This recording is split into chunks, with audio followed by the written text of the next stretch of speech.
Good morning, everyone. Good morning, good afternoon, and good evening, I should say. Welcome officially to Christie's Art and Tech Summit 2021. My name is Samantha Koslow. I am the Director of Business Development for Christie's, and I am extremely lucky to have the job as your host for today. Thank you to everyone for joining us from around the world, for being a part of today's conversation, where we were going to delve deep into the subject of NFTs, or non-fungible tokens, but I'm sure you will all be extremely conversant on the topic by the end of today. We've prepared an exciting day of panels, fireside chats, and thought-based discussions, including artists, collectors, and thought leaders from all over the globe. To open our summit and provide an overview of the day ahead, I am delighted to introduce Bonnie Brennan, President of Christie's in the Americas. Bonnie's thoughtful leadership and openness to embracing new ideas along with new technology have propelled Christie's positive momentum and leadership in this space. She is our very own thought leader here at Christie's. Please join me in welcoming Bonnie.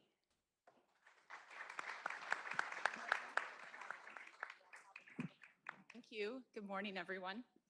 I'm delighted to welcome you to Christie's 4th Art and Tech Summit, NFTs and Beyond. It's great to have all of you in the room and all of you joining us virtually from all around the world. Art and technology have been connected through generations. Art can be considered both an asset class as well as a prized possession. This has been true for generations and for centuries, dating back to the days of the Medicis. Over the generations, art has served as a great inspiration for technology. In return, technology has offered a wonderful platform for artists, reimagining canvases, if you will, for so many artists who are willing to use technology. Take our most recent NFT collaboration. Hello, I'm Victor, ferocious, and this is my life. The work of an 18-year-old transgender artist, the youngest artist ever offered here at Christie's. The sale made over $2 million and included 5 original canvases and 5 digital artworks made on an iPad. We will explore these and many other relationships over our exciting discussions and panels today. As you all know, technology has been moving at a lightning speed over the past 2 decades. It's only accelerated in the past year in the face of a global pandemic. As we return to some sort of new normalcy, one thing is abundantly clear. We are not going back to the way we were, and the hybrid world is here to stay. During this time of transition, NFTs have emerged as a very important part of this conversation. Christie's was the first to identify, understand, and capture the NFT market, introducing it first on the international auction stage. You all remember that famous day in March when we sold Beeple's NFT, the first 5,000 days, which sold for an astonishing $69 million. That was the moment that has catapulted the global discussion of art and technology, and of course, those 3 letters that bring us together today, NFTs. In the international auction market, Christie's is leading the NFT space with over 93 million in sales this year to date. Now, although it can take time for a new art form to be accepted, it has always been Christie's goal to innovate and to offer to our clients new and exciting offerings across all platforms. We are thrilled that we can offer the best of the NFTs to our clients globally. We are also very much committed to sharing our knowledge and best practices that we've learned in this past year, just really since March, and to fostering a healthy dialogue with all of you and all of the participants in this marketplace. Today is an important step in achieving that goal. Before we begin the day, I'd like to say a few thank yous. Thank yous to those who made today possible. First, I want to say thank you to Stella Artois, our leading and presenting sponsor. Stella Artois is taking a leading role in exploring the world of what NFTs mean to traditional brands. I also want to thank our supporting sponsor, Ape NFT, a platform whose mission and purpose is to register world-class works of art as NFTs. Of course, our panelists and speakers, those of us here in New York, as well as all of you joining from virtually from wherever you are around the world. I think we even have a panelist in New Zealand today. And of course, all of my amazing colleagues who worked so hard to make today possible. And finally, all of you, our audience, those of you in the room and those of you. As Sam said, I also want to encourage you to use the hashtag Christie's Art Tech 2021 when you're posting on social media about the experience that you have here today. Thank you so much for being with us. And with that, I'll hand it over to Samantha.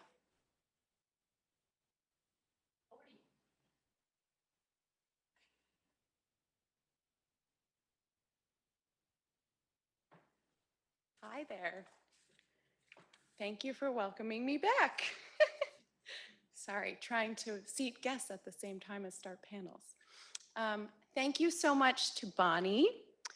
I know everybody is now so excited and ready to start our day.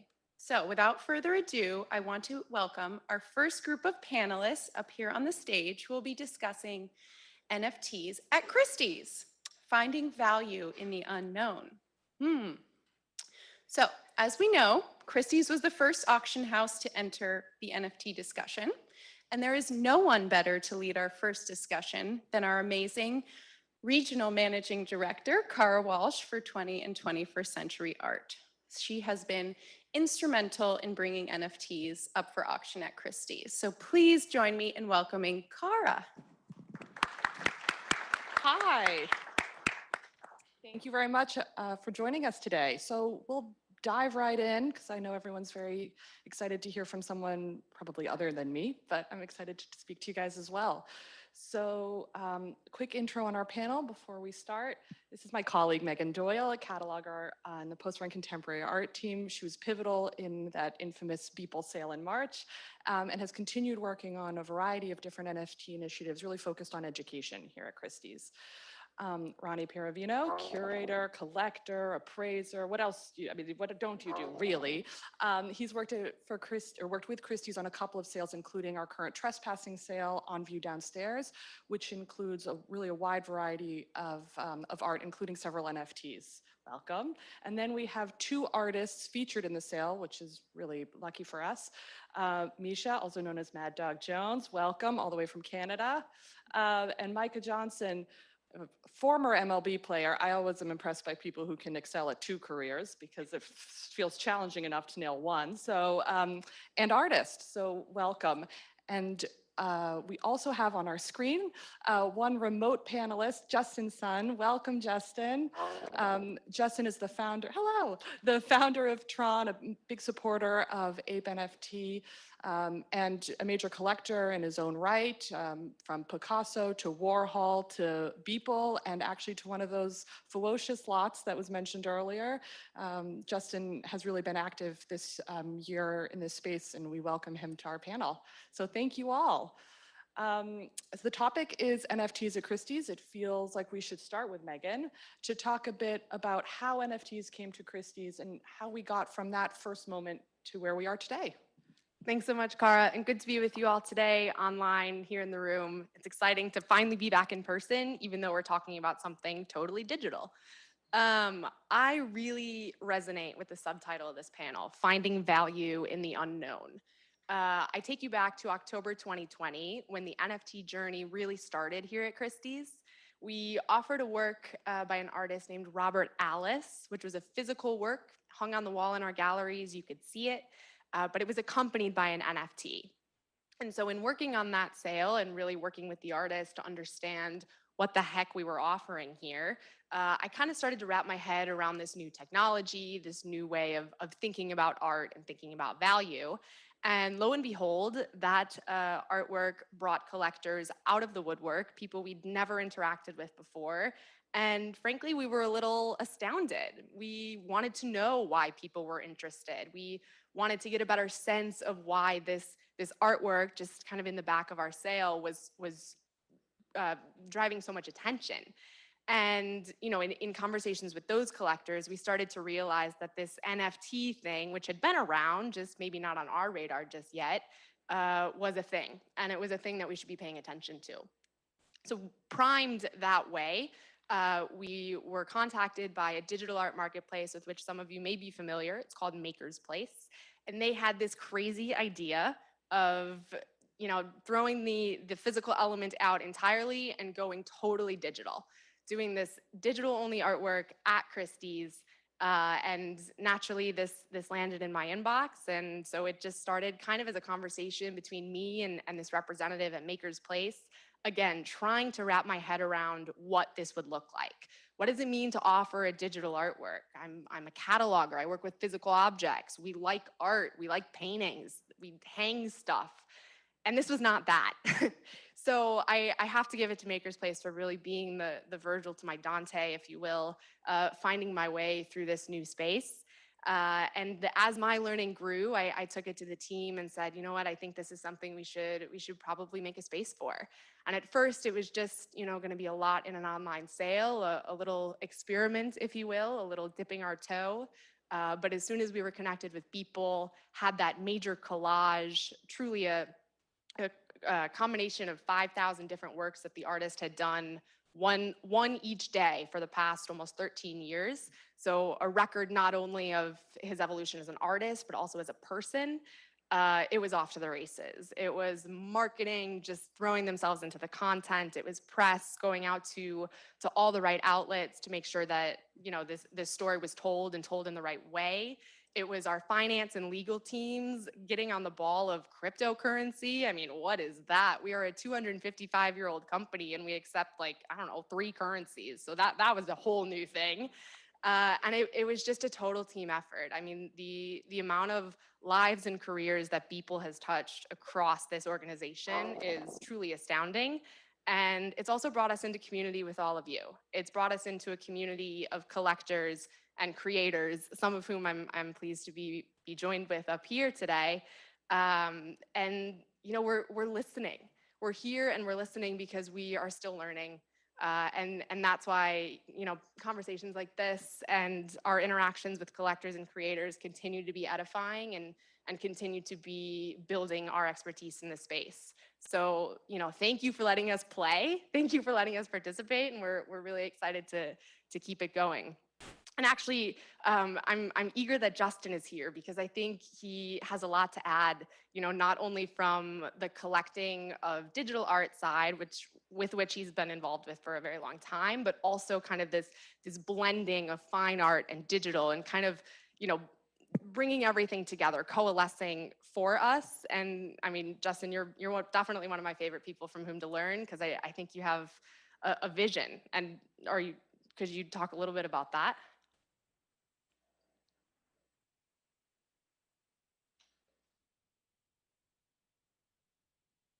We're having some trouble hearing you.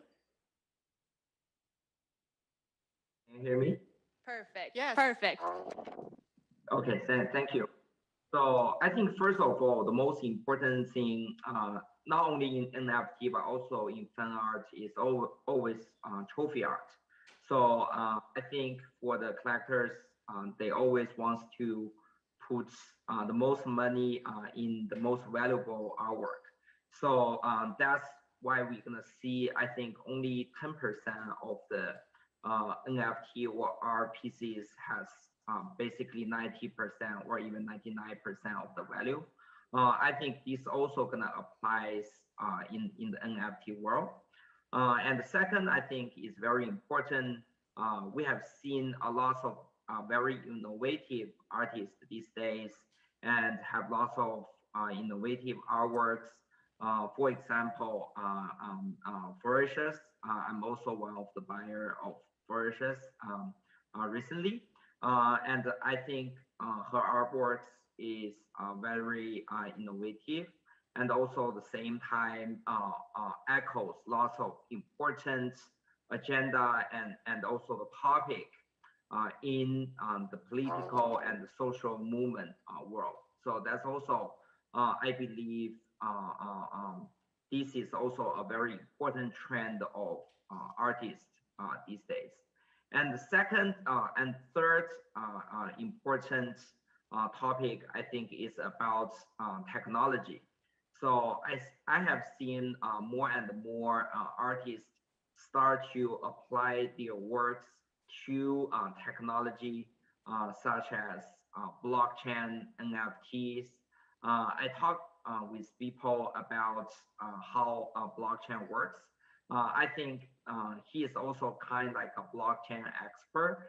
So that's why I believe in those days, if you really want to make good artworks, you're not only gonna be very uh, um, knowledgeable about arts, you also need to learn about technology, which is also our topic today. So you need to be art plus technology.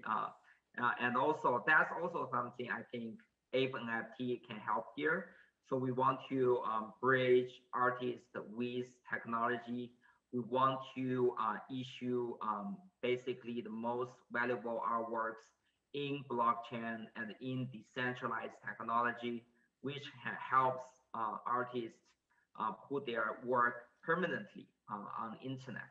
So that's also what we do. And I believe in the future, next 10, 20 years, basically the most valuable art pieces in the world will not only be Picasso, which also I bought lots of work of Picasso, Monet, those classic artists, blue chip artists, but also gonna belong to those artists is very familiar with blockchain technology, NFT, metaverse, and also AI, those new technologies.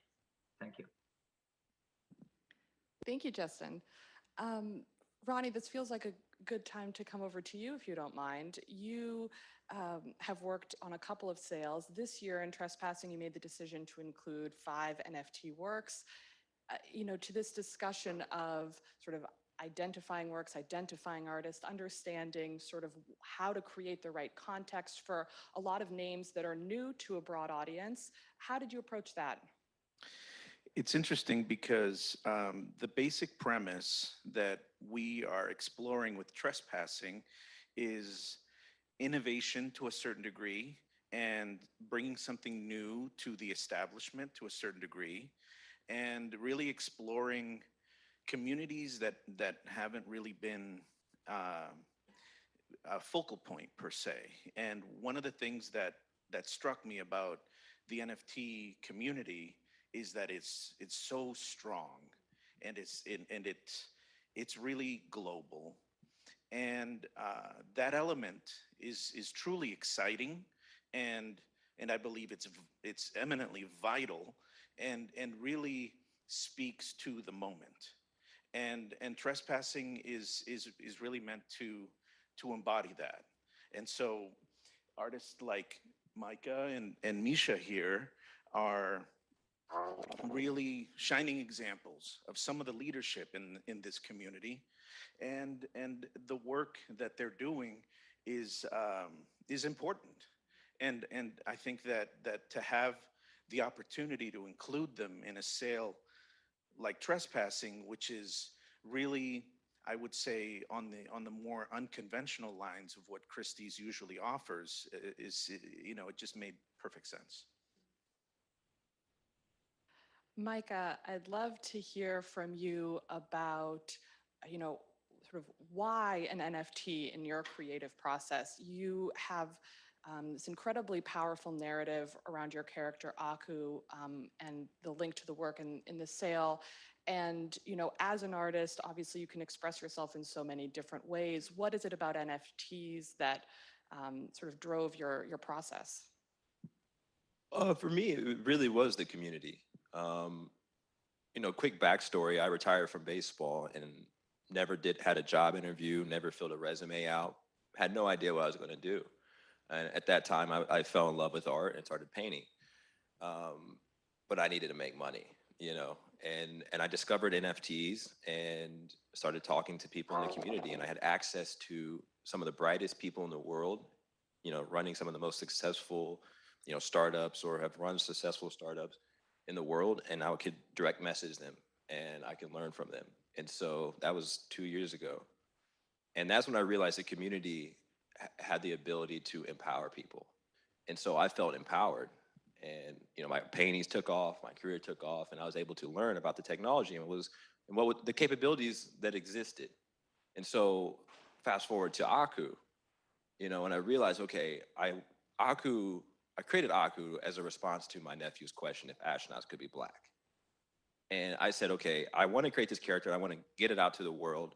If I take this to Hollywood, they're going to take all the IP and all the ownership. But I believe in the community that if I released it as an NFT, they would tell me and they would tell the world if it was good or not. And here we are. And that's because of the NFT community. And so when I was asked to be a part of this show, the first thing I did was we got to include the community. And so I gave the community few questions and they voted on the characteristics of this new character that we're introducing. And then the final piece of that is the owner of the work will be able to decide if the character is ever revealed by removing the helmet.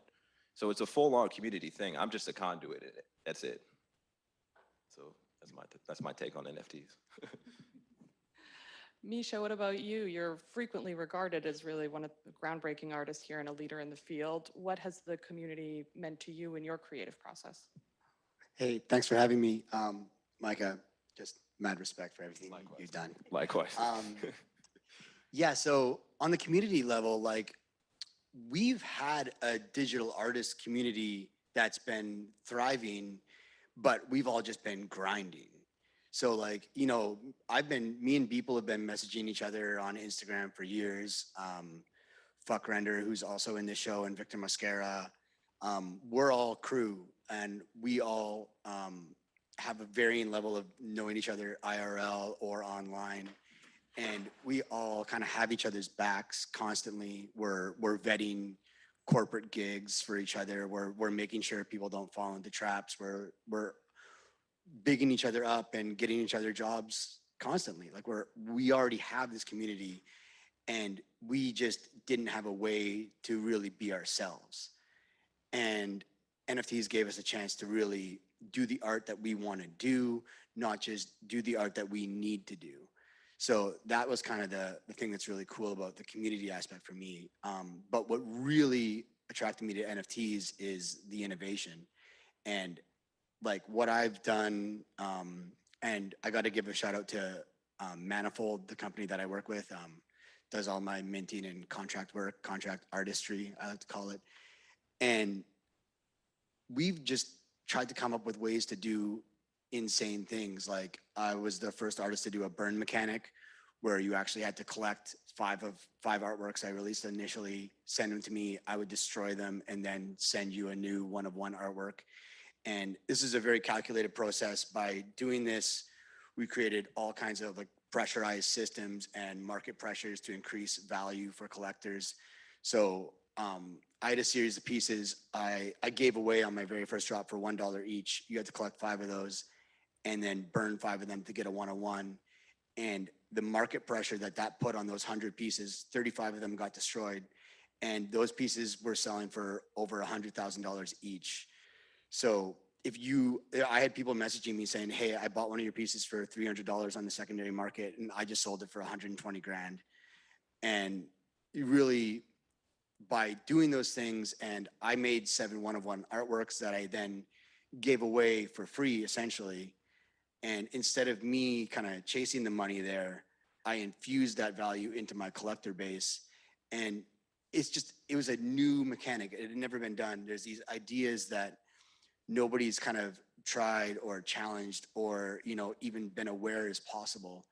And then I won't go into the details, but then I had my replicator project, which is just complete contract insanity and mastery. And it's really like bringing the art of the technology into the art itself and then mixing it with story, which is what I love about you, Micah.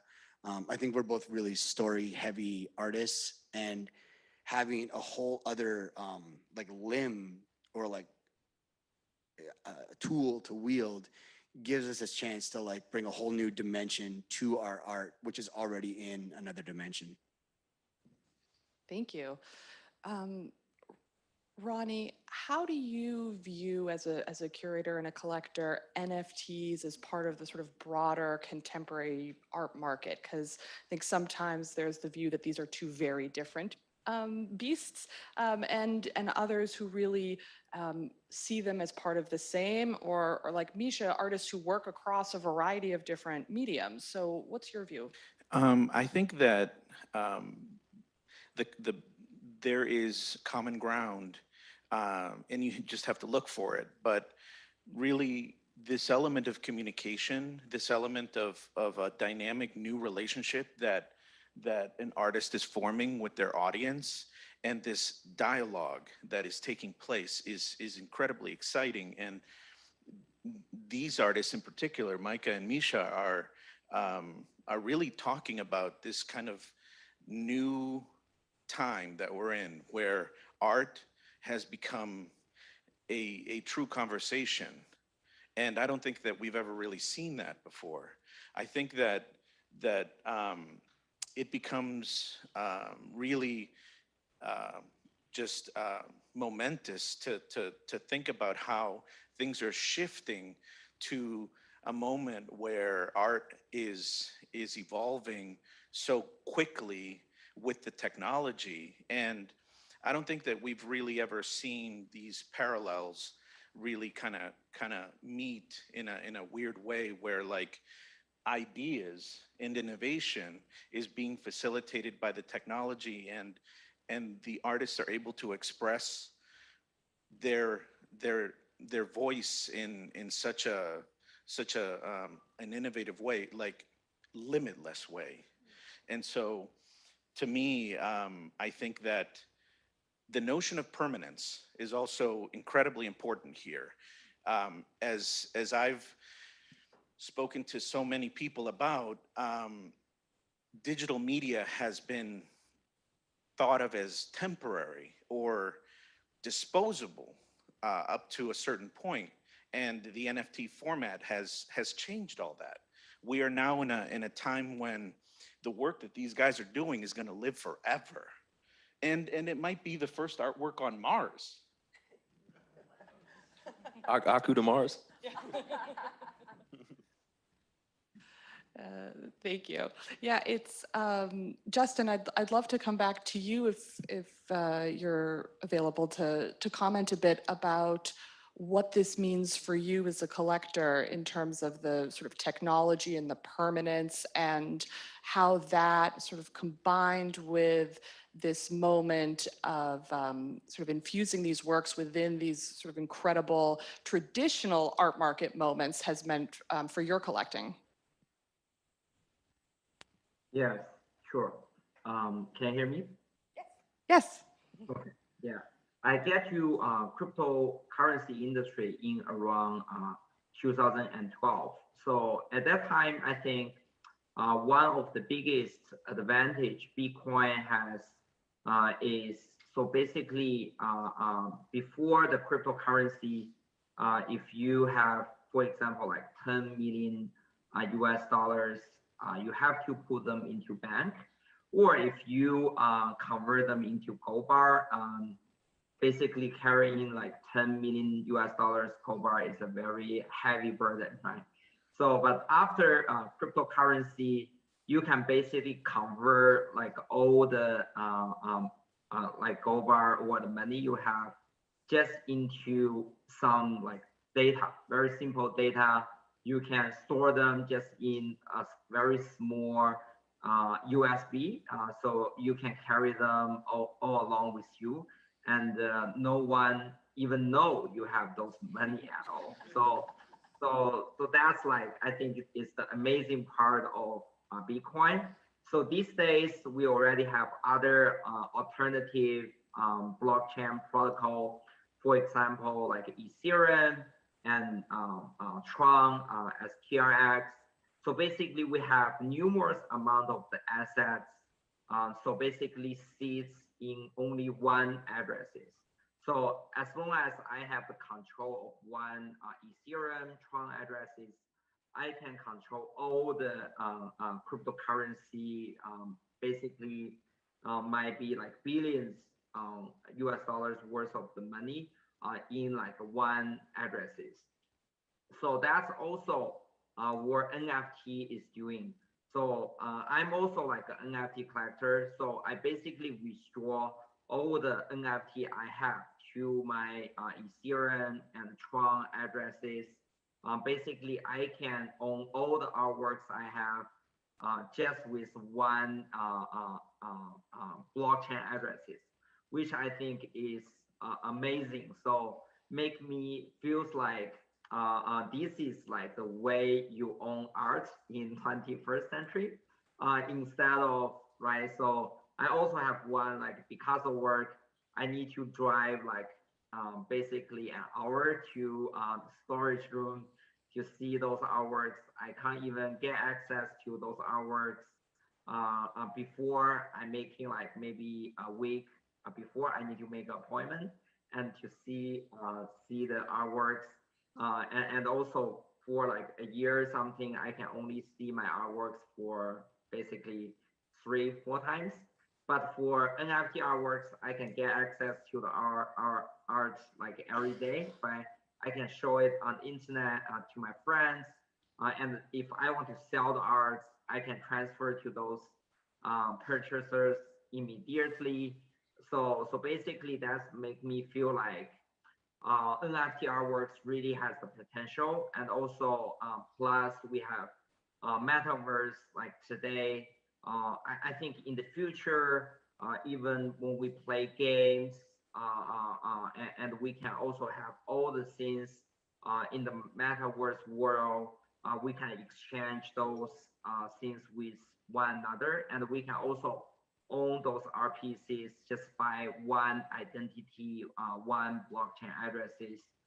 Make me feel like those technology is super powerful, enable not only the art creators but also the collectors themselves.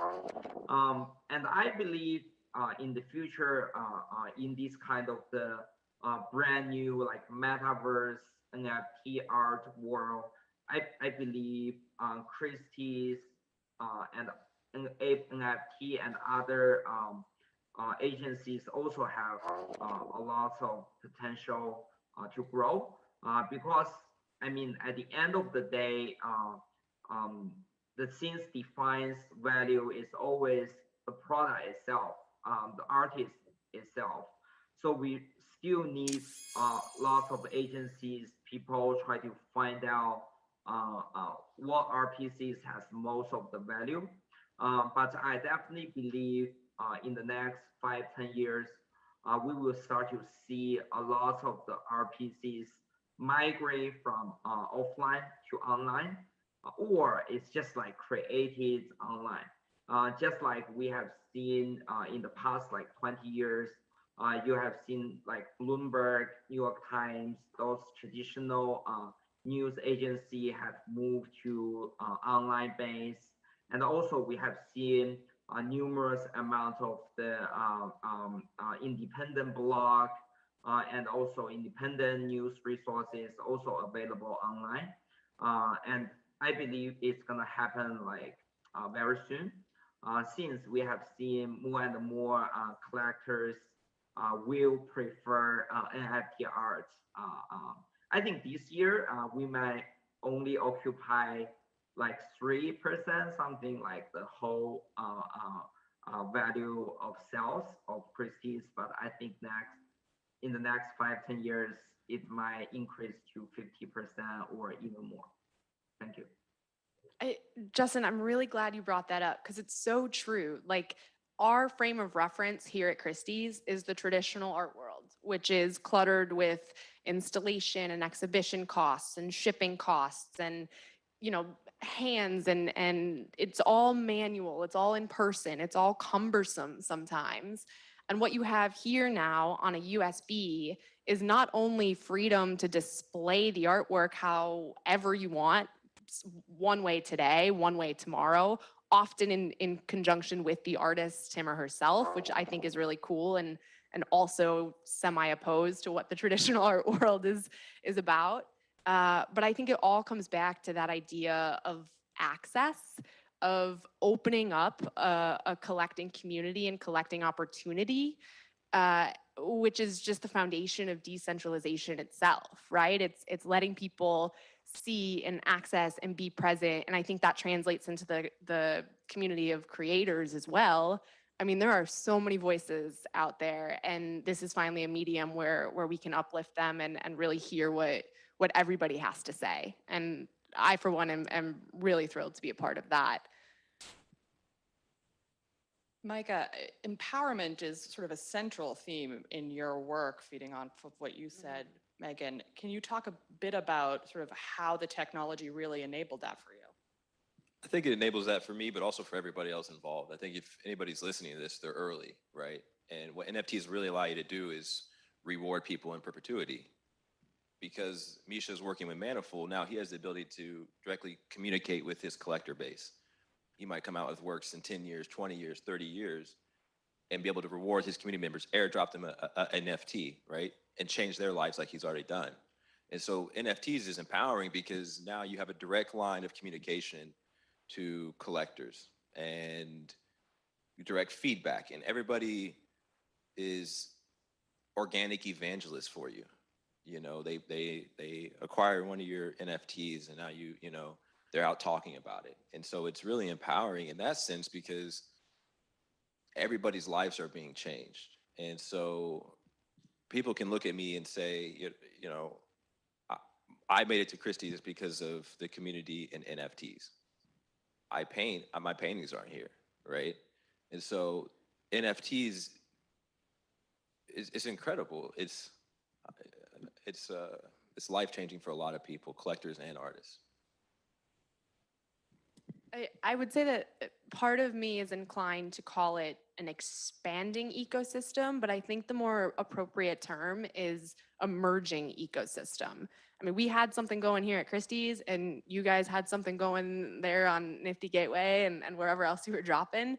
But I think now the kind of unity that NFTs have allowed is really something neat to be a part of. And I mean, I don't know if it would have happened without 2020, frankly. So it's, I mean. Yeah, well, yeah, one of the things that I think is really interesting too, Justin, you kind of touched on this, lots of great points, by the way.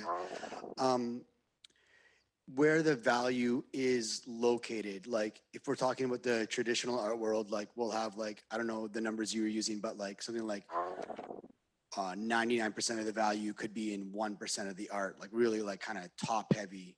And that is then like, you know, decided by the traditional art world. And what we have in the NFT art world is this kind of accessibility and democratization of what people like. And I think kind of like how back in the 70s, 80s, like there was just a few bands that were popular, you know, it'd be like the Beatles and the Stones, and then they got all the money and all the fans. And now you look now, like there isn't really like a monolith in music, you know, there's all kinds of different bands, there's all kinds of people thriving. And I think NFTs on a level will allow like a lot of different artists to kind of grow.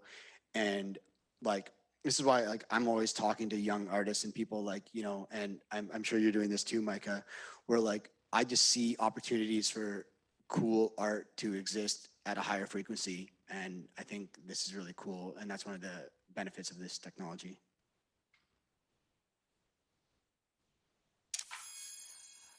Ronnie, what are you looking forward to sort of at the rest of this year? Like what's coming? What should we expect? What should people be looking for who are just starting to learn about this? I think that what I'm most excited about is seeing more artists have the opportunity to express themselves and to really connect with an audience because frequently in the art world, the traditional art world, there are many gatekeepers between an artist and an audience, and frequently there's an element of import put on who is presenting the work, and so on, and where it's coming from and so on, and the sort of the pedigree of the artist and so on. And I feel that a lot of that is being eroded because of the NFT community, and I love that because it's almost like the digital equivalent of the street. On the street, you have Banksy, and for instance, Banksy wouldn't be anyone unless the street responded to his work and elevated it and viewed it as important. And it didn't come from a gallery, and it didn't come from someone telling people that they should pay attention. It was a completely organic experience where people responded to it. And so I think that's really important here, where artists are able to explore their voice and have a response from the audience and really have a dialogue and a conversation that unlike anything that's ever taken place. I love the fact that artists like Micah and Misha are products of the audience response. No one said that these guys should be important, and they are because the audience says they are. And that's revolutionary, I think, to a certain degree, because it really involves people who respond to the work in a very personal way and aren't responding to it because someone's telling them that it's good or that it's important and that they should respond a certain way. And I would venture to say too that that's empowering not only for the creator but also for the audience to think that like what you like matters and to put it out there because people respond to it and the creators get to respond to it too. Yeah, and just quickly, I wanted to touch on like social media is such a huge part of all of this too.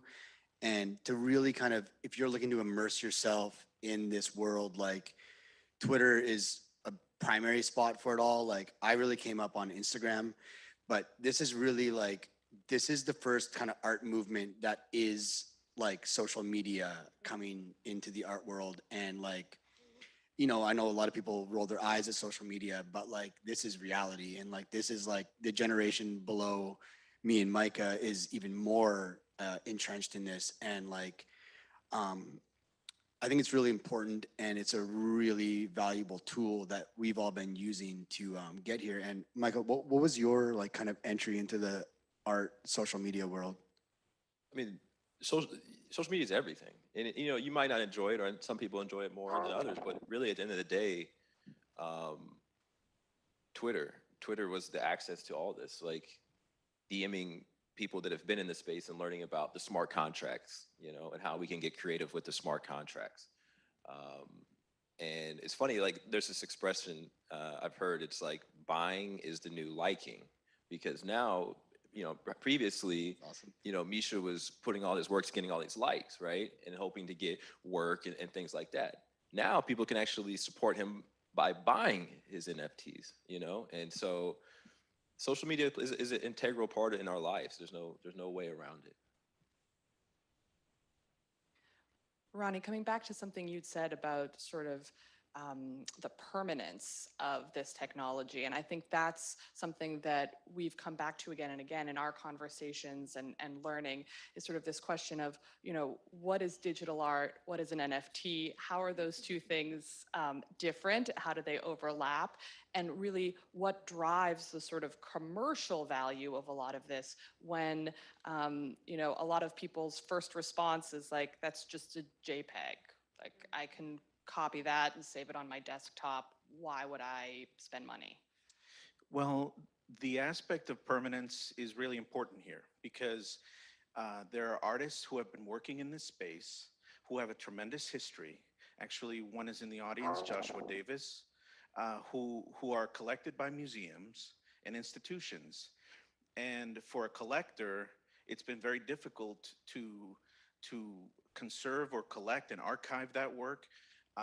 The NFT format is the solution, and it's not only the solution for artists who have that history, but it's the solution for new artists who crave to communicate with the audience in a way that establishes some sort of dialogue, some sort of conversation. And I think that the NFT format is very broad, and it's a medium, and it really fits a lot of different approaches. It really is not only for something that might be sort of emanating from animation or emanating from some sort of music or film background, but it's extremely broad, and it is a vessel for expression,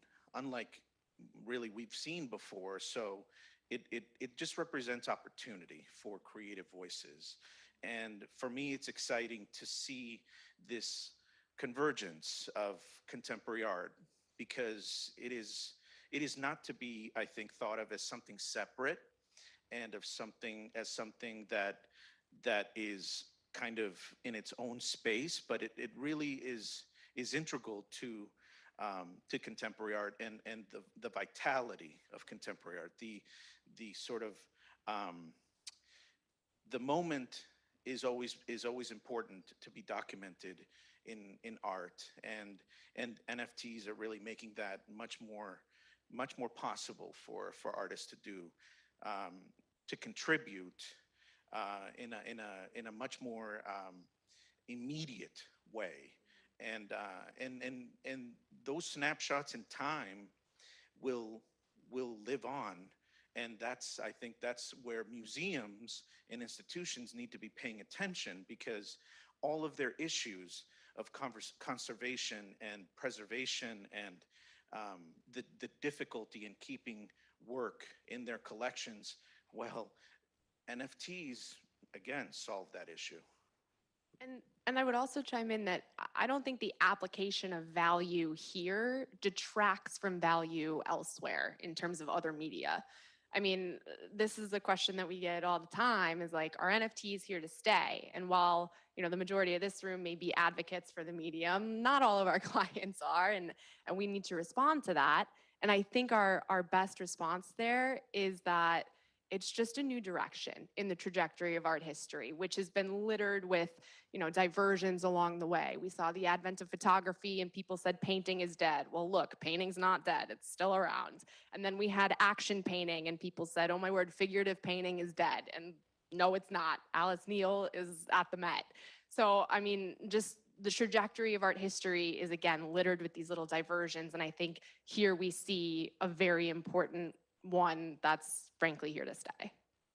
Yeah, I look at it like it's a medium, right? Like you have oil paintings, you have acrylics, you have watercolor, now you have digital. It's 2021, right? Like, sooner than later, NFTs will not be the buzzword. It'll just be the thing we all use. And it's like you walk in here and they'll be like, hey, do you have a vaccine card? Well, I mean, like, it's a piece of paper, so probably not, but that could easily be an NFT. And so it's just a medium, just like charcoal is a medium.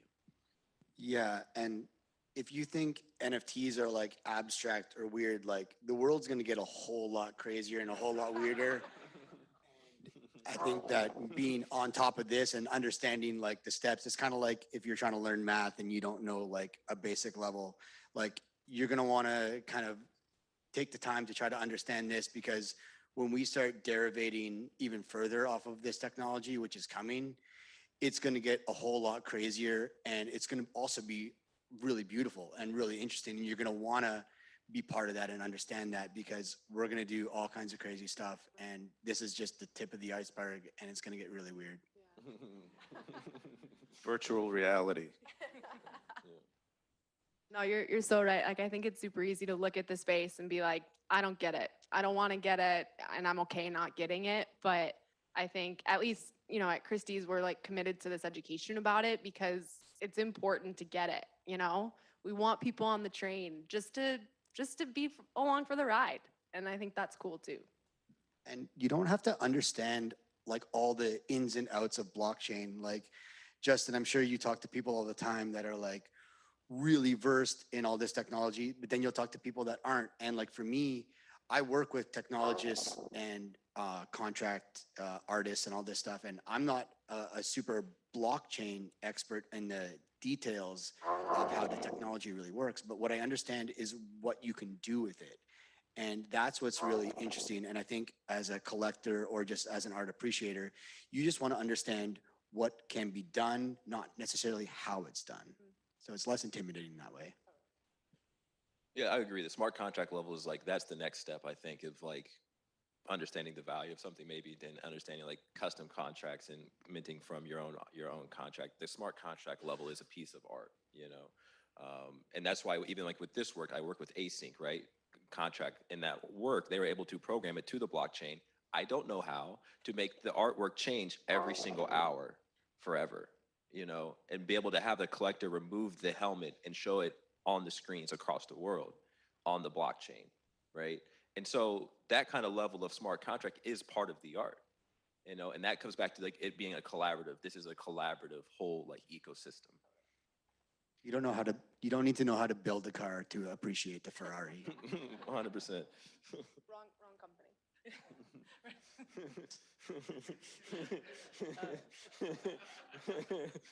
Yeah, and I think that's something we found throughout this whole journey is like sort of the important element of education, but also the openness of the community to having these discussions. I think it can feel very intimidating when you feel like, you know, I feel like I sort of just figured out like some basic tech stuff and now we're like really going under the hood and this is incredibly complex. But as you say, there's huge, this community is enormous. Incredibly actually, collaborative. and incredibly giving and generous. And they, you know, there is so much information and so much eagerness to really have a dialogue and help impart some of that wisdom that it, you know, as intimidating as it may be, there is a lot to learn and a lot of people eager to engage. And that has been, I think, for me on a personal level, like one of the most rewarding parts of sort of finding out, you know, finding this space. Super refreshing. We're very grateful. Thank you. It looks like our time is up. Sam. Hello. Thank you, Thank all you. of you for joining, for Justin for chiming in, and all of you in the room. Thank you. Thank you so much, Cara, and all of our panelists. I'm going to ask you to exit stage left, right? Also, my new catchphrase is going to be buying is the new liking. So please don't steal it. Wow, what an exciting way to start. If that doesn't get you excited about collecting NFTs, I don't know what will, except for our next panel. So I'd love to start welcoming our next panelists up to the stage. In our next panel, we're going to really start to dig deeper into the conversation around collecting, curating, thinking about NFTs. And I'd be delighted to welcome our next moderator, Jason Pollock, who has the really exciting job of being the general counsel of Christie's in the Americas, and has to do all of the work behind the scenes to make sure we can actually sell these NFTs. So while you all get settled, please join me in welcoming Jason. Good morning, everyone. We're all meeting each other for the first time. So good morning. Again, my name is Jason Pollock. I manage the legal department here in the Americas, and I have been steeped in NFTs for most of this year. Although going into the year, I had never heard of them before, so it's been very exciting. Despite that, I am world-renowned in NFTs in one sense, in that I am an expert in talking about them with friends and family in a way that people just nod along and then say, oh, we completely understand, simply to get me to stop talking. So fortunately, we have other people on the panel here that are going to be much better than me. So rather than me introduce everybody, I'm actually going to ask everybody to introduce themselves and to give a brief explanation of their interaction with NFTs so far. We do have someone all the way from Hong Kong. And so why don't we start with Jahan, who is on the screen, and then we can go across the seats here. Great, thank you so much for having me. And hello, everyone. Good evening from Hong Kong. I'm Jahan Chu. I'm the managing partner and founder of Kinetic, where we're one of the earliest and most active blockchain and crypto investment firms in Asia. And as far as NFTs, I've had the good fortune of having a slightly longer history than some. We were fortunate to be seed investors in Decentraland, the metaverse, one of the first major metaverses. And along with Decentraland, we actually hosted the first global NFT conference back in June of 2018 called Nifty, which is actually where the history of that word really comes from in terms of NFTs.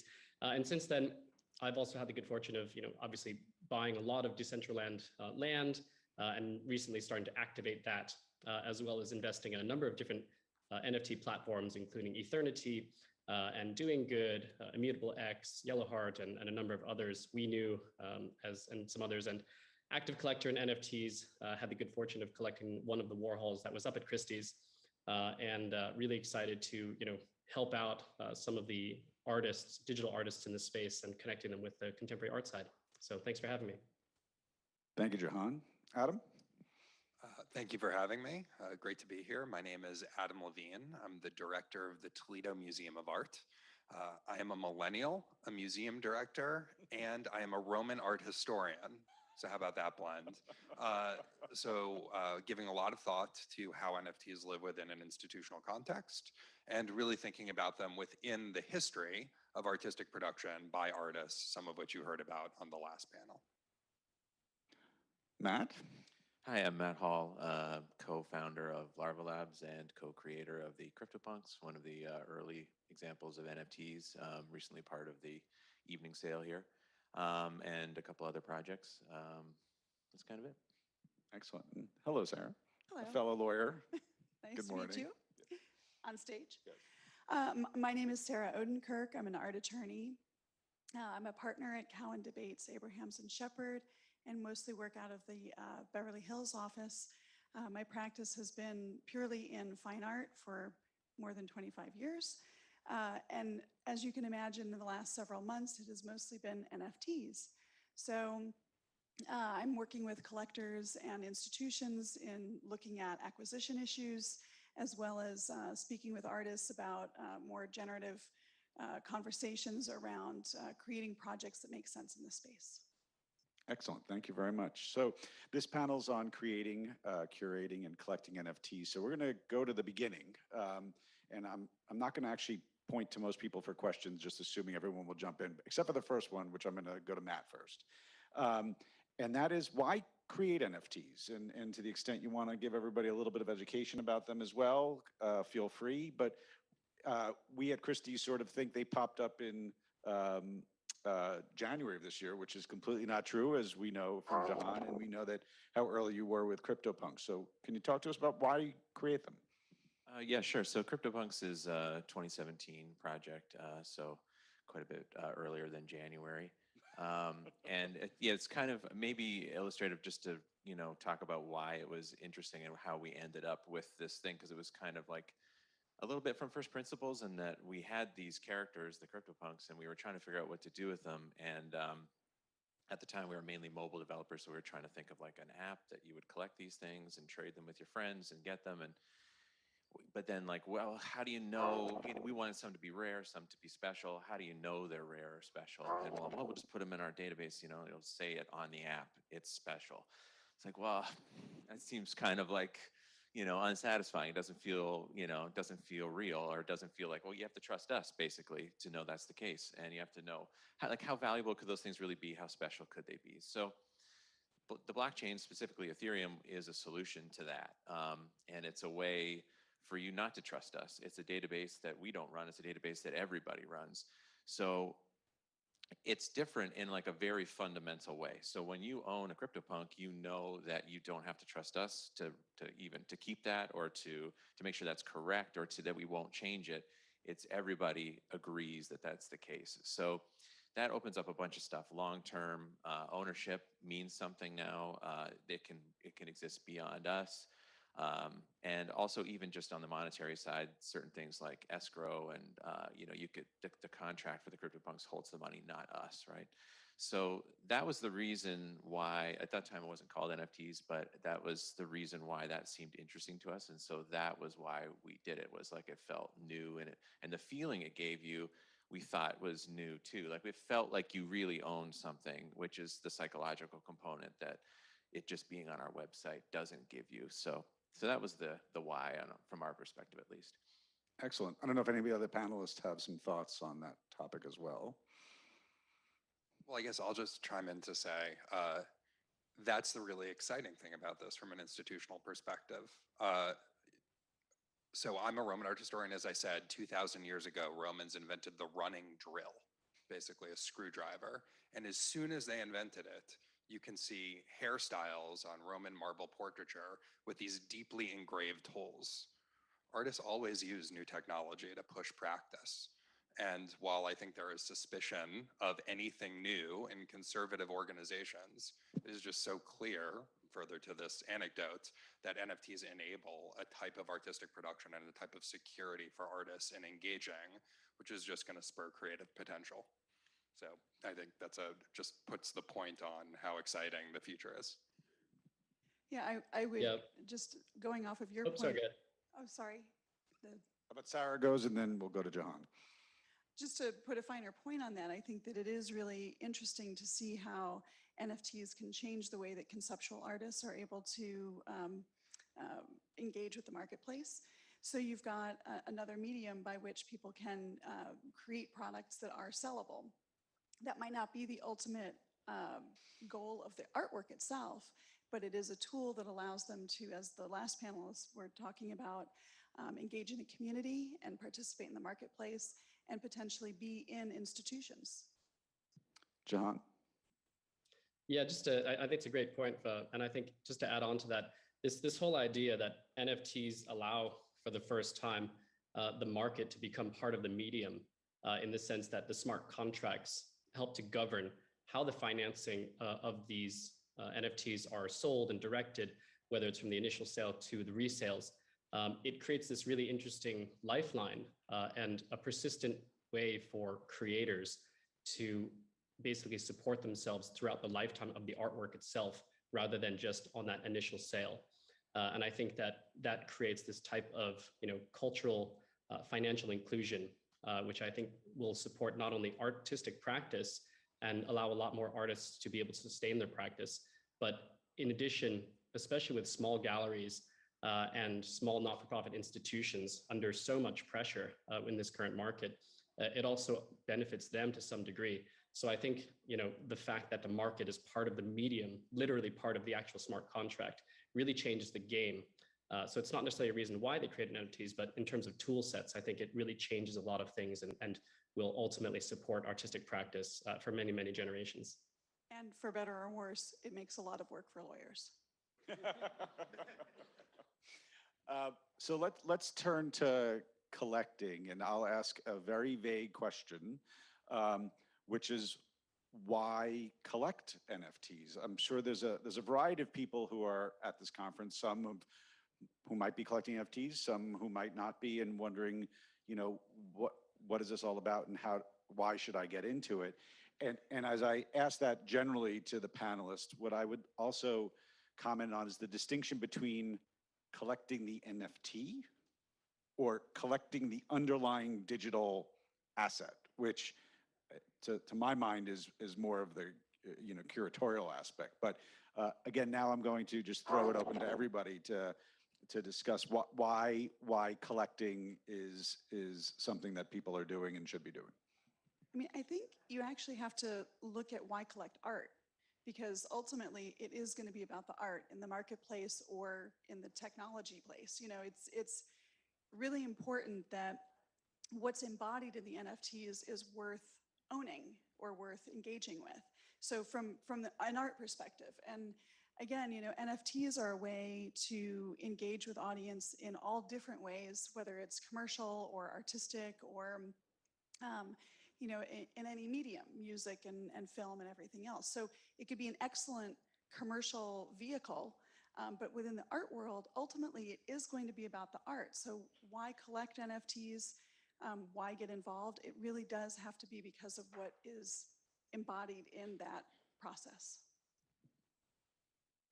Yeah, I think, oh, sorry, go ahead. No, go for it, John. Thanks. Uh, yeah, I think that's really well said. I think also as a collector myself, and I forgot to mention that I used to be at an auction house, I used to be at Sotheby's, and then I was an art dealer for many years. So I'm not unfamiliar with the kind of collecting space. And being an art dealer in Hong Kong, going through the 2006, 2008 period and beyond, we really found that when the Chinese and Asian contemporary art boom happened, the first thing that people were collecting as collectors came up was what was local to them. It was what they understood. And we also see that with a lot of the crypto collectors. This is their entry point into collecting art and collecting culture. And I think that's a bit telling because, NFTs, not only in their medium, but in the content with the generative art, the kind of digital art that they address, it really is, a digitally native medium, and it's a reflection of society, right? Like art has always been almost this kind of like funhouse mirror of society, taking extremes, et cetera, and showing us the things that, are under our nose, but maybe we don't focus on. And I think NFTs and this whole kind of NFT digital art movement serves its purpose. But I do think that why do you need to collect NFTs? It's because it's not the same as contemporary art, at least what we're looking at now. I think that, what we're embarking on is this new chapter of art history. And I've been struggling, to find what this name is. And I think I was talking with Ash Thorpe, who dropped a piece at Christie's, which I was fortunate enough to buy. And he's a great artist. And he named it machine art. So I think that's really apt, this idea. And I said, why machine art? And he said, well, it's because this is art that's only possible through the practice of the artist engaging the machine. And I was like, oh, that makes a lot of sense. So I think this is a new chapter, of machine art, new chapter of art history. And it's characterized by artists like Beeple and Ash and Rafiq, who are kind of, haven't necessarily come through the traditional halls of contemporary art, the system. And they're kind of like outsider artists. These are the digital street artists. I know that this reference was made, but it's important to collect this because it's a new chapter of art history that must be preserved and recognized and somehow, conceptually quantified as a movement. Yeah, so if I could just build on that, piggyback on that. So I think the NFT itself offers tremendous possibility for things that also aren't machine art. We were talking about conceptual art, and in the past panel, we heard about 5 things being burned for a new one of one. You could argue that some of that price increase was about scarcity. You could also, some of it was about the value of the performance of the destruction. A little bit like a Banksy that gets shredded is more valuable after it's been shredded. Weirdly, that's the market pricing the performance. So there's possibility for the NFT, but of course the blockchain itself allows for born digital for this machine art in a really exciting way. And certainly, the way we think about it, so we're a collecting institution, we have not collected an NFT and we have not commissioned an NFT. We are looking very, very closely at the space, and we're an institution, so we have to think about things about not just permanence and the blockchain living forever, but also we have a Nam June Paik robot. And it was really hard to find a tube for that 1980s television when one of them went out. So we have to think about file formats and how they evolve, and we have to think about actually the display, not just the existence forever. So we're thinking through all of these things, but what is so clear, to Jehan's point, is that in 1863, a bunch of French painters decided academic realism was stupid, and they set up their own display space because they were frustrated. And eventually a dealer named Paul Durand-Ruel almost went to ruin buying a bunch of their work and ended up finding a market in these swashbuckling entrepreneurial Americans, which is why you have so many great impressionist paintings in this country, because he opened a gallery in New York that was open for about 100 years.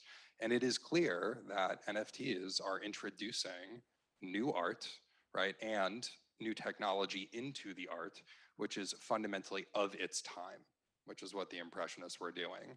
So there will be art made today NFTs that are in museums on display 100 to 150 years from now that are just as celebrated as the Monets and the Signacs that grace our gallery.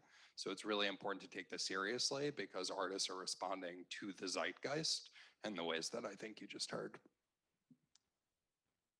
I'm gonna throw you guys a curveball because I didn't put this in the list of questions I thought I'd ask, but it was the question that Cara just asked, and I think it piggybacks on this nicely. I think a common question in NFTs is this JPEG question. Isn't it just a JPEG? Everybody can have it. I can put it up in my house. I don't understand. I always think it's helpful to ask anyone on one of these panels, and particularly because I just heard it asked, what the response is to that and why it's the wrong question. Anybody have any thoughts there? Yeah, I mean, I actually, going off of what Adam just said, it's about the performance.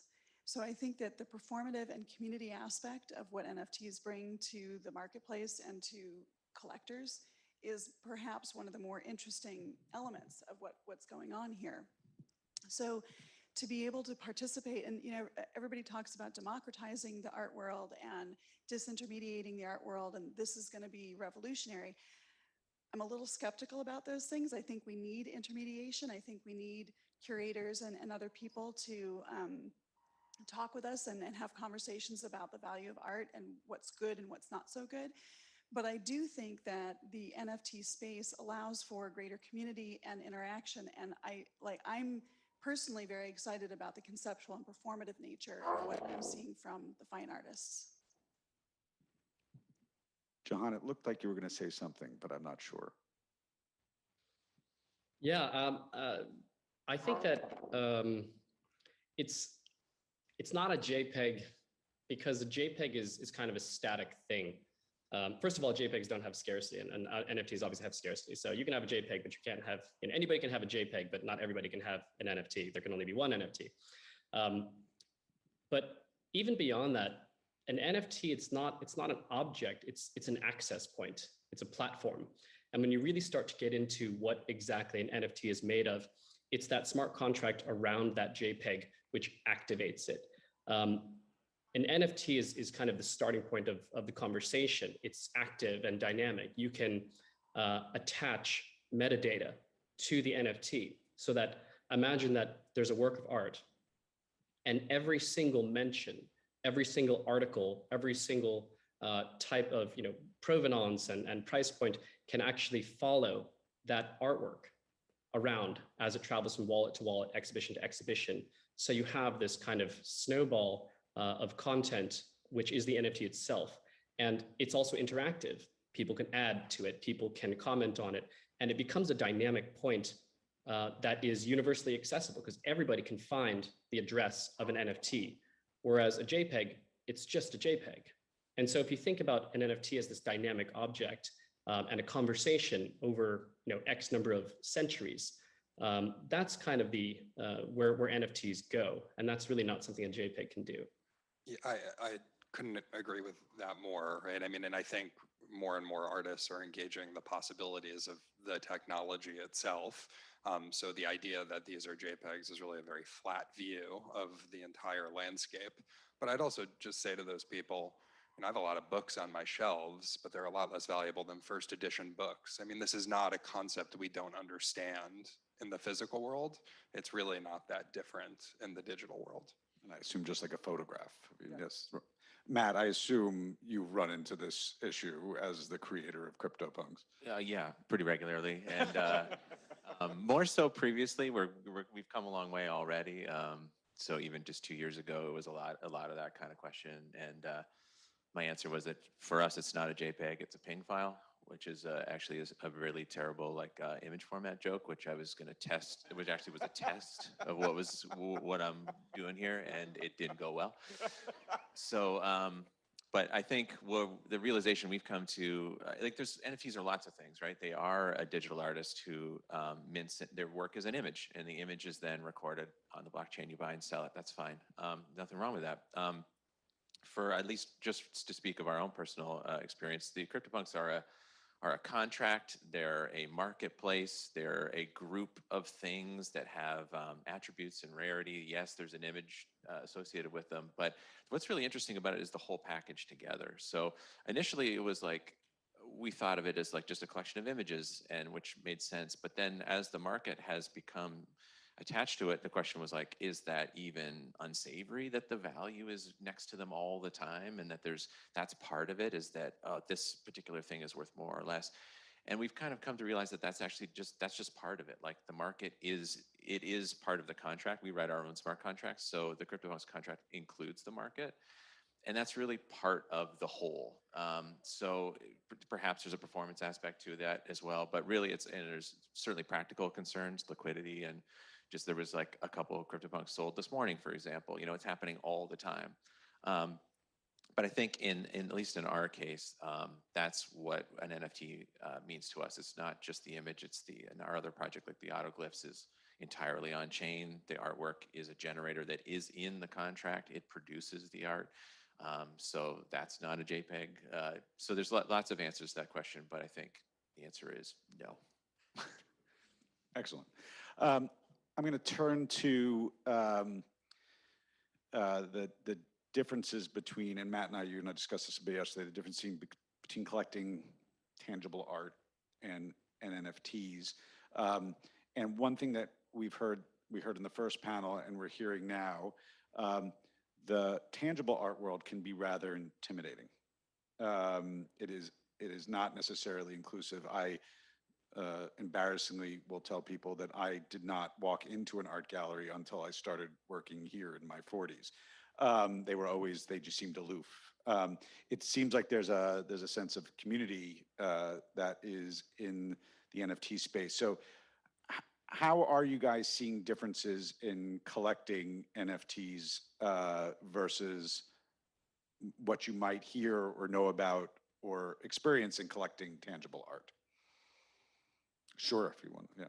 Sure, I would just, I guess, give our personal experience speaking with people who collect the CryptoPunks, and a lot of them are new to the art world. This is the first art they've purchased, and I think some of the things that appealed to them was that it was the opposite of what you're just talking about, that it felt, they felt kind of excluded from that, or there was like kind of transparent, or sorry, opaque, and they didn't understand. You know, they would talk to somebody and they'd be like, "These are the things you need to buy," and they're like, "I don't understand why that's the case." And so there's a transparency that NFTs have. Again, partially because the market is there, you can see what's happening with them in terms of pricing. You're not just having someone tell you like, this is what it's worth. You can go look for yourself.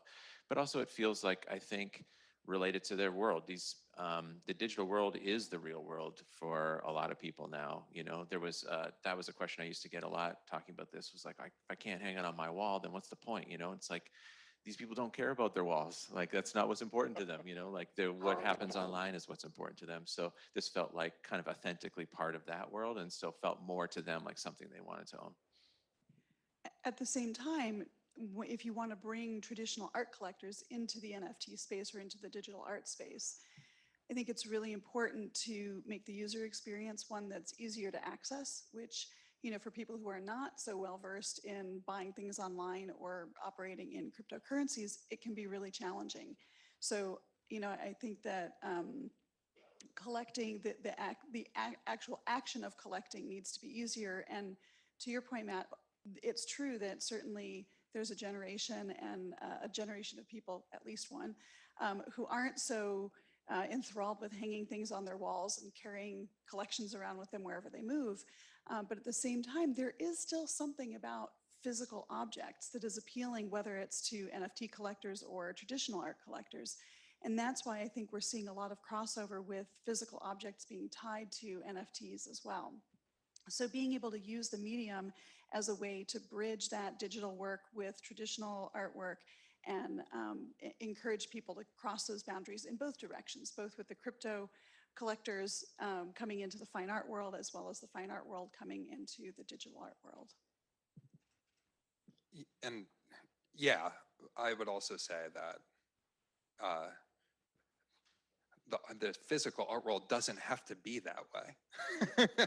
So it's actually up to us to cultivate a culture of belonging in our institutions and in our sales rooms. It's something we give a lot of thought to in terms of how we engage community and how we engage audience. And I think if you look at this room and you look at the trends in NFT and the crypto space, the future augurs well for less standoffishness, and institutions will be wise to note that.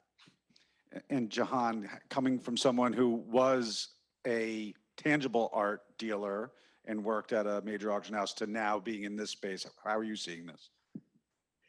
Yeah, I think the biggest difference that I've kind of experienced is just, you mentioned it, it's community. I find actually that collecting NFTs is like a team sport. Even if not everybody's bidding with me, they're like rooting for me. So I have this tendency to live tweet when I'm bidding at Christie's and other auction houses, because when I'm bidding at any other platforms, it's usually live, right? And it's transparent. And so to me, that is the culture of bidding for NFTs. It's transparent and public, and that allows people to participate. And I think that's even as spectators. So collecting becomes like a spectator sport. And I do that when I'm bidding at Christie's as well, because I want people to see what I'm doing and to kind of participate. And if you look at my Twitter feed at Collectionist, you'll see that people are like, yeah, go for it, keep bidding, and keep going for it. And there's just this kind of team spirit, which I think you definitely don't get it, in the auction room. And it's just nice to kind of feel that everybody's kind of together doing it, and that's like this belonging, and it really has these great values. You just stole my joke, because I was going to say, no, our bidders often are live tweeting what they're bidding on. So, but Sarah, you wanted to. I was just going to say that Jahan brings up a really important aspect of all of this, which is the gamified market, right? And that it's fun. It makes it more interesting and appealing to engage in. And certainly I look at my teenagers who are playing video games and buying all kinds of things within the games. It's all the same concept. Like, they're being groomed to do this kind of purchasing down the road. So we have to pay attention to this. We have to understand how it again is not the understanding of the deep details of the technology that's important. It's the way that consumers work and the way that people collect and the way that they engage and create community around these activities. Well, it's funny that you mentioned your teenagers, because in January, when we started doing the work on this stuff, I did walk into my then 12-year-old room and asked him if he knew what an NFT was before I did. He did not, but I still thought to ask him, which was a sort of an interesting phenomenon, because he's someone who lives more in the virtual world than I do. But as you mentioned, market, I think I'd like to go there, and I'm going to violate what most lawyers do, and I'm going to ask a compound question. So I'm going to throw a bunch of things at you here. So the general question is, where do you all see the market going? And then the sub questions are, what do you guys think the market is? Like, is an NFT of a LeBron James jump shot in the same market as a CryptoPunk, as the same market as Ferocious? Like, how are you guys thinking about the market? There was 4 questions. I think, so Megan brought up an interesting concept in the first panel about merger. And I think that there's some of that definitely happening, where the lines between what's art and what's game and what's, something else is a little bit blurry. But I also think that there are very many different marketplaces. And just because there's a similar underlying technology that's allowing the purchase of things in those marketplaces doesn't mean that all of those things belong in the same marketplace. So again, looking at NFTs not as really its own thing necessarily, but it's a technology that can be applied in so many different areas. I don't see the markets necessarily being the same market. There are only 2 laws of history that are always true all the time, no matter what. The first law of history is there's never been a generation in the history of the world that didn't think it knew everything. And the other is there's never been a generation in the history of the world that didn't think the generation before it knew absolutely nothing. So we don't know. The NFTs create creative space. And in 30 years, the Toledo Museum of Art and most art museums I know can't deaccession a work of art by a living artist or a work of art which has been in the collection for less than 30 to 50 years. That's how long it takes to generate consensus, plus or minus. right? So we don't know yet, and I think that's okay. But what's exciting is we don't know because it means there's so much creative potential in the space. I would say too that I think the markets are different in that we are potentially in a phase right now where anything can be an NFT, anything digital can be an NFT, but what do you want? Like, what would people want? And things that are being made right now are potentially things that look like an analog of something that we've seen before. So you mentioned like LeBron James dunk or something. Like there's an analog of collectible cards, right? Like a baseball card or whatever. So there's markets that look like that. And so if you are used to being involved in that world in sports, then that makes sense to you. We do see crossover. People like, because it is a technology and it is a little bit difficult to use, and by a little I mean a lot. So once they get comfortable with that, then they move elsewhere. There's people that are starting from an art perspective, and so they're following artists, and then they're seeing stuff for sale, and they're starting there. I don't know if they really cross over to Top Shot so much, but so there's, it's a little bit fragmented, and it is just a technology underneath it all that can enable all of these things. I don't think those things will merge, so calling them all an NFT is a little bit confusing. Almost like and I think we might stop using that term at some point. Like we won't need to mention it. They'll just be digital work for sale in an auction. But yeah, I think they are, and they might stay separate, I guess is my conclusion in some ways. Jahan, how about from the buying point of view? How are you viewing the market? Yeah, obviously we've kind of seen a cool down. There was kind of the hype cycle, and interesting, like it very closely mirrored a lot of the dynamics we saw in the ICO market. I think that we've seen this consolidation, just as we've seen in the crypto markets, in terms of what is valuable and how value is ascribed. There's been a lot of drop off in the value of a lot of NFTs, but I think there's also been a stabilizing and a floor underneath some of the top artists. And so for me, as an art buyer, as a collector, and also as an investor, I look at kind of long-term value and where that's kind of accruing in terms of the histories and the prominence and the actual quality of work. And so that's why I collect things like Beeple and Ash and Rafiq, because I love the way that they're continuing to develop their practice. That's the kind of micro, and I think that we found that floor of quality, and it will just kind of continually build as these artists not only consolidate their crypto audience, but start to extend themselves into the contemporary art audience and start to really be accepted by the fine art community as legitimate artists in their own right, different than digital artists that we've seen, but with their own narrative and their own voice. And then the macro, I think, is we're going to go hyperlateral. And what that means is I agree that we'll kind of do away with this idea of like NFTs, but the market will become very segmented. Collectibles will be along with collectibles, memorabilia will be along with memorabilia, and fine art will be with fine art. And I think that we're going to see all of these marketplaces start to become more specific and focused. I think we're going to see an unbundling of a lot of these marketplaces, because right now they're doing everything top to bottom, brand licensing, conceptualization, and first and primary and secondary sales. I think that's all going to come apart, and you're going to see an unbundling of that stack. But then eventually it's just going to be hyperlateral in the sense that so many more people and new people will become collectors of very, very different things. And it's going to be a geographic expansion as well as a kind of financial expansion, because it's so much more accessible for someone to become a collector, even at the $5, $10, $25 level. And that's really where we're seeing a lot of the activity in places like We Knew, where the Andy Murray sale sold out like in 7 minutes. And it was mostly works or pieces, memorabilia that were under $500. And so I think that's really where the market goes. And it's a pretty exciting dynamic, because so many more people will be coming in as collectors and be able to identify themselves as digital art, NFT, memorabilia collectors.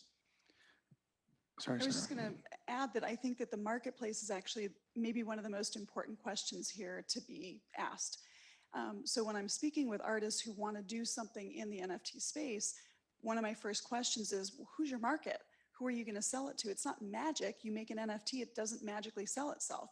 You have to know who your audience is. You have to know where that's going to sell. And so really paying attention to how it's going to be put out there in the world is key to having that success with the NFT platform. Well, I think it's a good pivot to a topic that we've emailed about, which is critical consensus. And should there be a critical consensus built about what is I'm not going to say good NFT or a bad NFT, but a good piece of digital art or a bad piece of digital art? Is that a deplorable concept when we're starting to think in the digital art world at this time? Or is it an inevitable Darwinian concept that that's just how everything works? There is good and there is bad and someone decides that? Or is this space where maybe we try to break free from that? I don't know if that question made any sense to anybody, but let's see if Makes what people total think. sense. Okay. But I don't think you can get away from opinions, and we shouldn't get away from opinions, right? So people are going to have their thoughts about what's good and what's not so good. That's where curators come in. That's where art advisors and galleries and auction houses. I mean, we need to have those roles continuing within the art world. So it doesn't mean that people can't buy other things, that people can't buy commercial products, that people can't enjoy entertainment and games and everything else. But within the art world, absolutely, there's going to be critical, there's going to be a critical eye brought to this marketplace as with any other. Anyone else have thoughts on that? Adam, it looks like Sure. you Yeah. Because sort of not a question for Adam, but sort of a question for Adam, right? So first of all, you know, quality is a term which is a complicated one, but I think it's important to distinguish between quality in and of itself and the way that quality has been leveraged in the marketplace and by institutions, right? Simply because quality has been seen through or has been used through a somewhat myopic lens doesn't mean that quality is not the most democratic and egalitarian concept there is, right? Quality doesn't care what you look like, where you're from, if you went to art school, where you went to art school, none of that matters. I can't speak for other institutions. I can't even speak for all of my, you know, curatorial colleagues. What I can tell you is how I think about quality when a curator presents an acquisition to me. And there are three important criteria. One is it well made? And I think that's an incredibly interesting question in the digital space as we think about the possibilities that are enabled. We heard a little about that already this morning, and how those new possibilities are leveraged. The second is it of its time? There are a lot of people who are painting by a beach somewhere doing beautiful impressionist seascapes, but they're 150 years too late. So well made isn't necessarily of its time. And then the third, which is for drinks at the end of the day, is it beautiful? Which I think is actually somewhat more normative, not objective, than it is subjective. I think that consensus does emerge around beauty, and I don't think that's a gatekeeper issue. I think that is an aesthetic issue, and aesthetics emerge out of the zeitgeist. So they're relational and depend on the culture and the society, and it's why you can't impose a Western aesthetics everywhere. But I think that those three criteria are flexible, so that whatever you're looking at, the notion of what quality is can change, but they're durable and transhistorical, and I think they will apply in this space as well.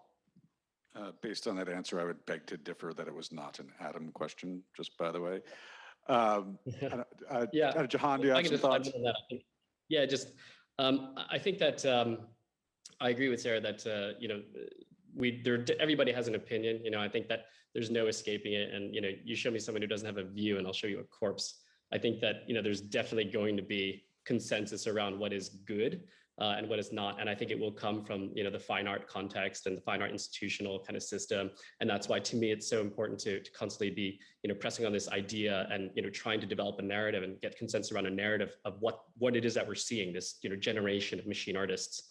But the good thing about NFTs, I think, is that that's not the end of the story. I think the story goes beyond, where you again have this kind of very hyperlateral ability for groups, whether it's you know someone's you know 2 million Facebook following or Instagram following, or all these subcultures, to determine what's good for them. And because of the lateral nature and the accessibility of the medium itself and the platforms, you can have very vibrant, very active, and really deep communities that have different consensus, that are outside of the fine art context and outside of the fine art system, and will have their own gravity And that's possible now because of the just digital nature and the ability for everybody to participate. So I think that, it's both. I realize I'm punting on it, but I think that it's both. Thank you.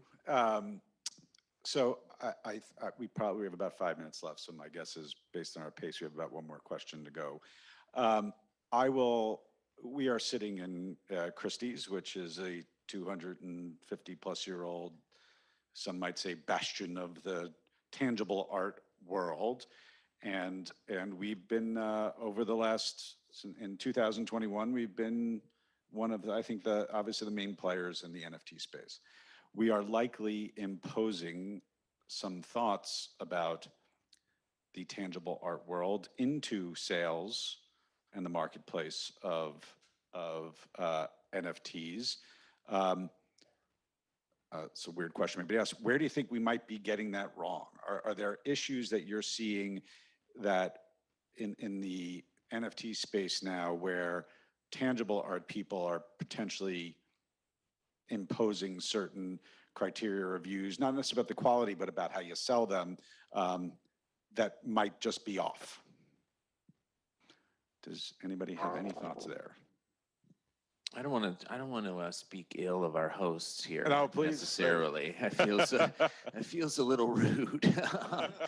I'll keep it general because I don't actually know if Christie's is doing what I'm going to say, but it just seemed more like once this NFT stuff became considered art, it was like, oh, all right, let me tell you what you guys are going to be into. Let me tell you what's good here. A little bit related to your last question. And here we go. This is what you want. And everyone who, the community of people who are in NFTs were like, nope, or like, no, we know what we want. We've already been showing you, like, this is what we're into. It exists already. So not that there's not value there in bringing something interesting there, like to the world of NFTs, which might be, important from an art historical context, but just the idea that, like, once it entered the realm and was called art, that there would be like a determination able to be made that this, all right, we got it from here, guys, don't worry about it. And I'm not going to say that's what's being done, but that, I think, was a little bit of a danger in the early days, and I think we're sort of figuring that out. It's a little bit more of a conversation now, figuring out what is all this, like what matters to the people who are participating in this, and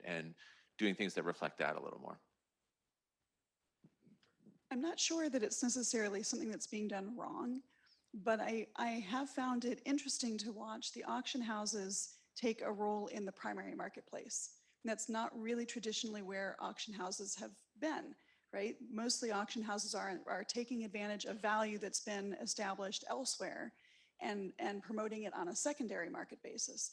So I actually think that it's going to end up there. No offense to Christie's or anybody else's auction house NFT program, but I think ultimately, again, going back to the idea of disintermediation really not being the case here, we're going to need those other marketplaces to establish value, whether in whatever context, before auction houses are really going to be able to jump in and take advantage of that value. It's very difficult, I think, for institutions that are traditionally in that secondary marketplace to do the work that's necessary to either bring artists to the marketplace or help build the careers of the artists in a way that's going to be sustainable and viable within the marketplace. Yeah, I think, oh, sorry, you want to go ahead? No, go for it, John. Yeah, I mean, I think I'll probably bring us back to 2006, 2008 again. We saw the same dynamic with Chinese contemporary art and Asian contemporary art, where the auction houses, for better or for worse, really led a lot of what was considered good and bad for a couple of years there. And a lot of the buying was, speculative, and there was a lot of, kind of investment buying, people buying with their ears. And when the market fell out, we were left with a lot of people who were, holding artwork that they didn't really like, didn't turn out to be very important. Of course, there were great ones like Zhang Xiaogang and others, but it was just, the education wasn't there. And so I think the suggestion would be for Christie's and everybody who, has this kind of privileged position of being able to kind of project over a large audience, to go backwards a little bit and go bottom up and start to help develop and mature the institutions like this, nonprofit art spaces all around, like the art schools, like the small galleries, and help to build that infrastructure, which traditionally, and I think for the best possible way, helps to challenge artists to develop their work, and also helps collectors develop their understanding of what it is that they're looking at. We've jumped straight into, okay, well, here's the high-end market, but there needs to be this honing process and this assimilation, kind of process. Thank you, Jahan. All right, the zeros are flashing on the screen. So I just want to thank all our panelists for a fantastic conversation. And Sam, I assume you're behind me. No, she's not. All right, so. Time to talk about smart contracts. Yes, then. let's do smart contracts. Okay. Oh, there is Sam. Hello, Sam. Thank you very, very I was much. just having so much fun listening that I didn't even want to stop you. Thank you so much, Jason, and all of our panelists. What an engaging conversation. I don't know about all of you, but I want to join the team sport. So I'm certainly going to be expanding my own NFT collection after this day. But if you guys want to exit the stage that way. Okay, so we're going to just take a very quick, we're going to welcome Devang right up to the stage. Fantastic. If anybody needs a comfort break at any time, of course, you're welcome to take one. But we are going to jump right into our next conversation. We have a really exciting talk planned next, so I know that you're going to want to get back to your seats quite quickly. It's a very tricky title. We've tried to keep it very vague to intrigue you. The blockchain trilemma. So I'm very pleased to be welcoming up to the stage my illustrious colleague, Devang, who will be moderating this talk. I could actually probably talk for the entire 30 minutes trying to introduce Devang, but I won't embarrass him. Devang, come over, come stand with me. Okay, great. We actually, I think people kind of needed the 5-minute break, so we are going to take just a 5-minute pause. Thank you to everyone for sticking with me and being patient. There's really good treats outside, so please help yourselves and we'll join it back in just a moment. Okay, that's fine. You know what? I think everybody needed a pause. Good thing I get to introduce you again. That's fine. That's okay. He's here now. Okay. But you said we're as soon as everybody got up and walked out. Yeah. Okay. He's here now, but okay, that's fine. It's fine. Yes. Can someone communicate with the panelist and let them know we're taking a 5-minute break and we'll begin hopefully at 10:52. Yeah, that's fine.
Okay, welcome back to everyone in the room and everyone online. I'm sorry because I know I was teasing you earlier, and now we will really begin our talk on the blockchain trilemma. So as I mentioned, I'm so delighted to introduce my colleague Devang, who will be moderating our discussion. I actually could speak truly for 30 minutes just about Devang, but suffice it to say that his illustrious career has involved stints at Microsoft, Artsy, and Devang is now serving as an advisor to many, many important companies in both the tech and art industry. And Devang's knowledge really knows no bounds. We are particularly excited to call Devang a member of the Christie's family, as he has been working the past few years as a digital advisor to Christie's, and it is really Christie's gain. So please join me in giving a warm welcome to my friend Devang. Thank you, Sam. And again, thank you, Sam, for putting this whole thing together, right? A really awesome panelists and crowd. It's great to see everyone in person. I think everyone was getting tired of just Zoom boxes, right? So this is the first time we're all in a room together. I think I have the tough job of trying to introduce someone who has just defined this domain for all of us. And I will just try my best to do it some justice, Silvio, and I apologize if I don't cover everything. Silvio, for us, and I come from the crypto community as an academic. For us, Silvio is God, right? Silvio basically did the seminal work on all things cryptography before crypto was cool. He has been a faculty at MIT for almost 4 decades. His interests range from cryptography to mechanism design to all things nerdy that most people in the audience may not want to be listening to today, but we'll stick to the topics that are relevant. Silvio has a Turing Award in cryptography for his works on zero knowledge proofs. And a little trivia, Silvio used to be my advisor's advisor when she was at MIT, so he's kind of my crypto grandfather, right? So in that sense, it's my esteemed honor to bring him on to this panel. Turing Award, for those who don't know, is a Nobel Prize equivalent in computer science, because there is no Nobel Prize in computer science. He not only has a Turing Award, he also has a Gödel Prize and is on the American Academy of Sciences. So he is the person to go to. In 2017, he decided that there is something wrong with blockchains. And so he started a company called Algorand that is a blockchain in itself. And today he's going to share some of his journey with us. So welcome, Silvio. I hope I covered everything that we wanted to cover today. Thank you, Devang, for the nice introduction. Good morning, everyone. So just, I want to start sort of with a softball question, Silvio, if I may. What does it take for an academic such as yourself to jump from teaching to starting a company and a blockchain? So can you just tell us a little bit about that journey? How did this happen? Well, frustration and exasperation. As you mentioned, right, for 4 decades ago, when I was co-founding all this field of modern cryptography, so we were convinced that everybody would be using these tools, somehow 25 years ago already. Right? And, it takes 10 years maybe to get the world convinced. And then it took much, much longer. And so this time around, I decided, when I learned about blockchain, says, hey, I don't want to have another another thing like this. I'd like to try to accelerate things and throw my hat in the arena and see what happens. So frustration is a great motivation for an academic to go into a startup and trying to produce the tech right away, rather than waiting that your white paper gets picked up by somebody who may or may not be fast in implementing it. Got it. No, I completely empathize and hear where you're coming from. So can you tell us a little bit about Algorand and what you are trying to solve today? What is the problem that you're trying to solve? Well, originally, Algorand now is doing all kinds of things, but my original motivation for putting forward yet one blockchain, when we launched Algorand, there were a few thousands of them, so it says Y+1.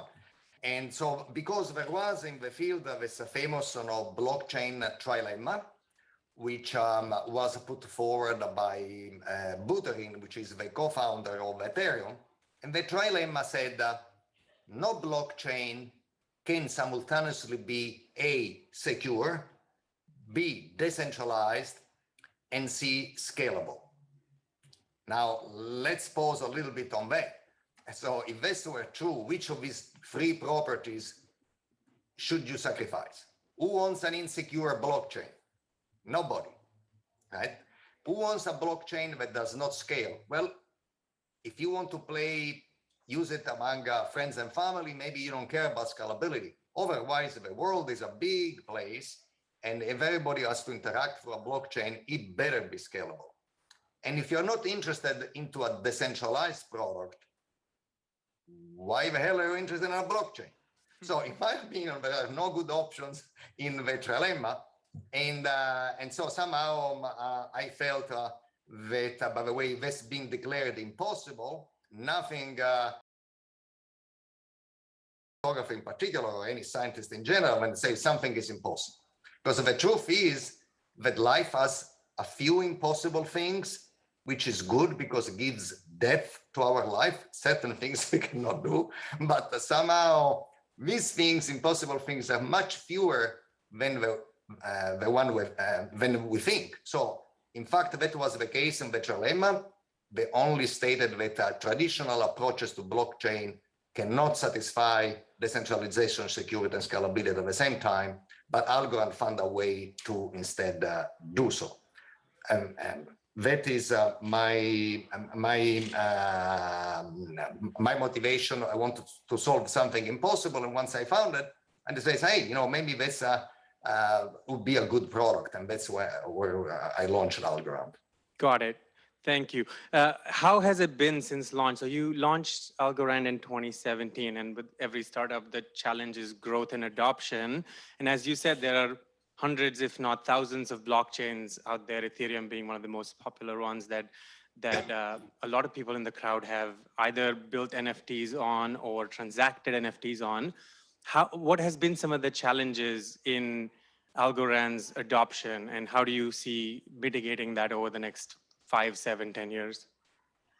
So first of all, the challenges was that if you are a newcomer, you start like 1,000+1, you have to work your way up. But somehow we launched in June 2019, and we have actually produced blocks continually with no interruptions whatsoever. So the tech works very well. And we produce blocks very fast, much faster than other blockchain. So essentially in 4.5 seconds, we have a new block. And by the way, we have a new block in a truly decentralized way, which by the way is good because of certain people love decentralization because in order to trust the blockchain. So if you and I want to exchange, say, an asset without the help of anybody, why can we do that in a blockchain? Because we trust the decentralization of it. Mm-hmm. If the blockchain is centralized, this trust is not there. And even if you somehow trust the entity that orchestrates the entire blockchain, not a good idea, by the way, then you have a big risk because a centralized system can be attacked. A blockchain is He lives on the internet. He lives, in a world where there are all kinds of attacks. If it is centralized, you have very few targets. So if you want to de-risk it, you must have a decentralized blockchain. So, and we proved that we are decentralized. We produced millions of blocks, and now we have some 20 million wallets and on Algorand is. And we have actually a great suite of smart contract that not only we have the transparency and inalterability of the information that is posted, but we have also a way to transact very efficiently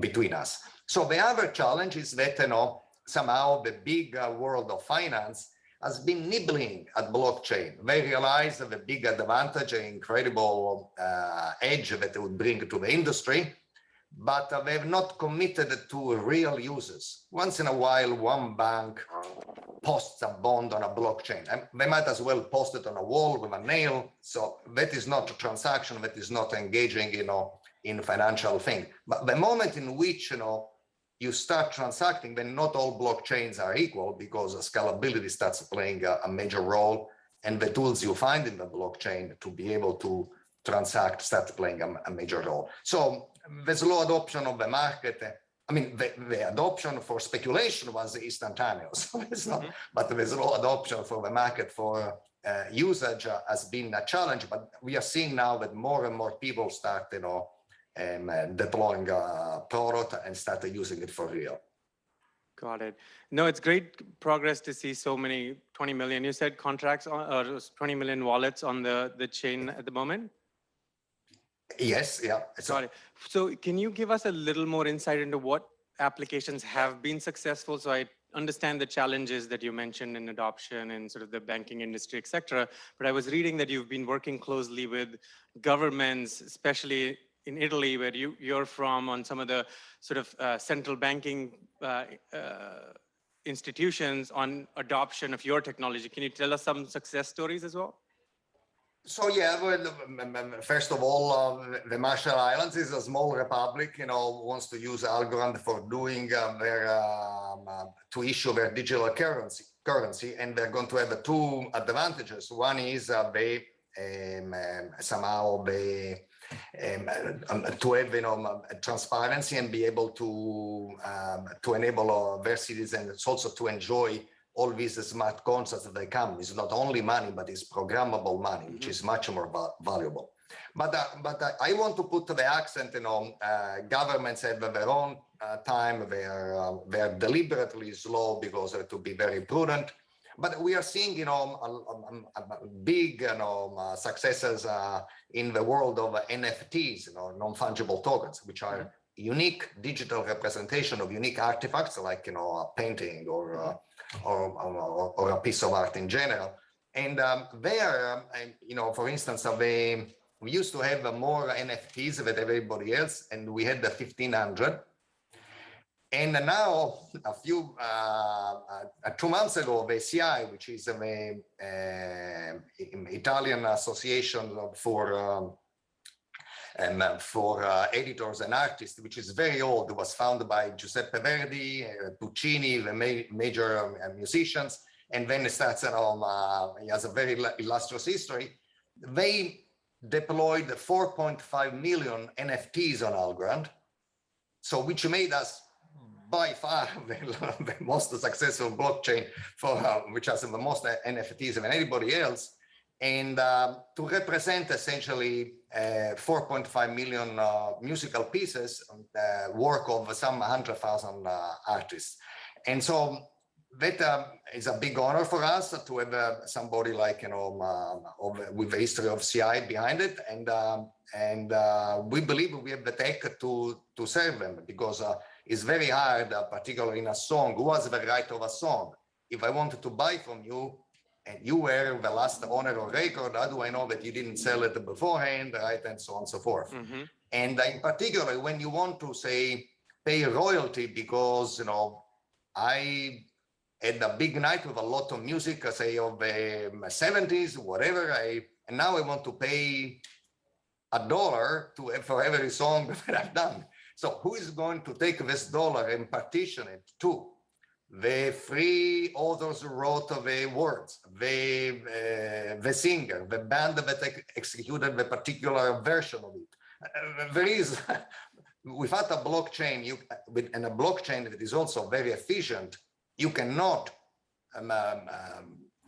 in a profitable way, partition to so many people $1 or 25 cents even, depending what it is. So we have this ability, and I think that is going to be a way for the owner, the creators of art to be remunerated for their work, because we all enjoy it, as you know, and but very often the artists don't get as much as they deserve for making our life better.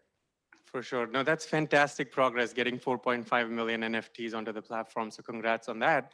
I think it's a great segue to the NFT portion, which is the part of this conversation, is given that there are so many chains out there, and Ethereum is one of the more prominent chains where NFTs have been quite successful in the digital art space, how do collectors, which is a big part of the audience today, think about interoperability? So if I had an NFT on one of the chains, say Ethereum, how do I carry it forward from one chain to another? If I want to now transact on your platform, if you're winning the race, how do I bet on your race? So can you tell us a little about things like forking and how you're thinking about just the progress there?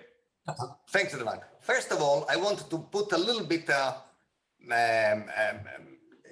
want to ask the prequel of your question, to say, I have a piece of art, or I want to make an NFT, where should I post it? Never mind, once I post it, where should I migrate it? But which blockchain should I post? What are the criteria that I would use to choose the blockchain? And I think I come back with 4 criteria. The first one is no forking. For those of you who don't know exactly know the blockchain should be one linear sequence of blocks, but it is not. It very often splits into forks temporarily, and then one of its 2 branches dies and eventually splits again, and then one of the branches dies, and so on and so forth. So why is no forking important? Algorand instead never forks. It is one block after the other, and as soon as a block appears, you know it's going to stay on the chain forever, and there are no forks. Why this matters to NFT? But first of all, there is a semantic issue, right? If I have a unique, can there be 2 Mona Lisas? I mean, in which branch is really the Mona Lisa, right? And if one has been sold in this branch, can I say buy it from the branch below? You know, that creates a confusion that, a semantic confusion that you don't want to even deal with, right? Even temporarily, this ambiguity for unique assets is really not a good idea. Undivisible unique assets, not a good idea.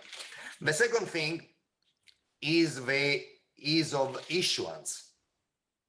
So somehow in Algorand, to issue an NFT it can be done in 4.5 seconds by just filling a form, so to speak, and at the price of a milli-algo, right? Which is essentially $1 per $1,000 right now. So if you want to issue other chains, by the way, is $100. So 4.5 million by $100 starts getting, $500 million, which is a little bit, more a concern. But you say, okay, but nonetheless, if you have a very valuable, unique piece, then you say, well, I don't care if it takes more grungy to issue it, but you have to worry about other things. When I say ease of issuance means that, if I hire somebody to make a special smart contract to issue my token, then I have to worry, the smart contract is equal to the other smart contract. How do I know that they can really interoperate with the other NFTs? Or there are minute differences that they're going to come up later. So if we issue NFT as a layer 1, which means, in a very uniform way, because it's really the consensus layer, and therefore they are all guaranteed to be interoperable. And by the way, we also have the third thing is the tech that goes with the NFT. Okay, now I've issued an NFT. Wonderful. What do I do with it? Well, you can sell it. And in Algorand, you can sell it by what we call an atomic swap. So I have an asset, you have an asset. Should you send the NFT to me first? I will receive it in less than 4.5 seconds. But now you depend on me to pay you in return. Or should I get paid first? You should get paid first, and then nobody wants to go first. So in Algorand, an atomic swap is guaranteed that two assets change their owners together, or everybody keeps their own assets. The money and the painting, they stay in the right hands, or they switch simultaneously, or nothing. That's a very big advantage.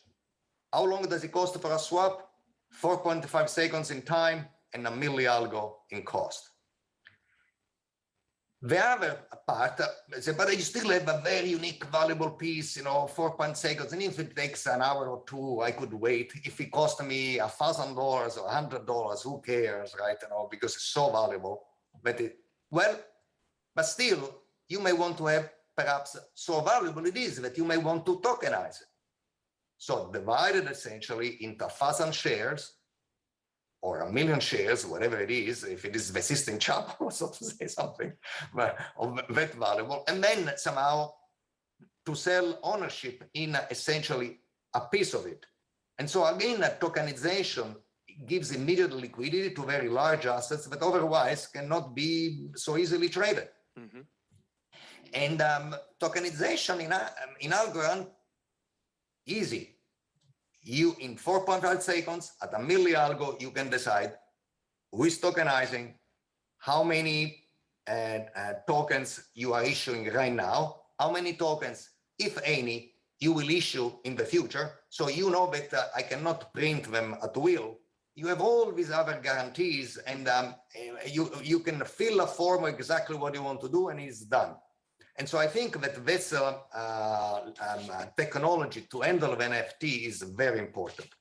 And finally, I want to say the cost of operating the NFT is very important too, because if you have some most valuable painting, say, well, I don't care about efficiency very much, but what if you want to essentially sell the equivalent of a digital postcard that you can send it to a friend and has a ephemeral life of an hour or a day and then disappears?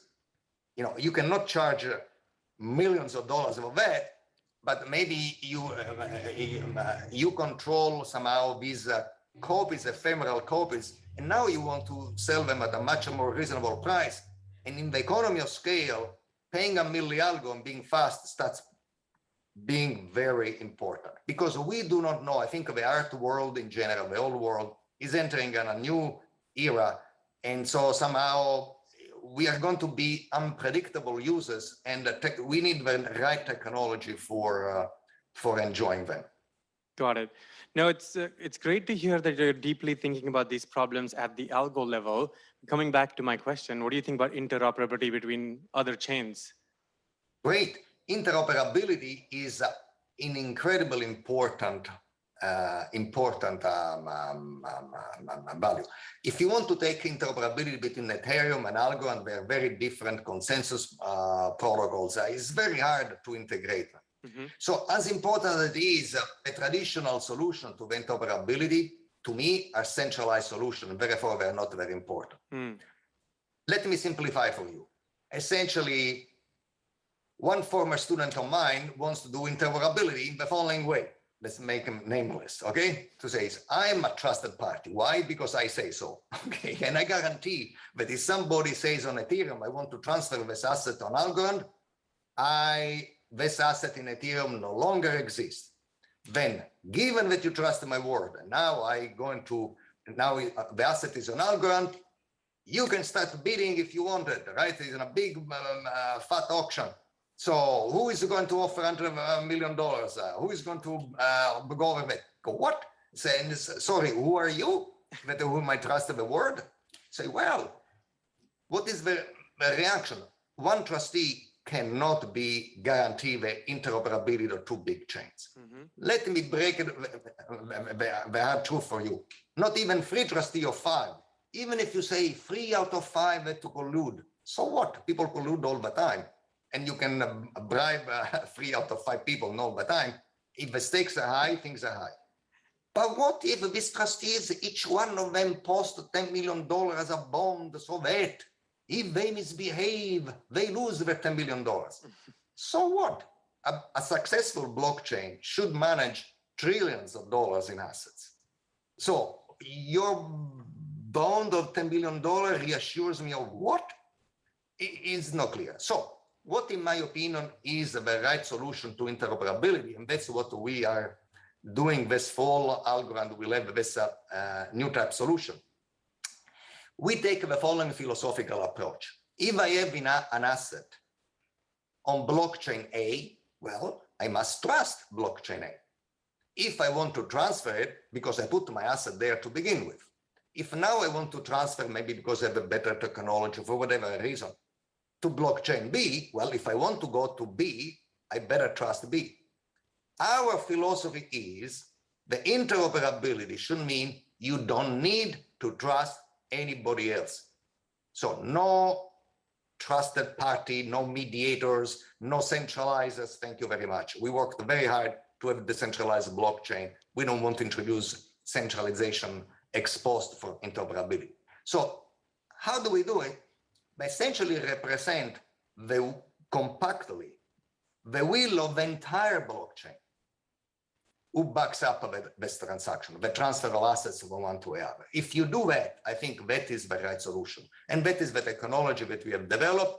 And now we are testing it and will be available, for instance, to have a trustless bridge between Ethereum and Algorand.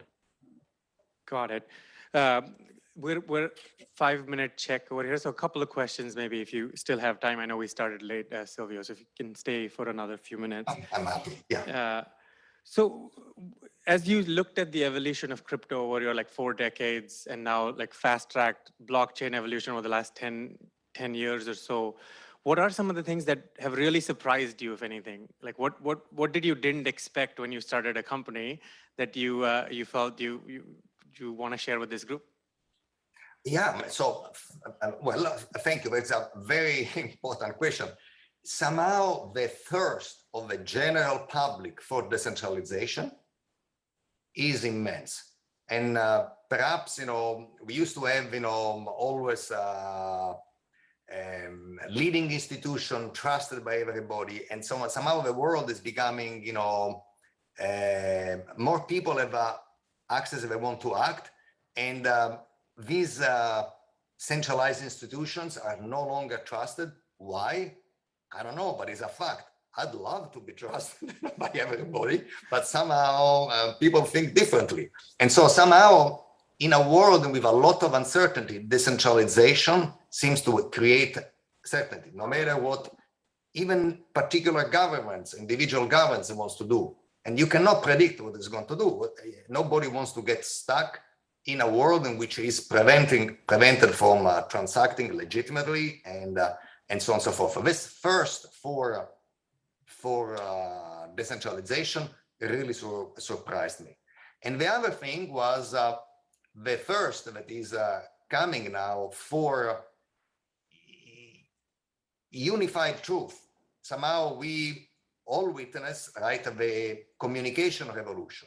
I can push a button, whether it's on Facebook or anybody else, and millions of people will receive my message. But if you receive a message together with a few other million people, do you know that everybody else is receiving the same message that you are receiving? That's a totally different story.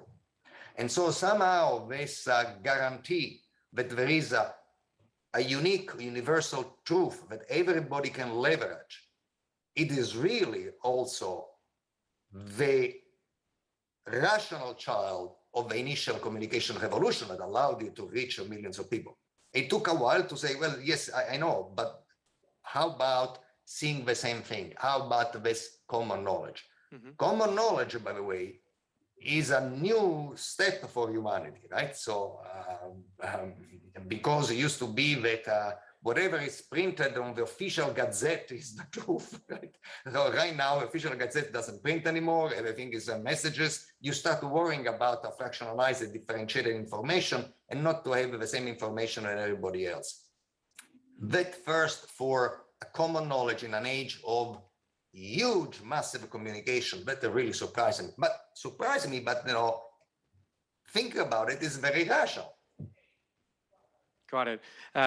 Last question, like as a sort of founder of a startup, where do you see Algorand going in the next 3 to 5 years? Like, what does success mean to you? Okay, so then Algorand is progressing in many ways, but if you say success has many forms, but the form I cherish is the democratization of finance. I really want to give to the man or the woman on the street the same sophisticated financial tools that up to now have been available only to the chosen few. And I think that this will generate much greater access to shared prosperity.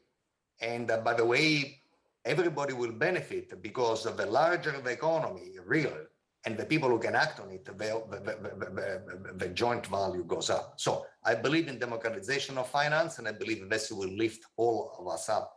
Besides lifting, a lot more people than before. Got it. Again, I could keep going for hours conversing with you, Silvio, but we have less than a minute left. So I'll take this opportunity to really thank you for making the time in your day to talk to us about what you're doing. And also thanks for everything you've done for the crypto world in the last 4 decades. Thank you. Thank you very much. You're very welcome to London. Thank you so much, Devang and Silvio. I feel like I just learned a lifetime's worth of information in 30 minutes. So thank you. With that, we are going to, for our friends watching at home, take about a 10-minute break. So please do feel free to take a quick comfort break. For those of you in the room, our coffee bar is still available, and we just ask that everyone gathers back at 11:30. Thank you.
dentro un corpo maschile.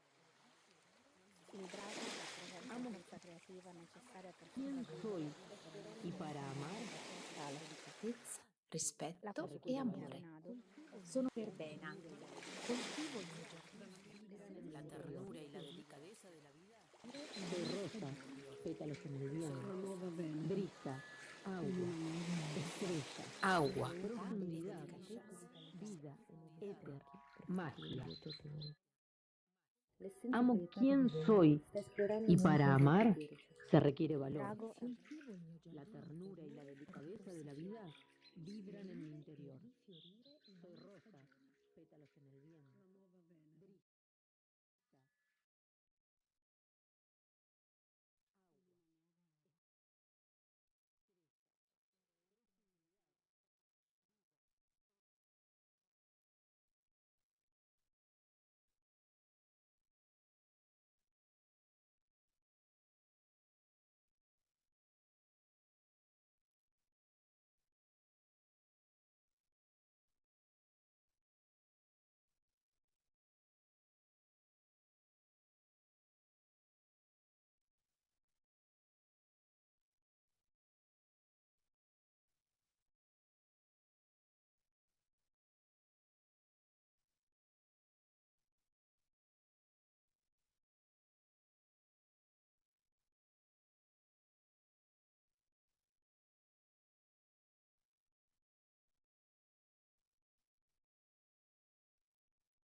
Hi,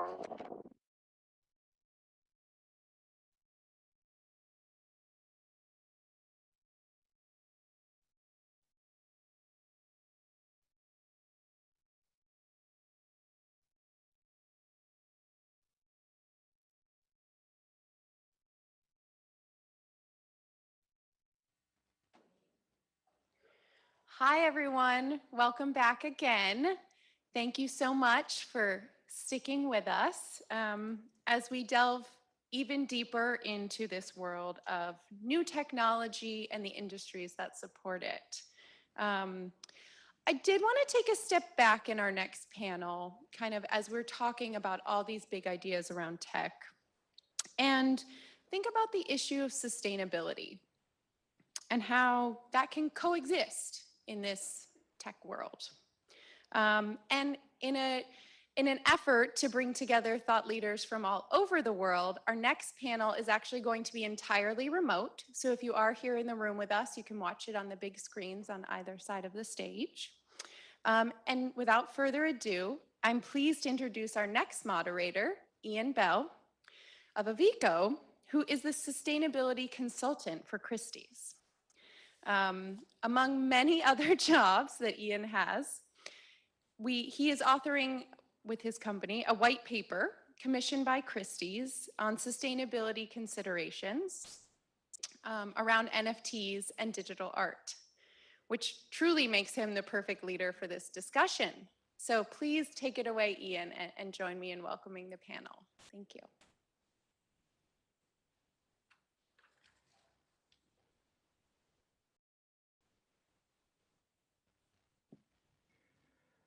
Thanks, Anne. Good afternoon, everyone. So in this session, we're going to explore NFTs and sustainable technology, which brings together fields you could describe as era-defining: sustainability, climate, technology, and blockchain. They all share a propensity for scientific complexity and technical jargon, and they enjoy a sort of frenemy-like relationship. So from the perspective of sustainability, technology in its broadest sense is often seen as the cause of many of our environmental problems, while at the same time, as Bill Gates would attest, the primary solution that will herald a low carbon, more sustainable future. Today, we have an exciting set of panelists who are going to help us explore some of these broader paradoxes that play out in the concentrated form in the world of digital art, one that encompasses blockchains, NFTs, and cryptocurrencies. Many of you have probably heard about the environmental impact of blockchain. Typically, the energy involved produces carbon emissions equivalent to a mid-sized country of your choice. All our panelists are involved in solutions that address some of the apparent environmental issues relating to blockchain, not least the huge energy usage required by some computational processes associated with blockchain technology. So we're going to cover that in our discussion, but we'll also explore the broader sustainability issues and opportunities in digital art. So let me introduce three panelists. First of all, Kathleen Brightman. Kathleen's a co-founder of Coase, a software company that aspires to lower transaction costs using cryptocurrencies. She's previously co-founded Tezos, a smart contract platform and cryptocurrency with an on-chain governance mechanism to coordinate and push upgrades to its network. Dan Heyman, our second panelist, is CEO of Palm NFT Studio. He's based in Valencia. Dan is a blockchain industry veteran, if I may say, who has worked across Ethereum 1.0, 2.0, enterprise Ethereum blockchain protocols. Palm NFT Studios is a collective of entertainment, technology, crypto art, and art industry leaders set up to on-ramp artists, creators, and rights owners who want to establish NFT marketplaces and next-generation creative works on Palm. Thirdly, Martin Weinstein is the founder and executive director of the Open Earth Foundation, a non-profit focusing on digital innovations and open collaborations around planetary scale projects such as developing a global climate accounting system, Open Climate. He has been involved with the NFT art space, however, playing a key role in the Carbon Drop Initiative, which some of you may know. It included Beeple, for example, and it fused together art NFTs and an inbuilt offset solution. So I'm sure we're going to hear a bit more about that. in the course of our conversation. So I'm going to kind of open up the conversation and start off with a kind of broad general question for our panelists. Obviously, this is a complex area. So for the benefit of the audience, and just to give us a bit of context, can you explain, each of you explain in simple terms, what you see as the key sustainability impacts of NFTs and cryptocurrencies? So maybe we'll start with Martin to kind of kick off the conversation. Thank you, Ian. Such a pleasure to join everyone today there in New York and my fellow panelists. I probably would start by starting to clarify a bit some of the things that are often rise up when we talk about the impacts of NFTs. There is a bit of a misinformation around that NFTs are bad for the environment, but it's and I'm sure some of the panelists will follow up on this. It's very important to distinguish under which blockchains, under which protocols those are being used and what's the background behind a mint. One of the things that I wanted to focus about today in terms of the sustainability impact, not necessarily of NFTs, but the use of NFTs to be able to support sustainability impact, which is what led us to the carbon drop.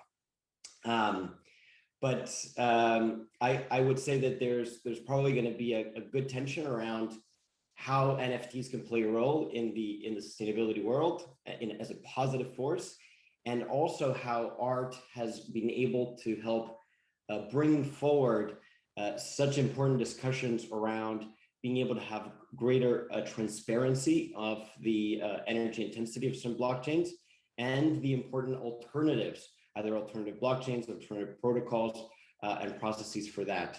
So perhaps it's more of a landscape setting of these topics, Ian, that I'll kick off and I can follow up based on the panelists as well. Great, thanks, Martin. And we're going to explore quite a few of those during the conversation. But maybe Kathleen, maybe you have a view about, maybe you just want to draw out some of the kind of typical impacts that people talk about when they talk about NFTs and cryptocurrencies. Yeah, I think about the energy use in mining, for example. Sure. Yeah, so I think I would separate two things here. One, does the underlying technology raise sustainability concerns? The answer in my mind, at least, is absolutely. Proof of work is basically using energy consumption to secure the blockchain. It serves a very important purpose in the model of a cryptocurrency, but from an environmental impact, it is definitely a sacrifice you make in order to have this function correctly. The second issue is, can NFTs and cryptocurrencies directly contribute to sustainability? I do happen to think that there are opportunities in carbon markets and decentralized power grids, et cetera, et cetera. I don't know how well they jive with the existing NFT space, but what's been interesting to see is that basically because NFTs are the first phenomenon that's been popular outside of the cryptocurrency market, most of cryptocurrencies phenomenons have been almost self-referential, and NFTs were really the first opportunity for mainstream people to actually understand what was going on underneath the hood.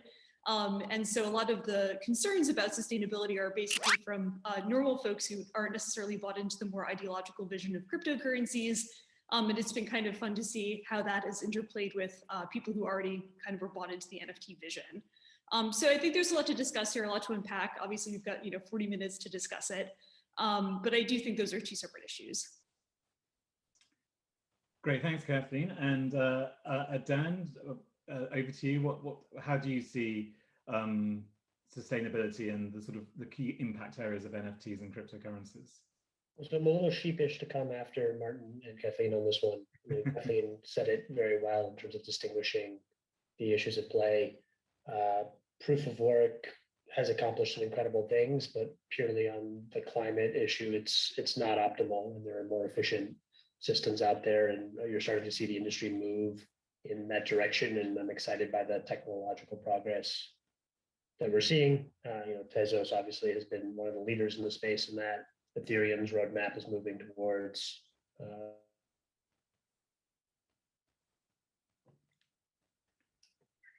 side. My damage is And then I don't know if I froze there for a second. I apologize. just for a second, yeah. Yeah, so and so there's the direct consumption issue, energy consumption issue, which I think is being solved by alternative approaches. And then to zoom out, in terms of the ideological goals, I think that Martin, Kathleen, and I are all bought into in terms of what blockchain can do for society and economic systems. I think there's huge sustainability impacts, both from the ecological, environmental lens, but also from some of the other goals that sustainability sort of has in its mantra in terms of access and inclusion and sort of the decentralization mission that I think a lot of us believe in also has the hope of reimagining the way our entire economy works with relation to energy consumption, much broader than just sort of the technical operations of a single network. Yeah, and I'd love to touch upon that during this conversation, especially, sort of looking at the sort of the common ground that maybe a sort of sustainability perspective and a technology perspective have with regard to changing systems and sort of having kind of social good objectives. But just before we kind of move on to that, it'd just be great to hear a little bit about, just to kind of explain a little bit more, what is the kind of key issue? Is it an issue that's going to go away with regard to the environmental impact that has been kind of brought into the spotlight, as Kathleen said, by NFTs, i.e. this issue around the computational power for mining that's required by mining? Is that something that is going to be an ongoing issue, or is it something that's solvable? It seems that Tezos, for example, and Palm both have a story about how to solve that. So it'd be good just to hear a bit more about that before we move on to those kind of broader areas. So maybe Kathleen, it'd be good if you could just kind of pick up on that. Sure. Yeah, so Tezos is a smart contract platform. In many ways, it's similar to Ethereum. One key difference is that when Tezos launched in 2018, it launched with a proof of stake network, not a proof of work network, meaning that, instead of using costly computational power to secure the network, people who own Tezos tokens effectively run a specialized piece of software. Consequently, there is orders of magnitude less energy devoted to securing the Tezos blockchain than most other leading cryptocurrencies. It's funny because I used to bring this up as a talking point, like, oh yeah, we're more eco-friendly than a lot of our competitors, and people largely didn't care. For many years, it's really just been the consciousness that's been brought to light by the art circles, I guess, coming to the fore around this, that people actually seem to give a damn, which is obviously very encouraging, and I think a movement towards consciousness that we should all applaud. But yeah, suffice it to say, it really wasn't in our talking points for several years, because I think by and large, cryptocurrency culture doesn't care that much about sustainability, which is their prerogative, of course. But all that to say, we launched with proof of stake, back in 2018. A lot of, I guess, chains have tried to switch to proof of stake, notably Ethereum over the last several years, and have failed to do so. It's genuinely very hard to launch a proof of stake cryptocurrency. You have to basically bootstrap a network. Proof of work is a lot easier to originate a cryptocurrency with, which is why most people have it as the default mechanism. But yeah, I mean, it's very much essential to the Tezos position paper from 2014 that proof of stake doesn't have some of the trade-offs that proof of work does in incentive compatibility. And so, that was kind of a non-negotiable part of our launch, and it happens to have been a more eco-friendly and sustainable mechanism. And I'm kind of happy that consequently a lot of artists have migrated to a Tezos-based platform called Hikek, which has the most amount of daily active users in the cryptocurrency NFT ecosystem. And I think a lot of this was born out of the more technically literate folks basically looking under the hood and saying, this seems much more sustainable. Great, thanks, Kathleen. And Dan, just going back to you, because looking at your kind of your bio and the fact that you've kind of been deeply involved with Ethereum, and Palm also seems to be very much on the kind of sustainability side of blockchain. I mean, could you just kind of explain in simple terms, maybe for the benefit of the audience, why proof of stake is better than proof of work with regard to sustainability as the first point, and then maybe also just kind of touch upon, why wouldn't that just be the kind of answer for the future? Is that the answer to sustainability in the future for for NFTs in terms of whether they can be sustainable or not? Yeah, so I think Kathleen spoke to this and Martin spoke to this. There's the challenge from an environmental perspective with proof of work is the network is secured by playing a lottery, and the winner of that lottery has the right to verify sort of blocks in the network. But like any lottery, there has to be a cost to the ticket. And in proof of work system, that cost is energy consumption on sort of highly specialized computational hardware. And it's now become a hardware race in a way that's really distracting. So then you just froze on that crucial moment. So maybe just go back a couple of sentences. So sorry, my internet's been perfect right up until this call. So I apologize for that. I was just saying proof of work uses a lottery to secure, and proof of stake, but uses a lottery to secure the blockchain network. In proof of work's lottery, the cost for the lottery ticket is basically energy consumption on highly specialized computational hardware. And so the solution to that is not a better proof of work system. It is another system to secure the blockchain for sure. To proof of stake as well. The transition for Ethereum to proof of stake is starting to go pretty well and pretty rapidly. Our team has been working on that for a few years. And we're excited by the progress and the continued rollout. So I think I think this will become a non-issue, the actual direct energy consumption of NFTs as proof of stake systems become the default in Ethereum, and sort of the layer 2s and side chains around the Ethereum ecosystem transition to more energy efficient solutions. So it is certainly a problem today. I don't want to minimize that in any way, but we're at Palm committed to the Ethereum ecosystem and the solutions that are being put forward within the Ethereum ecosystem. But if an artist, I mean, a lot of artists have obviously shown some concerns about the environmental kind of aspect of blockchain, as Kathleen kind of pointed out. They kind of put a useful kind of spotlight on it in many ways.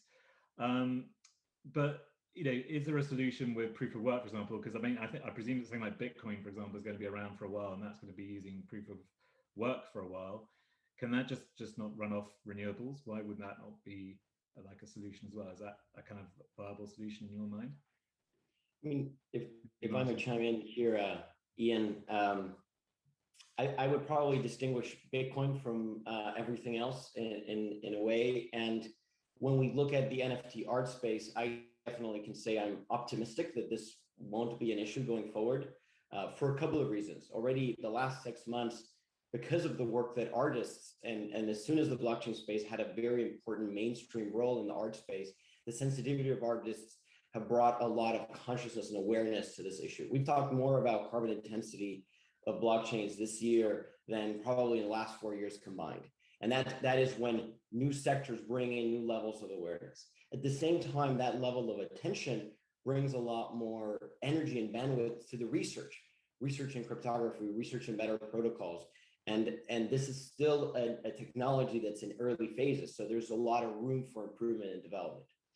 So for the NFT and art space, or NFT and other spaces, we already see a lot of positive change. So I actually think it's a matter of years until we see this as an issue being resolved. In the case of Bitcoin, I'm probably a little bit more concerned because in many ways it's a headless sort of creature. And it's not about whether we can power Bitcoin with renewables, as to what extent does the Bitcoin network will continue consuming energy. So it's more of uncontrolled growth that's a point of concern. Because as soon as it starts growing, it competes against other sources of demand for renewable energy. And we will see a lot more demand for renewable energy in our normal power consumptions that we don't necessarily want a highly consuming energy that sort of keep growing, competing against that. Great, thanks, Martin. And I kind of to just, while we're sort of talking about the role of artists in the use of NFTs and cryptocurrency, obviously you were involved in Drop Art, which included people like Gather, and that kind of opened up another interesting area, which was everybody's kind of familiar with terms like sort of carbon neutrality and net zero nowadays. And I think you talked about carbon negative, sorry, through the offsetting that was part of that. Can you just kind of explain a little bit more about that? Because that starts to kind of open up another interesting area, I think, with blockchain and sustainability. Sure, and perhaps a good context to coming from the technology and climate world, and particularly in climate accounting, one of the first applications that we've been exposed and working with in NFTs back in 2017 was actually using the framework of NFTs to create distinct renewable energy certificates. Renewables produce energy at a very variable way, particularly solar and wind, and how they are valued are unique in some sense, because every day is different and the amount of carbon that's displaced by any kilowatt hour of solar and wind going into a grid is distinct. So the NFT framework has been used for the, let's say, the climate accounting space, and a renewable energy certificate, which is a distinct unit of a 1 megawatt hour of clean energy, is an example of a carbon offset. If you want to prove that you're being powered 100% by renewable energy, you can use these NFTs as your record, as a certificate of authenticity of how you're powering your operations. Fast forward to the Carbon Drop, when we organized the event with people, the Social Alpha Foundation, and 7 other brilliant artists. The concern around NFTs in the space and sustainability started growing. So for us, it made a lot of sense to, again, reutilize the role that NFTs can have in showcasing a distinct sort of tokenized asset for a carbon reduction. And in this case, for example, projects, carbon offset projects of forest conservation or reforestation, and peg the NFT of that unique offset to the NFT of the artwork, so that the artwork travels along with, let's say, a positive impact. Now, this we did, and we think has a very important role in the sector going forward, so that you have a proof of offsetting through what's called the voluntary carbon market, but it's not the solution necessarily. So we also, at the same time, published 7 steps and guides that NFT platforms need to take to be able to be in line with a more sustainable practice. And some of those are, for example, educating the user about things. So it's not necessarily the hard technology of being able to offset any energy impact of an NFT art drop, but also higher clarity for the users, because at the end of the day, people have been, let's say, voting with their feet. Artists have moved to platforms that are using proof of stake, moving away from ones that are energy intensity, but that also has helped other platforms to realize that and move, for example, to layer 2 solutions within Ethereum that are more sustainable. And there's probably a last comment to say there, but we can dive a little bit deeper in, which is that opened up the ability for artists to be, and collectors, a force of positive philanthropic work, which is to make the NFT art drop a way to finance important social and environmental developments. Great, thanks, Martin. Does anybody want to kind of pick up on that? I mean, Kathleen, I was just thinking about what you said a little bit earlier, which is that, you know, that a lot of people in cryptocurrency don't really care about sustainability, but at the same time, I hear, you know, some of the roots of blockchain is very kind of socially driven and very sort of ideological, and you know, and there seems to be a bit of a tension there. We see artists obviously putting a positive spotlight on blockchain. How can you make sense of all those different kind of things going on in terms of blockchain sustainability? I mean, fundamentally, cryptocurrencies are really good at coordinating people who might not be able to trust one another. And so they underpin systems where you can have true decentralization because you don't necessarily have to trust the other parties that you're interacting with. You basically have a single source of truth and everyone trusts the outcome of that because they trust the process. It's open, it's queryable. No one's trying to get under the hood and manipulate you in some fashion. So it's very appealing to like more idealistic, more romantic types. And I think, you know, from the early days of Bitcoin, there were a lot of attacks on the environmental impact of Bitcoin. And early on, the sort of cryptocurrency culture became immune to that because they thought it was a trade-off worth having. I think that's actually very fair in some ways, but I don't think it's the complete picture. I think as the technology progresses, it's pretty obvious that proof of stake offers a lot of the same assurances as proof of work, but with a lot less impact on the environment. And so that should be lauded and embraced. But I think there's basically an artifice that has remained from the early days of Bitcoin, where people, kind of dismissed it very early on because of its impact on the environment.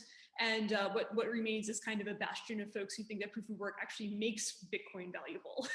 And it's, from my perspective, at least, it's just one way to skin the cat. And the cat being, securing the network. So all that to say, I don't think that it's something that environmental consciousness is something that's ingratiated in cryptocurrency culture. In fact, I think it's something that they have a very strong reaction against because of the early criticisms of Bitcoin. But I think fundamentally what a lot of artists who I found to be very idealistic and charming, and a lot of people who are really into cryptocurrencies for a variety of philosophical reasons have in common is a sense of idealism and a sense of self-expression and a desire to have sort of decentralized systems, allow people to, I suppose,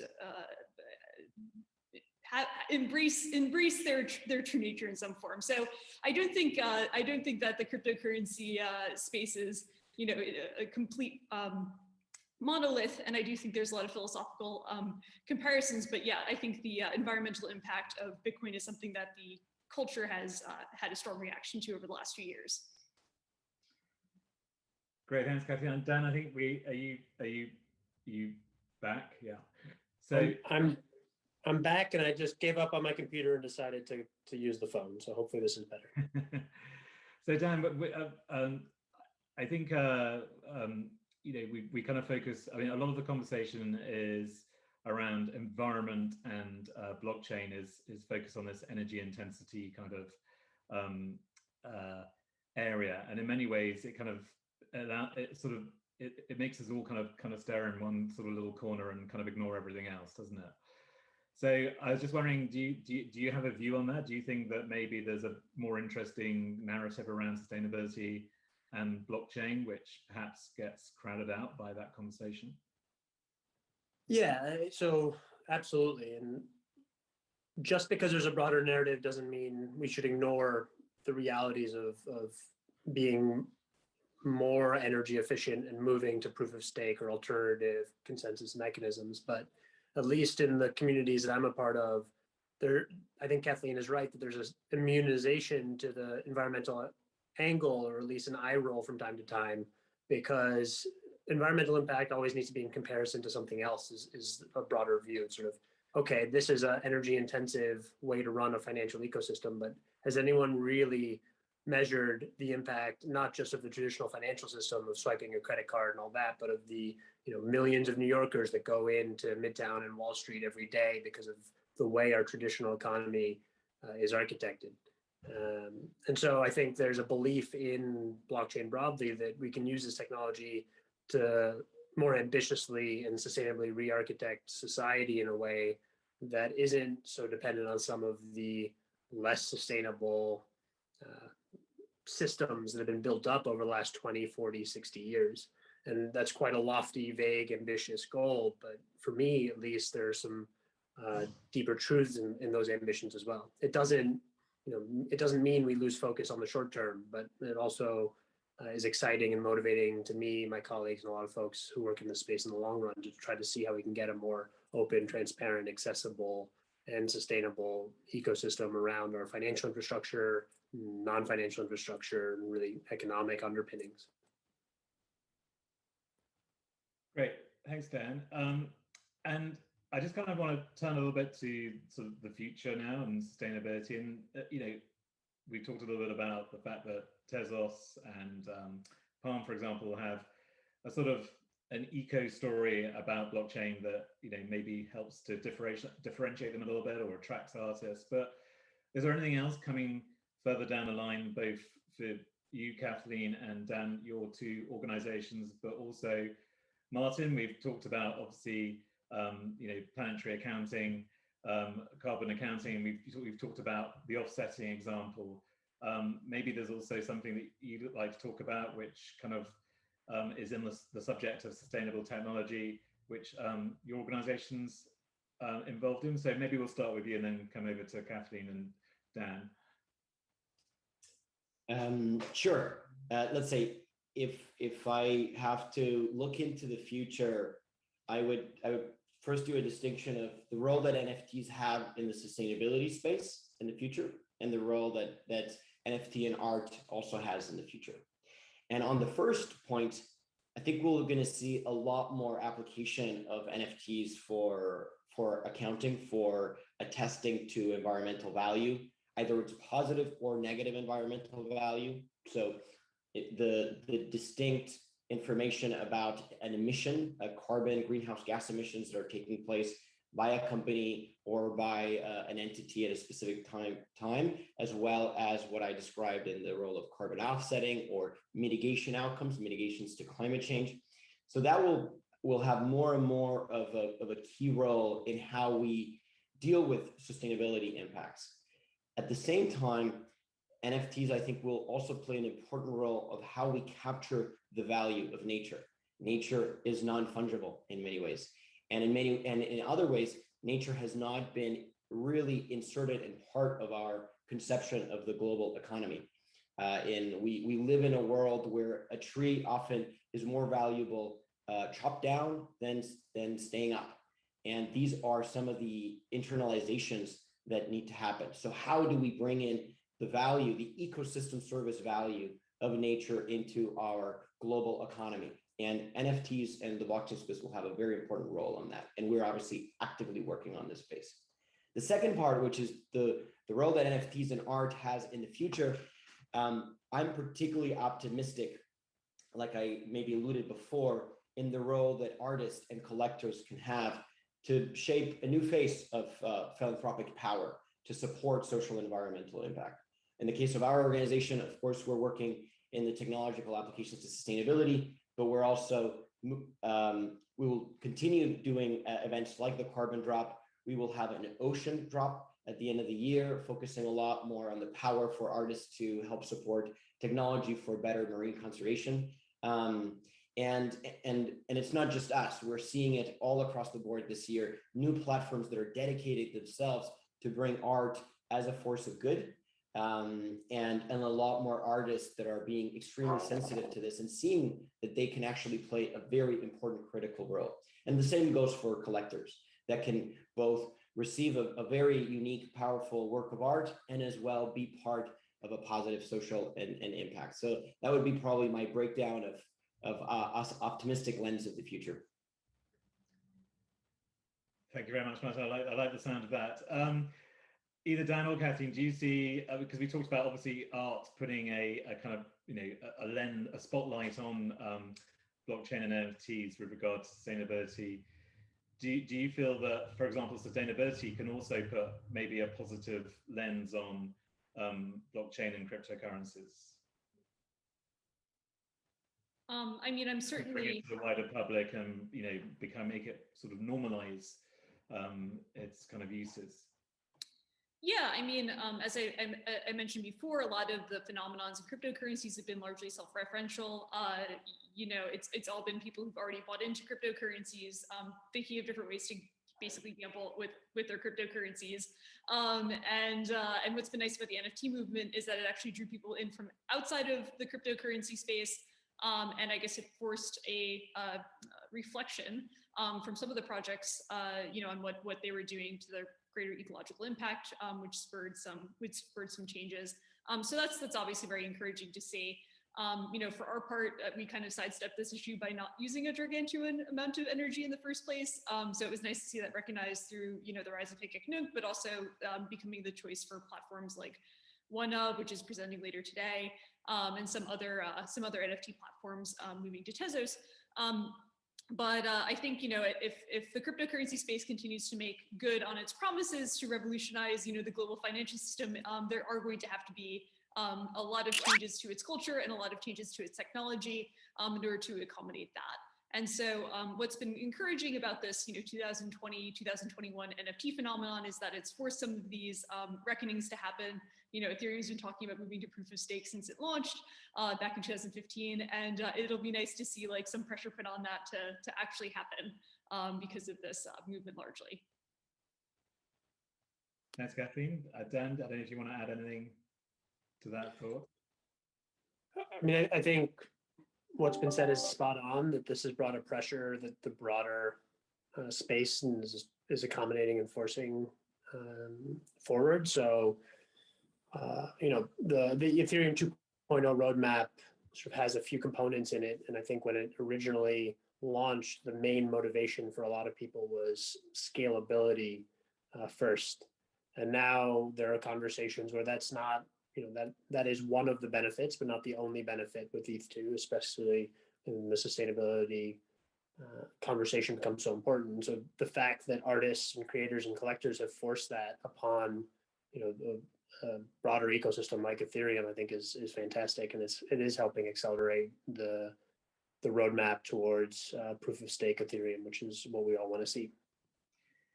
Is Ethereum the kind of turnkey to this? Is that, I mean, I keep hearing about Ethereum are working on this proof of stake, and what's holding it up, and when can we expect to see it? So how important is it? Yeah, so I mean, first, I'm going to speak on behalf of the entire Ethereum community in answering that question. I was lucky enough to help support and lead a team that was working on Ethereum 2.0 and has one of the implementations of Ethereum 2.0 called Teku in my previous role. Now I'm a little removed from that.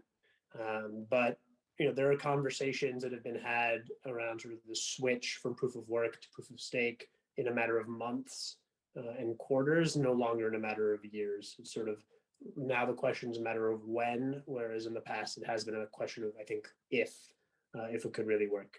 And so that's really exciting. In parallel to mainnet, there's already something called the Beacon chain, which has been running, which is a proof of stake, based system that is sort of going to serve as the foundation and the building blocks for Ethereum to switch over. That is running smoothly. There's a ton of the Ethereum value already staked in that system.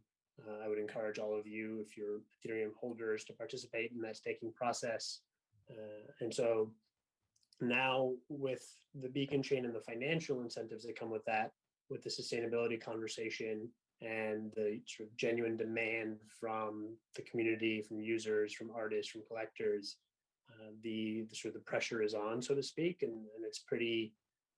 I've been really impressed and amazed by the progress the Ethereum Foundation and all the other client implementers have made towards that goal. Great, thanks, Dan. And a question for anybody who wants to pick it up. I mean, obviously we're seeing the world sort of transitioning to, well, hopefully transitioning to a low carbon net zero future, and organizations all over the world, most of the famous brands that we're all familiar with, have kind of laid out their commitments and their plans. Are the biggest players and organizations in the world of cryptocurrency and blockchain also doing the same?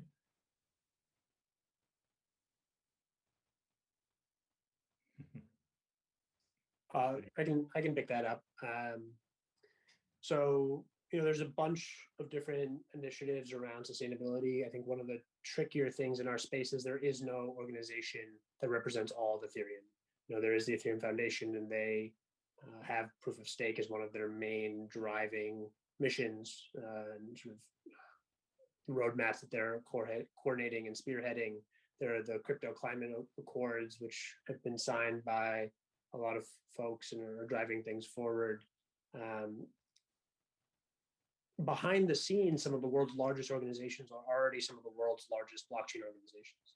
So JP Morgan Chase, Microsoft, just to name two of many that have large blockchain initiatives, some sort of private or permission chains, some public facing, and all of them are sort of choosing and selecting technology that underpins that as well based on their sustainability angles.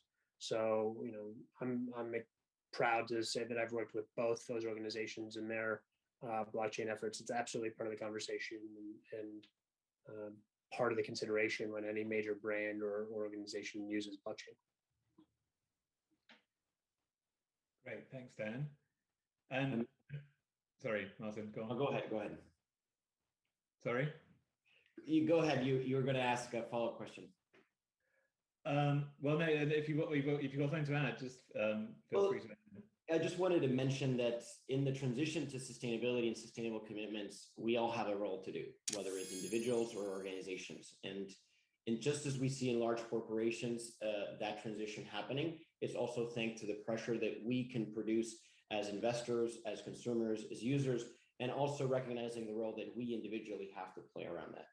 In the blockchain space, we see how the pressure from the creators, the artists, the users, bringing in higher level of sustainability awareness, creating a positive pressure for the organizations that can do something about it to start doing it.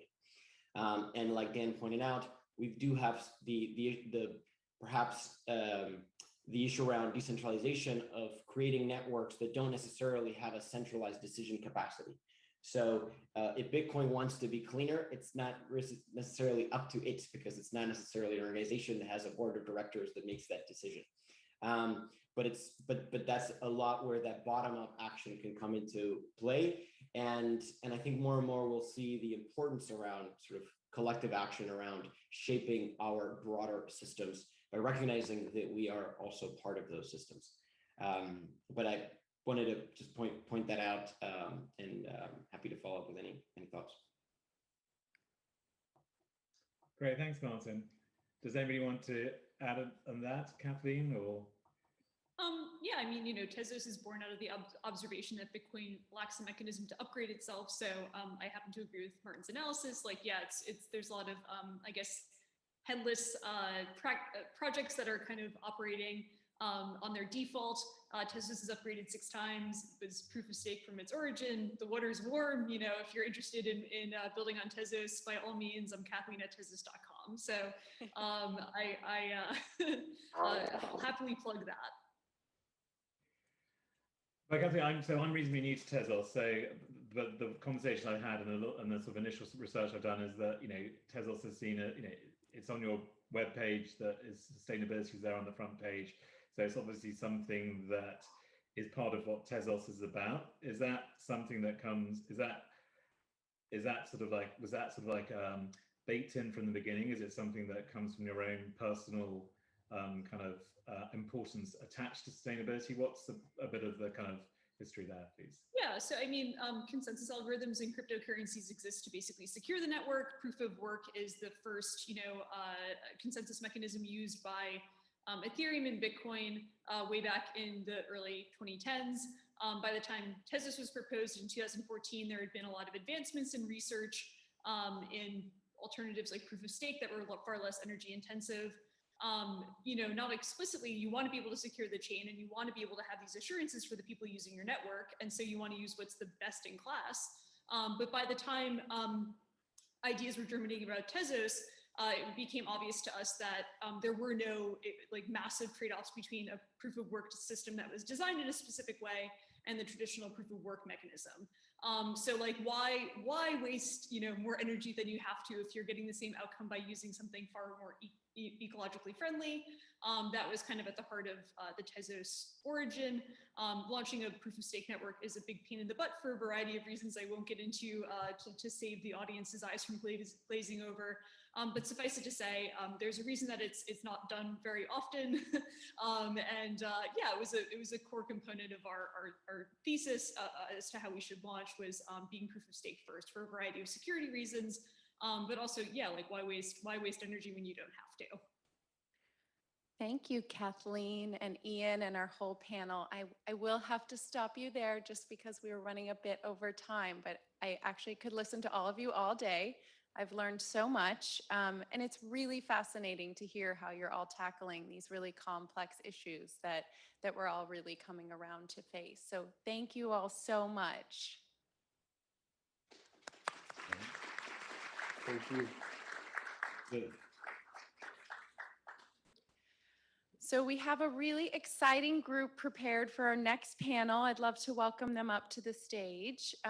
We're going to look now at how 3 major brands are looking to enter the NFT space or consider entering the NFT space, as you're going to hear from our panelists. And I'm extremely pleased to introduce Lexi. She is Christie's Senior Director of Strategic Partnerships. And I can tell you, hand on heart, there is no one in the world who knows brands better than Lexi. In addition to her day-to-day job, where she works on innovative programs with all of our brands and helps them work on new experiences for their audiences and bringing audiences together, Lexi has really focused a lot of her work on the intersection between art and tech and how that can bring kind of new audiences and new experiences together. So please join me in giving a very warm welcome to Lexi. Thank you. Is this on? Yes. My guess is that the two guys on the stage with me know brands better than I do, but we'll see. So thank you all so much for joining us. We are going to talk about how brands are exploring the NFT space. Sorry, I already have a hair in my mouth. And also the metaverse, just because I like saying that word pretty much. So to get started, Paul, are you on? Yes. So I'm going to do a quick intro, and then we'll hear from each of our panelists about what they're doing, where they're going in the NFT space, but also sort of how, what's going on at their brands. We have some big announcements that came out today, some of them. So I'm going to start with Nick Tran, is Global Head of Marketing at TikTok. I think we can pretty much all thank TikTok for helping us make it through COVID. So Nick is basically on every list of top CMOs and CMOs to watch. So really grateful to have you here. Spencer Gordon is VP of Digital at Anheuser-Busch. Some of you may want to thank Anheuser-Busch for getting you through COVID. But Spencer's really had pretty much a meteoric rise through the ranks of Anheuser-Busch, including helping to start and create and launch Draftline, which is their in-house agency with purview over all 50 brands. And joining us virtually is Paul Budnitz, who is CEO of Superplastics, which possibly none of you have heard of, but you will for sure, because it's an amazing company. He is an entrepreneur, award-winning producer, an artist whose work is in the permanent collection at MoMA, pretty much an all-around modern-day Renaissance man, I'd say. So really excited to have you all here. I think what's interesting is that each of these three brands are at very different stages of the NFT journey. So I think we're going to get a really interesting perspective from each of them. So I want to start with Nick, because TikTok hasn't even actually really begun their NFT journey. We haven't heard anything that they're doing, but we know you're thinking about it because you're here. And I'll just say what I said earlier, this is a safe space. If you did want to tell us what you're doing, we'd obviously love to hear. But otherwise, theoretically, I mean, we also want to hear, how TikTok has evolved over the past 12, 18 months and where you're going. Of course, thank you. As most of you have probably experienced, TikTok isn't just for teenagers to do dances and lip syncs, but it's actually for everyone. Part of our main mission is to inspire creativity and bring joy, and we are really at the service of our community. So when you think about this space and how much it offers to the community overall, we think it's obviously very interesting. Over the last few months, we've also piloted things that you would not expect from TikTok. A week ago, we launched TikTok resumes. Why would TikTok make resumes? It's because the community was looking for ways to stand out, and they created 60-second submissions to companies.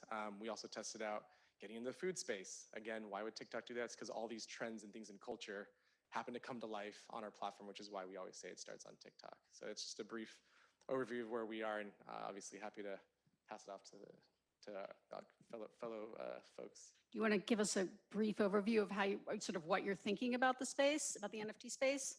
Yeah, I can give you an idea. Theoretically, you can imagine a world where, with what's happening in the NFT space, there's an opportunity for platforms like ours to provide creator monetization innovation. So there's obviously that whole space. I also am fascinated by the utility of it all. So in the same way that I mentioned, we were diving into potentially looking at the food space in this pilot that we did with Postmates. What would it look like if hypothetically you owned a TikTok NFT Could you get special exclusive access to some of these food items from some of your favorite chefs beforehand that you see on the platform? Maybe. If we had a TikTok music festival one day, hypothetically, could you get special access to meet and greet some of these artists that are there? So these are all things that are fun to think about hypothetically. Well, I love that you mentioned chefs, because that is definitely an area that Anheuser-Busch has already sort of stepped into. But Spencer, why don't you tell us, anything about what you do, but also where Anheuser-Busch is going, and if you want to share a little bit about today's major news, breaking news, we'd love to hear. All right. Well, thanks for having us as well. So for me, I'm Spencer Gordon. I lead the digital marketing team in our in-house creative agency Draftline here at Anheuser-Busch.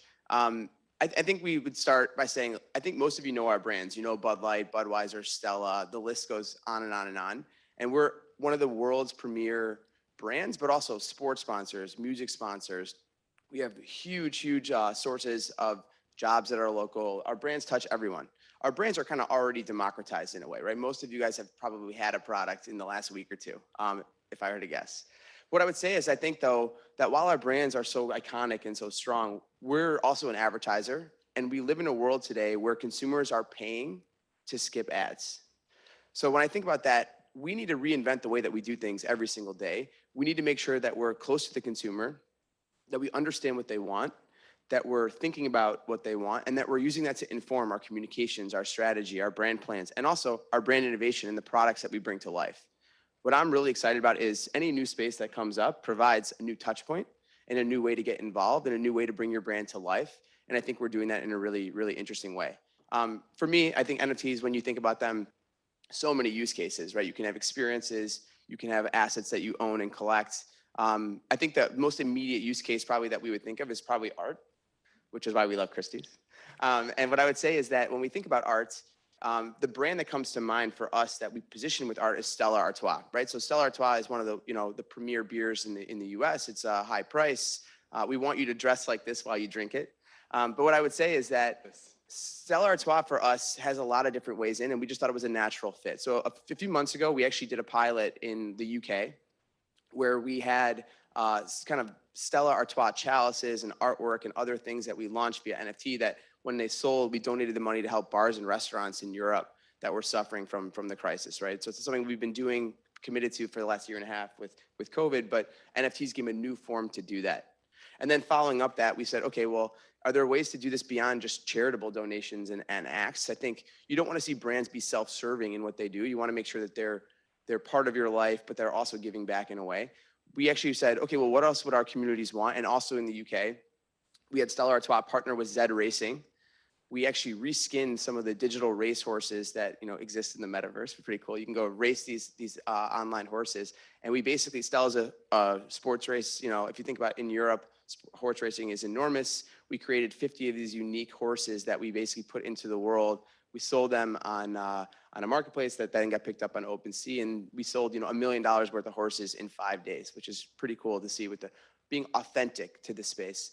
And then here in the US, we actually just launched, and it's live right now, so you can bid online. Basically, a partnership that we did with Marcus Samuelsson and the James Beard Foundation, where if you can buy Marcus Samuelsson's famous Yardbird chicken recipe, and then the proceeds go to help bars and restaurants here through the James Beard Foundation in the US. So that's currently live for the next day or two with Christie's. But for me, I think the big announcement for us is we've been putting our toe in the water. And yesterday and today, we announced that we actually are the first client now that's signing on with Vayner NFT, Gary Vaynerchuk's new NFT company, to help us basically bridge the space, think through the strategy, go in a big way, bring all of our brands and all of our experiences to life in this exciting space. So very big day for us.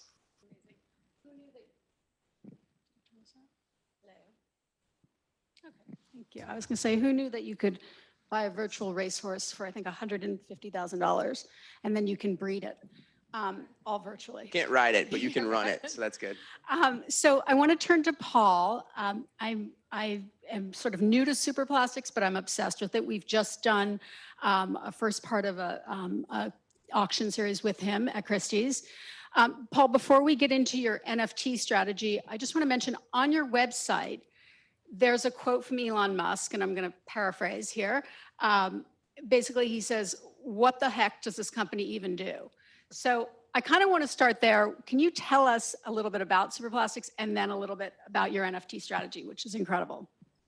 Yeah, totally. Thank you very much. So Superplastic is an animated universe. It's a universe of animated characters that live their lives on social media and through product and through all kinds of different channels. I think when we founded this company, the question was, if you were going to build Disney now, how would you do it?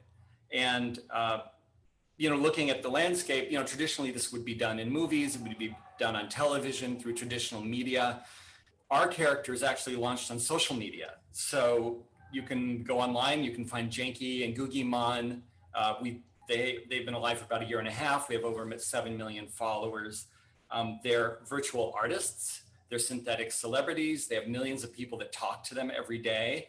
They create art and millions of dollars worth of art actually that we've been selling, and they create NFTs. So currently right now at Christie's, there's an NFT auction that includes collaborations between Janky, Googymon, two of our synthetic artists and celebrities with real live artists. And at the same time, there's a massive drop that they created at jankyheist.com. And that's that's a collaboration with Christie's, in which Janky and Googymon actually broke into Christie's, stole a whole bunch of art, accidentally destroyed the building, and most of the art that's for sale is the pieces of the art that got destroyed that's been put back together. So essentially, you can think of what we're doing as this really interesting new synthetic world that moves in and out of reality, in and out of product, in and out of everything, and quite remarkably, it's doing quite well. Well, it's absolutely fascinating. I'm Googymon's newest fan. So I want to get to a broader question about the issue of democratization. And I know this is something that you guys are thinking about in particular, in the sense that obviously NFTs help the creator monetize their work, both at sale and in perpetuity, and also connect to their community. So I'd love to hear from Nick first, and Paul, maybe you can respond, because I'm not sure Googymon cares about monetizing his work. So we'd love to understand that. Yeah, first, I think that's such a fun narrative. I can't wait to see that come to life. Yeah, regarding the democratization of the creator community, we've started to see this. A year ago, after I joined TikTok, there was a moment where, let's say 2 years ago, I listened to the radio, didn't recognize a single song. And after, post TikTok, I get on the radio, I know every single song, and I find out that 85 of the top 100 top singles on Billboard come through TikTok. And I find out all these creators that are now showing up in movies going through TikTok. Baked feta cheese pasta went through TikTok. Ocean spray through TikTok. So we're finding that there's this opportunity for us to put a spotlight on things that people either used to love or things that they've never even seen before, and really able to elevate that. So if you take that into this new space where everyone's announcing a fund or whatever it is they're doing to help creators, I think the NFT space does provide an opportunity for us to think a little more broadly at how they can become owners in their own right, and then their fans can become investors, as opposed to being owned by the company and then dishing out dollars for engagement or whatever it is that other folks are looking at now. Paul, do you want to jump in here? Yeah, I mean, I think it's really important to think about the difference between the democracy of opportunity and democracy of talent, because clearly not everything that's made is awesome. And as we've seen with NFTs, just like any other art form, there's a lot of amazing stuff that's been created, and quite frankly, there's a lot of junk out there. And if you look at the traditional art world, right, there are gatekeepers. The gatekeepers are the galleries, the collectors, the artists themselves, some museums, and then auction houses like Christie's. And that was true in music, that was true in all kinds of different art forms. And what's really interesting and exciting, and really it's changing, is the opportunity that NFTs and all these new platforms create for creators to get out there and do new stuff. And I'll give a really pertinent example to us. Janky and Googymon are synthetic artists that have sold millions of dollars this year of NFTs and physical art that they've created. So we actually have live collectors that are collecting art by some of the world's first, and I think most successful, virtual artists. That could only have happened in the current environment. At the same time, I kind of feel like a lot of this democracy argument is something that people use to sound really good. Like, oh, this NFT thing is all about democracy. It's about opening the world to everybody, but everyone isn't equal. And I think making great art and really making great stuff and using the NFT art form, and this is something that I think is a really big issue and that I'll probably come back to over and over if we're talking about this during this talk, is using NFTs for what they are. They're not like another art form. They include the blockchain as part of the art form. What you sell and how you sell it is part of the art form, and how you buy it and the purchaser and its interactivity is part of the art form. And democracy is great, but at the same time, not everything is going to be great. And I think what everyone is asking, I think everyone who buys art and a lot of the people are probably attending this session right now are wondering, how do we know what's great? How do we know what's valuable? And I think those are the really interesting questions that we're all going to watch get answered for us over time. Okay, I feel like we could literally spend the next 20 minutes on this point alone, but I have like, a dozen questions I want to get to. So we are going to move on.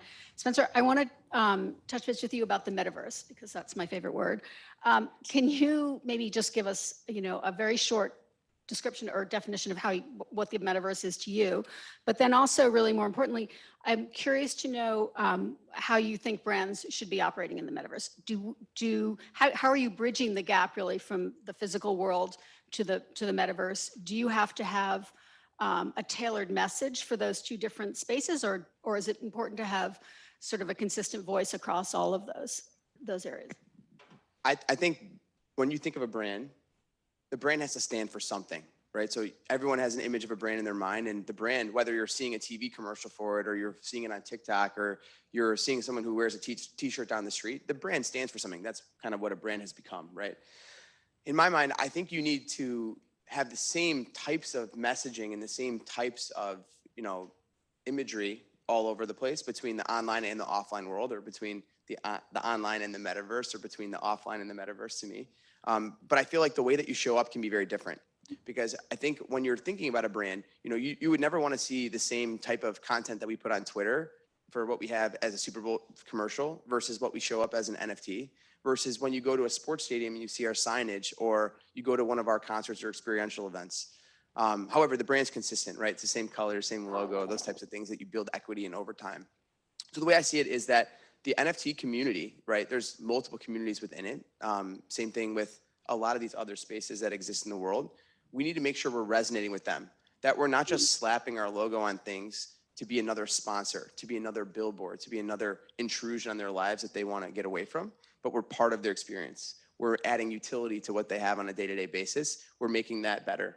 So the way I think about it is, if you go to, I like to think, if you go to a sporting event, Budweiser, Bud Light, they make the event better, right? Some of the best memories in the world, it might be, you with a friend having a beer at a baseball game. Why could we not do that same thing online or in the metaverse? So to me, I think that's how we're thinking about it. Now, what's the way that we show up that we're adding value, we're adding utility? That is the golden question. Because I think when you talk about, are we giving back to a charitable cause? People want to do that, but they could also just go write a check to a charity, right? So we need to make sure that if you're gonna go do that, how do we have something that they want, that they can collect, that they can have, that appreciates over time? The same way that you might also, you could buy any type of clothing in the world, but you choose the brands that you choose because you like how you feel in them, you like how they fit, you like the material that they're made out of. So I think we're kind of examining that right now. And I think that based on the few things that I had mentioned before, we're really trying to figure out multiple angles in, just like we do with all of our consumer touch points. I mean, Nick, I'm curious, because obviously you're a digitally native platform. You're sort of going the other way, it sounds like, with these, the idea of the concert, for example. Do you want to talk about that a little? Yeah, I mean, I think the question that was raised earlier of people asking, what would Disney look like today, or what would blank look like today, is something that's really fun. And when you're a digitally native platform, you sort of are born in today's environment. And it's fascinating for us to take a look back at how would we do print if we were to do print? How would we do radio? How do we do Time Magazine if we were to look at that? Like, I think there's a lot of opportunity for us to explore things that people love. And I think the thing that Spencer said is people do love brands. You don't want to see a metaverse devoid of brands, because you'd be missing a lot of the things that you actually love. Like, I'm a big fan of Kith. if Kith was not in my metaverse, I'd be bummed. So I do think it takes a lot of effort to not just leapfrog out of what you think is traditional, but find ways to make those connections to bring back the things that people actually love. I also think there's a whole new set of brands, right, that exists in the metaverse. So to me, it's you're seeing a traditional brand, right, beer company that might jump in, but then also new to world brands that are there as well. So I totally agree with you. The most iconic brands, the ones that are universal, find a way to be everywhere. That makes sense for the brand and makes sense for the consumer. Well, we'll see how Christie's launches into the metaverse. So Paul, I'd like to talk to you a little more about the metaverse. You're now in Googimon is in Fortnite. You're in a lot of different places in the metaverse, and obviously the metaverse is a very decentralized ecosystem. So I'm curious to know, should a brand sort of pick a couple spots and really go all in and have sort of a big presence, or should you get a little foothold across some land grabs in a couple different areas? Like, how do you think about gaining a presence within the metaverse? Yeah, I mean, I think for us, we're everywhere. So I think all of us live our lives in and out of so many different environments, real environments, gaming environments, virtual environments. Googimon is massively popular, actually. We love TikTok. TikTok's been really wonderful with our characters and are great really great fans of the platform. And I should say, so from our perspective, there's no reason not to be everywhere, because it's really the interconnection of everywhere that I think makes things exciting. And just sticking yourself in one, I think that this feels like that was sort of the old model. We're a movie company. We just make movies. That's what we do. Or we make TV shows. But one of the first things that happened when we launched, let's say, Daisy and Stax, two of our newer characters, is they were Gucci models.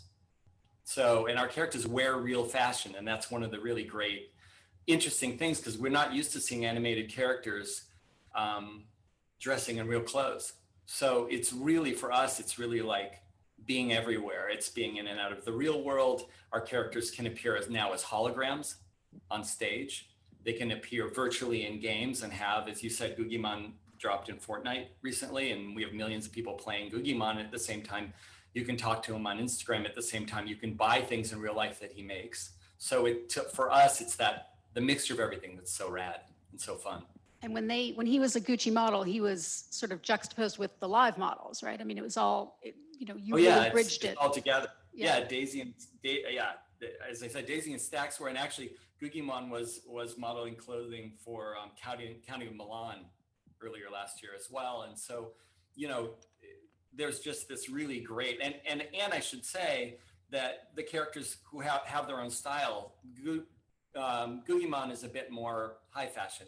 Janky's more street fashion. In fact, we have now hundreds of people, some of them on TikTok, sort of trying to dress like Janky. So there's this whole Janky style that's happening, and it's the in and out of this whole thing again that I think really, like, as a company, we try to be reality agnostic. It's just, we're into all of it. I just don't think all brands can follow that. I think it's really about where you can bring the most value. And I think in Paul's example, that character can bring value in so many different ways.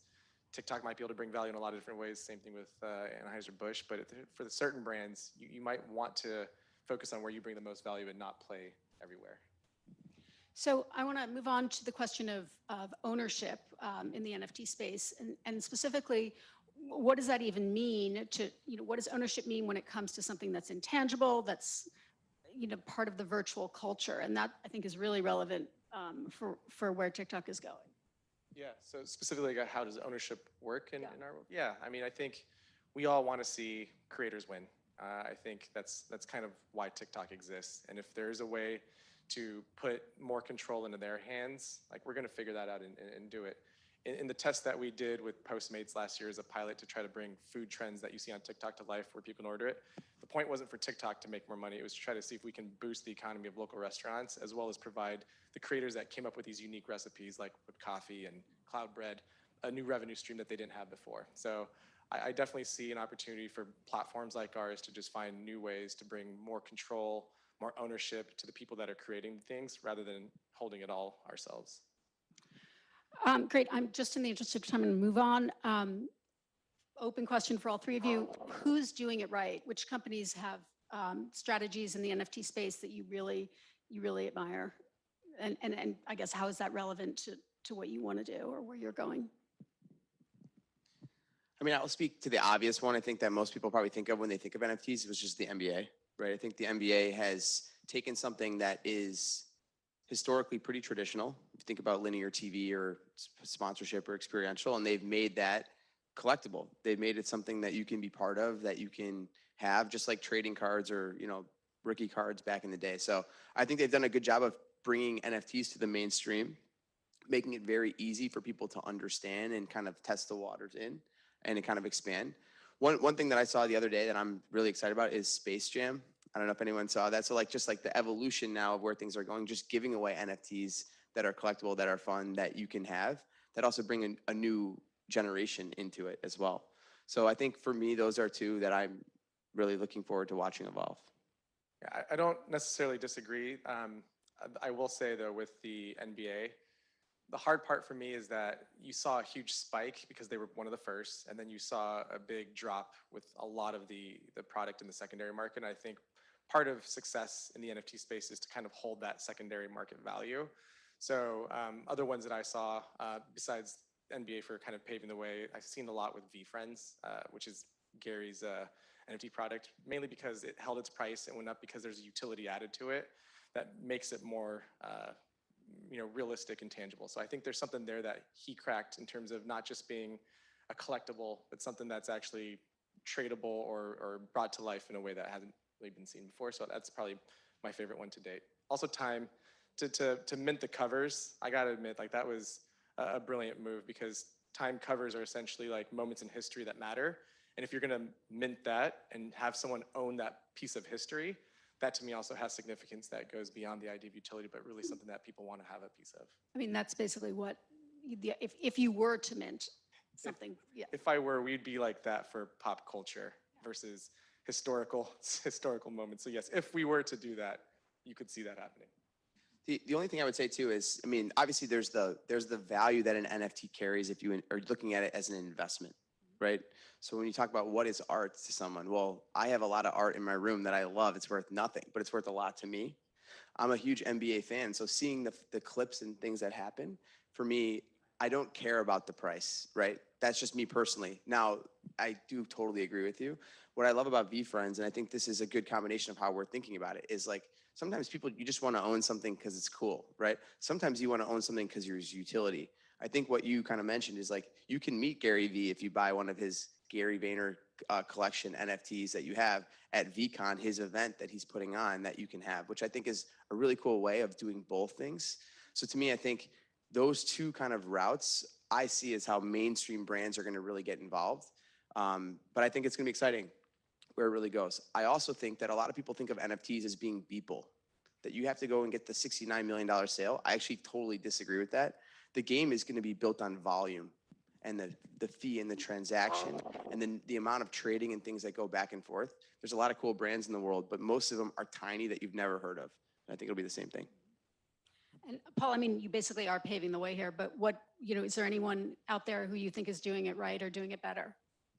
Yeah, I mean, I'd like to give a shout out to the OGs. I mean, actually the CryptoPunks, artists like Blau, artists like Thank You X, Matt Gondak, these artists who went out and paved the way and really are still doing really awesome, innovative stuff in the space. For me, we're going to see what companies do with this over time, but for me, still, this is an arena where the artists are doing really the most interesting stuff still.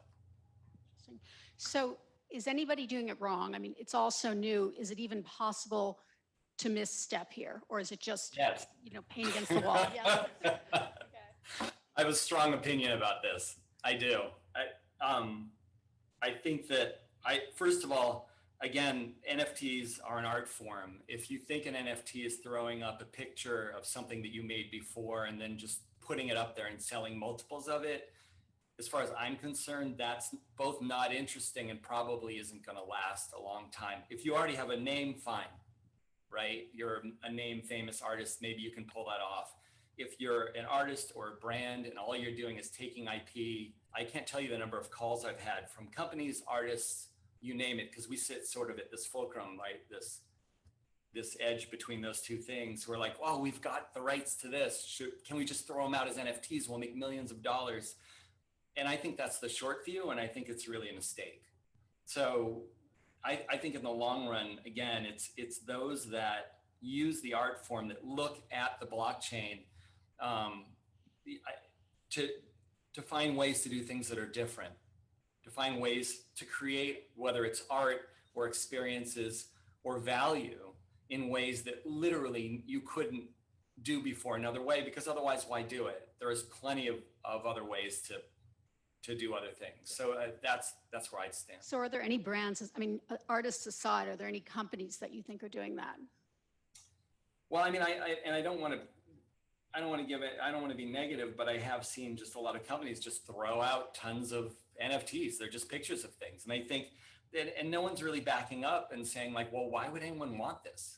What's the story? I mean, in a lot of ways, the story of crypto is, I was talking with one of the real early guys in crypto this morning, who was talking about how all cryptocurrencies really are stories. There's a story behind Bitcoin. There's a story behind Dogecoin, Ethereum, that is very similar actually to, I mean, I think one of the really brilliant things, and if you look at all these different currencies, and the same is true for NFTs, it's the story that brings the value. Of course, I'm biased. I'm a storyteller. That's what we do. And I think all of us on the stage here are storytellers in a way. That's what all branding, marketing people do. But the question is, what's the story? And the people that are doing it poorly aren't telling a story. They're just they look like they're trying to make money. They're just throwing stuff out there, and they're just creating clutter. And to me, the real interesting stuff is when people have created around it narrative, stuff that really feels great and different. And that, I think, is where value is maintained over time. Yeah, I agree. I think this community cares about that craft and that narrative that Paul was speaking to. And so many brands wanted the headline. They were literally chasing the idea of being the first brand to drop some NFT, and there was no real functionality or even art to it. There was no craft. It was literally just let's get this out quickly, get the headline, move on to the next thing. 95% of those are probably going to fail. So I think that's where it really matters on how connected you are, how endemic you are to this community specifically, because it's different than any other community we've seen. And then how do you create those stories and those narratives and those plots that keep people interested and want to come back, and then make it worthwhile. To the point earlier, like CryptoPunks are still my favorite NFT, not only because they were first, because they created a story, and I can't wait for maybe one day there'll be a CryptoPunk movie or a CryptoPunk comic book series, and if so, that'd be great. I have 10. So the really genius thing about CryptoPunks is that you can use them as your avatar. Oh, right? Yeah, I do. Perfect. Yeah, and the thing is, that means that we get to identify with them. And you've identified with this CryptoPunk you've bought.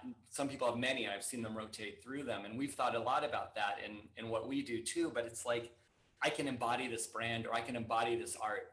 And that's always great. Yeah, that's the community that I think people are missing. So there's a group of us that own the Purple Hat Punks, the CryptoPunks, and we actually call ourselves a Purple Hat crew, and we had someone make custom purple hats for us. So I think that idea that you see in sneaker culture, where there was this idea of the line that was driven by scarcity and urgency, but in those moments where you're in line, you build a sense of community. You're now seeing that come to life with NFTs virtually, which we hadn't seen previously. Because when I get in line for a Supreme drop virtually, you don't get the same thing that you do when you change your avatar to a punk. I think there's something really special there that we haven't seen in other markets.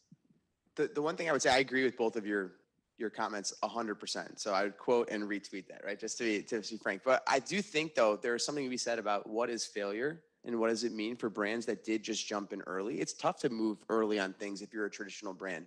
So if you're a native to the digital space, or to the NFT space, or to the blockchain, it's simple. But this is still a very small community relative to the entire world of people that exist.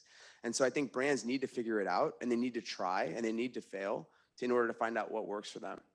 So I would compliment that a little bit. That basically brings me to my last question, which is, do you think we're going to see what's happened in the internet, where there's sort of this major dominance by a handful of brands, the Amazons of the world? Is that going to happen for the first movers in this space, or are they going to go the way of AOL because they got there too early? And if so, what's your answer to that? And what kind of brand might that be? Would it be? Is TikTok really well positioned, for example, for that? Yeah, this is a space where I don't think being first matters at all. Like we've seen so many companies go out first and they just kind of went away and they were forgotten after a week of their drop. I think, again, if you want to win in this space, it really matters on what you're building, how tight in your community, are you listening to them, kind of evolving your product as this whole space is evolving, and how do you actually bring that to life? So we're not concerned about first or even coming out at all. If we stick to our core values, we do what's best for the community, we drive value in the long run for this community, I think we'll win and others will win as well. You look like you want, do you want to? No, I don't have another one. No? Go ahead. Paul, do you want to answer that? Our last minute. No. I thought that was an awesome answer. So Because you're going to dominate, I think. You're already there. So what's next? Just quickly, Paul, what's coming down the pike? Things are going so quickly. What are we going to see in the second half of 21? What's coming in 22? I think, we're watching the ground move. We worked on this massive drop, and when we just dropped, I like a lot of what you've said about reach. We've dropped 9,240 NFTs a few days ago with Christie's that are recombined from a narrative with Jenki and Gugiman stole them from Christie's. They put together their generative art at the same time. There's tons of Easter eggs built in. Again, I think these mechanisms are going to get more and more and more interesting. The things that we can do to create community, to create connection, and that create belonging are the things that are going to keep making this stuff successful. And again, I feel really strongly that the people that are out there, and kudos to the other two guys on the stage, that are willing to jump in and take a risk in this, are really going to be the ones who, in the end, are going to be successful. And I think that are going to create a ton of value that people are going to look back and go, wow, that's really amazing. It's a friend of mine wrote to me this morning, NFT, never fucking timid, take a risk. This is a great place to take a risk. You have 100% margin. Go do it, I am so sorry we're getting cut off, but I really wanted to hear more about your about the Jenki heist. So I encourage everybody to go online and check that out. The 9,240 NFTs that have dropped are being sold, I think, in a reverse Japanese auction. It's absolutely fascinating what's happening. So yes, that clock is blinking. Okay, thank you guys so much. I really appreciate it. Thank you. Thank you. Thank you, everybody. Wow, thank you, everyone. What an exciting discussion. I have so many new lines. Okay, I won't be effing timid about introducing our next guest. We have one more really special treat before we break for lunch. I know you're all really going to enjoy this. It's a really special pleasure for me to introduce the award-winning chef, restaurateur, cookbook author, philanthropist, and food activist, Marcus Samuelsson, who is going to tell us about his chef special NFT after this short video from our presenting sponsor, Stella Artois. NFT. We know, WTF is an NFT. It's art, it's digital, it's unique digital art you can collect. So what if one of the world's most beloved recipes could be turned into collectible art and auctioned off like a Picasso? Introducing Chef Special in the Life Artois, a unique recipe NFT from Stella Artois. In partnership with one of the world's greatest culinary arts organizations, the James Beard Foundation and the renowned Christie's Auction House. Featuring Chef Marcus Samuelsson's fried Yardbird chicken. You buy it, you own it forever. But it's not just a recipe. It's entertainment, it's an experience, and a way to make an impact.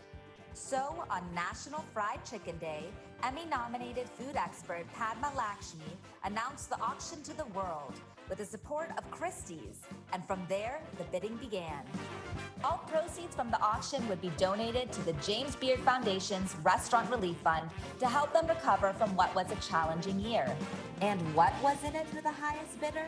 This 360-degree culinary NFT, a private dinner for two at Red Rooster with a special appearance from Marcus himself, and an exclusive ritual film with all the chef's special secrets to making the fried Yardbird chicken.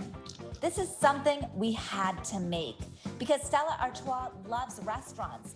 They are the heart of our business, cornerstones in the need of our support more than ever. Places where we all experience the Life Artois and savor life together. Chef Special in the Life Artois NFT. Did now.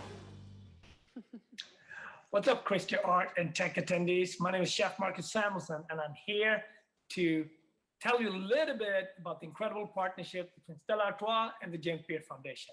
Together, we will be NFTing my beloved fried Yardbird recipe as part of the Chef's Special NFT collection. At the heart of Stella Artois' business are restaurants. It's been a hard year for my industry, for the food and hospitality industry, which is why we are giving back. As a chef, I'm constantly challenging myself on ways to be more creative and help to move the food industry forward and ensure that the culinary arts are not left out on a world that constantly is moving forward digitally. This is why offering my fried Yardbird as an NFT is so special to me. And fried chicken, well, fried Yardbird is fried Yardbird. It's iconic, it's delicious, and has such a rich history. And it brings people together, which is what living the life Artois is all about. Now, this NFT is very rare. Not only does it include my recipe, it also includes an exclusive video with my secret tips and ritual when it comes to preparing this dish, and a private dinner for two, you guessed it, at the Red Rooster, where you get a chance to meet me. You don't want to miss out on this 360 experience. It's the ultimately culinary NFT. The NFT itself is so special, and I feel so proud to be part of it. But what I'm even more excited about is how all these proceeds from the auction are going to be donated to the James Beard Foundation Restaurants Relief Initiative. Specifically, it will be donated to James Beard Foundation Investment Fund for Black and Indigenous Americans to help create a more delicious, equitable, and sustainable environment within the restaurant industry. As a restaurant owner, I can personally attest to how many challenges that have impacted our industry during the pandemic, which is why I'm so pleased to serve my fried Yardbird as an NFT to help raise funds for restaurants that are hurting most post-pandemic. I really also want to give a big shout out and commend Christie's for all their commitment for the ever-evolving art world, especially when it comes to auctions for good. Thank you, Christie's. There's only one day left. Place your bid for Yardbird NFT today and know your contribution will help rebuild the restaurant industry that needs us now more than ever. So go ahead, start bidding. This is a unique and rare piece that will benefit so many people in need. Thank you so much. And don't forget, keep bidding.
Create your sci-fi fantasy.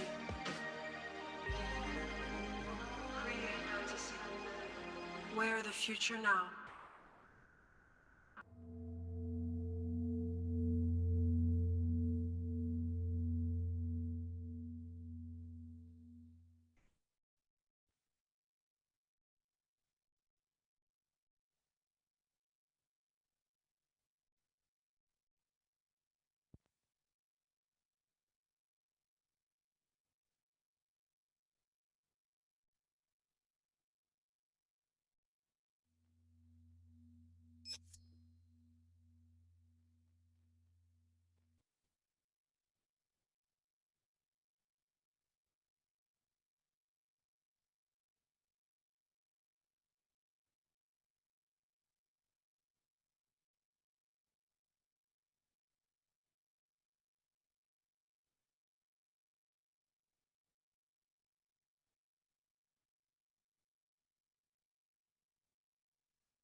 Meditation. Okay. And you guys thought you were done with me, right?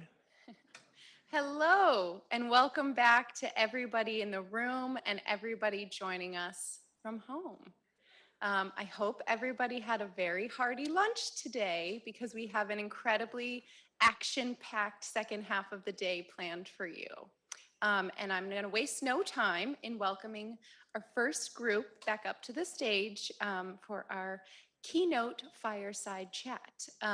Those of you who were here for our morning session may remember the amazing Devang, but just in case you missed his earlier panel, Devang is currently working as a digital advisor to the very lucky Christies after enjoying an illustrious career at Microsoft, Artsy, and many other projects.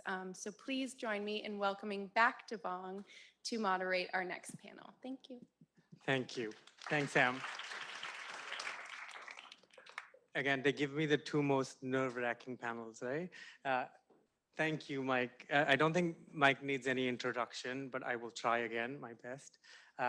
Mike, for most people in this group, you know Mike from his activism as a crypto investor, but Mike has an illustrious career before that. And let me just go through a couple of the points. Currently, Mike is the CEO, chairman, and founder of Galaxy Digital, before which he has spent multiple decades in the financial industry, from being the president of Fortress Capital, a decade or more at Goldman Sachs, and the list goes on and on and on. So we have a lot of insights to gain from Mike today. He's been investing in crypto since 2013, so very early days of crypto, and has most recently established himself through his activism, through his podcast, as sort of one of the biggest voices in the crypto community. And again, very excited, Mike, for you to spend a few minutes with us today. Outside of all of this stuff, Mike also finds time somehow to be connected to the community. He's part of the chair, he's the chair of the Hudson River Park Friends. He's also served as an advisor to the New York Fed. Again, 40 years of work, you get a big resume, right? So thank you again. And with that, I will start with a couple of like soft questions for Mike.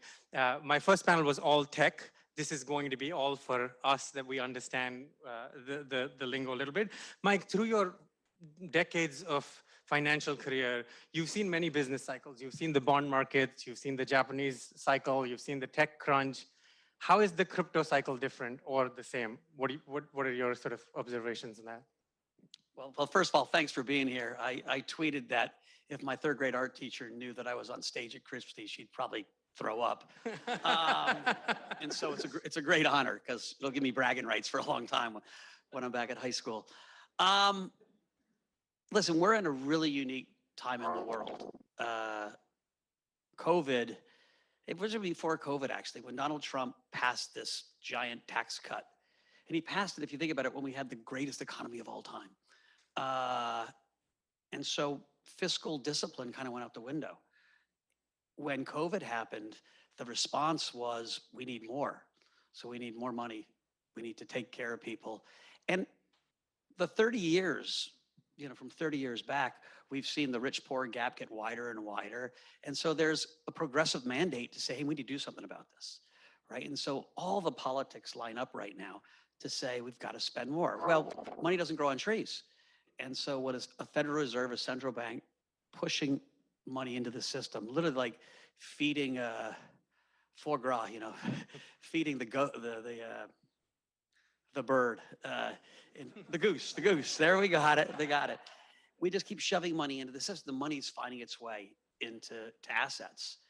And so we're at one of the most amazing asset bubbles we've ever seen. There's an asset bubble in bonds, right? You look at 30-year bonds, they don't give you any yield. And they're rallying today. 10-year bonds are now like 130. You're like, I can lend money for 10 years, I get 1% a year? That doesn't seem great. But there's a gigantic bond bubble, right? $15 trillion of fixed income securities around the world trade at negative rates. Like, who wants to give your money for negative? Stocks keep going higher and higher. Art has had a great rally. Real estate, hard assets, and crypto. So crypto became a hard asset. what do I say, became a hard asset, right? Crypto's new. It's 13 years ago, Bitcoin got started. And it got started with a really, small group of people that said, the system sucks and I want to change the system. I don't trust it. I don't trust people in the center. It came out of the financial crises. And so that system grew. It grew for a lot of reasons because it resonated with people, right? It was a middle finger to the system. There were cypherpunks, libertarians who just didn't trust the government. There were proselytizers who said, hey, this technology is better. It's transparent, it's egalitarian, it's fair. And so it drew lots of young people in. Right? Young people are looking around the world and say, hey, grandpa or dad, you screwed up. You left us a polluted planet. And worst of all, you left us a terrible, checking account. We've got this huge debt to pay. And so Gen Z, millennials, all migrating to this crypto world. And so we had this big bubble in 2017, which crashed. But you've got a resurgence of the enthusiasm as infrastructure got built, as more and more smart people came in. It's all part of this super cycle of really, really easy money. And so that's a long-winded answer. Got it. Do you see, just to build on that, I think that's a great analogy. Do you see any parallels with sort of the rise and growth of the internet? Because I see there is some things where blockchain today is like the internet of the 90s, where some people know how to use it, but most others don't really know how to use it. And as the browser came along, things just grew quickly. Do you see anything there? Listen, bubbles always happen around things that fundamentally change the world and change the way we live. So the railroad bubble happened way before people were all taking trains. I remember in March of 2000, I bought the best MP3 player you could buy. I was going to run a race in Africa across the Sahara, 6 marathons in 6 days when I was a little younger. And I wanted to listen to music. And they were like, wow, I got 9 songs that I heard over and over and over again. And I remember the guy telling me, in 7 years, you'll be able to buy one of these things. It'll have every song ever recorded on it. I was like, no way, no way. But remember, 1999, the stock market was at a high. And so we had a crypto bubble in 2017, not because crypto was not a good idea. We had it because it's a revolutionary idea that's going to change the way financial systems are built and consumer systems are built, how IP is protected. And so the idea is so big that we had one bubble. We're in the midst of reflating and creating a real industry with real human capital moving in. And so, yeah, the internet's a good example. It took 6 years to get the iPhone and Facebook, right? 2006, 2007. 7, 8 years pre-crash. And so, but we're going to see that same adoption. Got it. Last finance question, because I've been waiting to ask this one after listening to all of your podcasts. So fine art, which is a lot of the community here, has often been seen as a hedge against inflation, right? You're buying fine art. Some people say it will protect your assets in the inflationary cycle. NFTs, on the other hand, have had quite a volatile past, right? How do we compare and contrast this? Is NFTs? You can't, we're not the same category yet, right? Like NFTs are not even first graders. We're preschool. We're at the dawn of this new age. It's an awesome age. I am so positive in 10 years, the NFT space is going to be so much bigger than most people think it is, right? It's going to show up everywhere. Your healthcare records will be NFTs as a start, but every brand, every fashion brand, anyone who owns IP, the music industry, the creative industry is going to figure out ways to use this technology to build community, to grow community, and to profit. Excellent, thank you. And for that to happen, as you at Galaxy, as you're making investments, as you're looking at portfolio companies, what are some of the technologies out there that are just starting off that you're excited about that you think will enable some of this innovation? Well, listen, so we have a great investing team that focuses just on what we call the metaverse. It's called Galaxy Interactive. Sam Engelbart out there somewhere, you can raise your hand, and Richard Kim. And so these guys were way ahead of this journey, thinking this thesis would work. And it's been this cross between the gaming industry, right? Because gamers were way ahead of this. and the IP world and the blockchain world. So what Bitcoin did, I used to get asked all the time to talk about Bitcoin. I was like, oh my God, I'm not a computer scientist. Like, how do I stand in front of a crowd and not be petrified that someone's going to ask me some question about like the Persian general's problem or Are you Nakamoto? and yeah, but I boil it down to something really simple. The breakthrough of Bitcoin was it was the first digital technology, digital signature you couldn't counterfeit. And so what does that mean? Before that, you could just copy paste. And so if you believe that you had the first digital signature you couldn't counterfeit, you could have digital art that you can't counterfeit. And so artists could all of a sudden say, hey, I'll take the time to build on, you know, digital art because it's going to actually be worth more because there's scarcity. And so it's that kernel of innovation that's spawning this whole thing. And so we've looked at, you know, protocol levels. It's a battle on protocol level. My real bias is the Ethereum blockchain will be where most NFTs live because it's got the network effects. But, you know, there's people I'm sure out in the audience from Dapper who've got the Flow blockchain who will probably want to punch me. There's level 2 chains. We've invested in many. That'll work on top of these things until Ethereum speeds up. And so it gets wonky, but for us, having lots of bets in that space makes sense. This is still a creative business, right? The technology will be the platform, but it's the creativity which is going to pull people in. Who can build community, right? NFTs are about building community. The ones that will succeed get people that care. And so I'm sure a lot of the speakers already talked about that. And so we're looking for entrepreneurs that know how to build community, that can build product that people want. And so, you know, from sports, you know, you're going to see Scott Lowen up here later on talking about Candy, which is an investment we made that's doing collectibles in sports. I see John from Mythical out there who already spoke, maybe? No. Who's up next, right? Who's building this amazing game ecosystem called Blancos and lots of other things. They'll compete. Like, so for us, we're spreading our bets. We're cheering them all on. I'm positive. Like I said, this is the first out of the first inning. And so one of the reasons we're not sure where this is going is because the displays, right? You buy a Beeple for $69 million. Congratulations, that was a hell of a sale.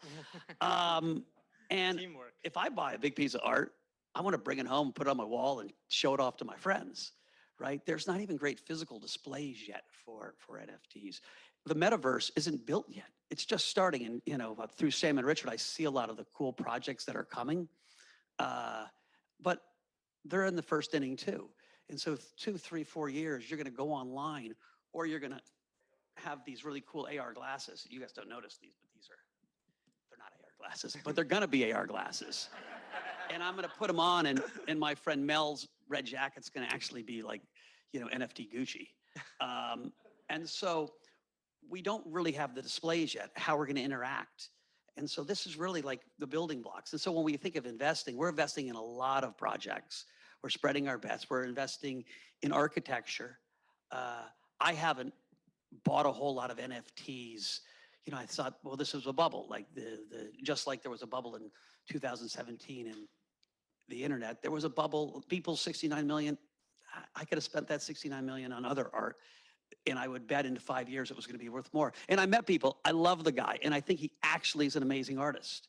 It just 5,000 days wasn't worth $69 million relative to everything else at that time. And so that's coming down. I think his work is down like 90%. And so the fluff came out. Yeah, 90%, just saying. Hey, the fluff I'm came not out. the buyer. It doesn't mean by any stretch that this space is less relevant. It's quite frankly more relevant. Spaces get relevant because smart people move into the space.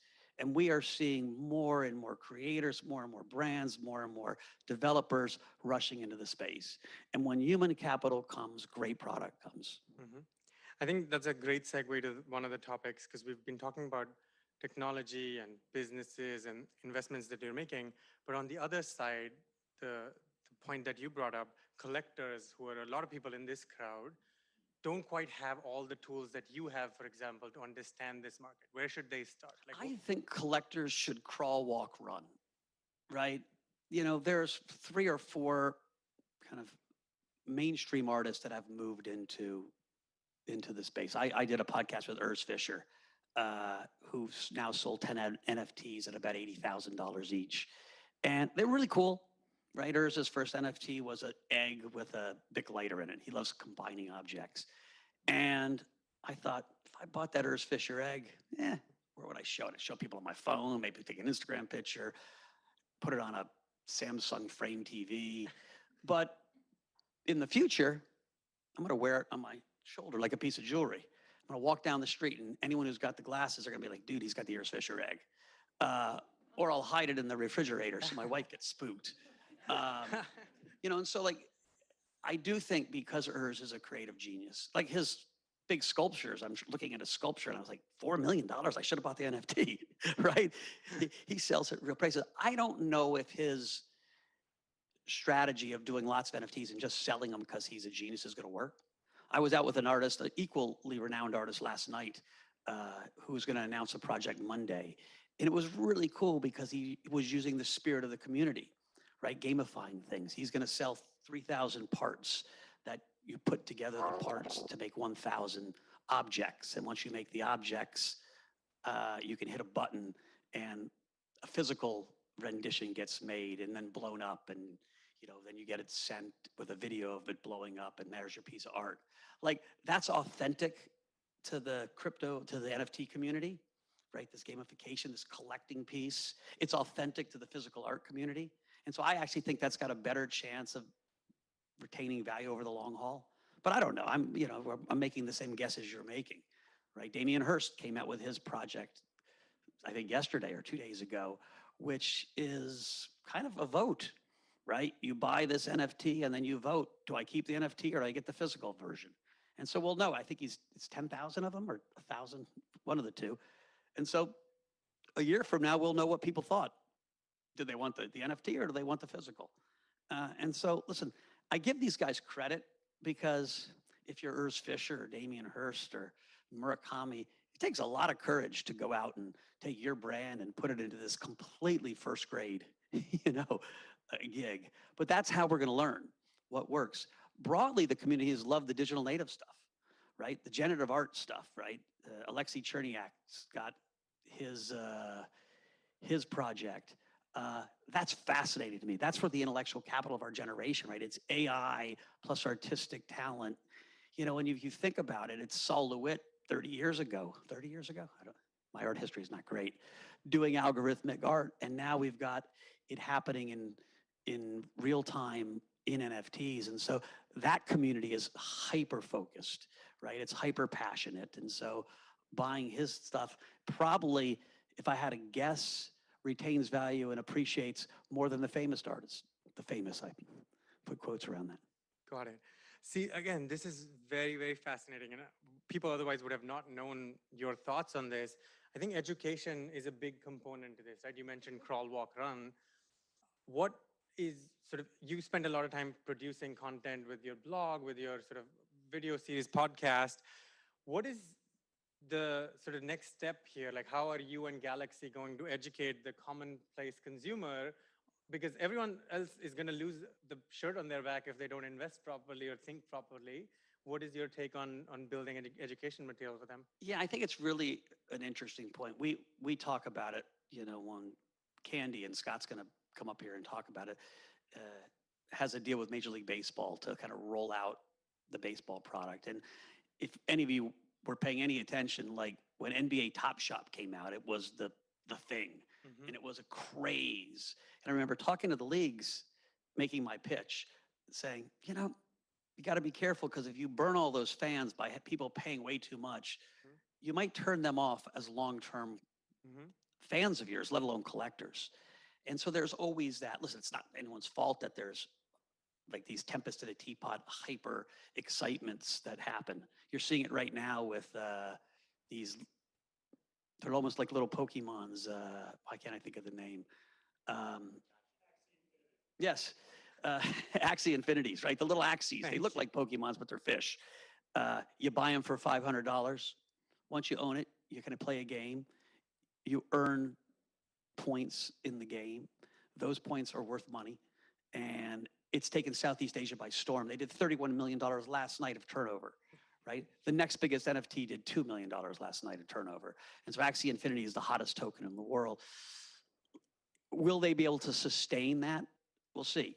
But you got to be a little bit careful of buying into those frenzies because it often turns people off. So if it's your brand, if your brand is Major League Baseball, if your brand is Levi Strauss or whatever these fancy shoes I have on, you know, taking your customers on a journey to create community and to link them into you is more important than the short-term up and down of price. We try to give people advice as investors. We try to give our companies we invest in the best advice we can. They make their own decisions. But I really think I always say you don't want to be first. You want to be second. Let the other guy make the mistake first.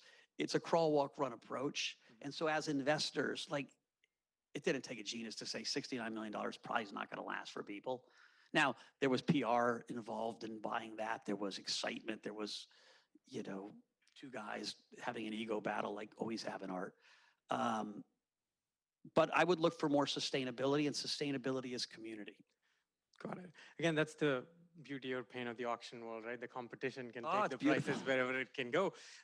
Building on your last point, are there sort of thoughts that you have around sort of tools that allow people to manage their portfolios better in this NFT space, right? Because in the traditional land, you managed your portfolio in like Fidelity or Schwab or wherever a common investor did. Is Galaxy building tools where I can bring my NFT from Dapper Labs and from OpenSea and everywhere into one place? Is there something like that that's coming out? So we're not building it. We're investing in lots of companies that are doing these things. And that's probably one step beyond my pay grade. I'm sure Sam could answer the question. What's going to happen intuitively is there are going to be a couple big marketplaces where things migrate to, right? Liquidity usually migrates to broader marketplaces. And I don't know if it's OpenSea or Nifty or one not built yet.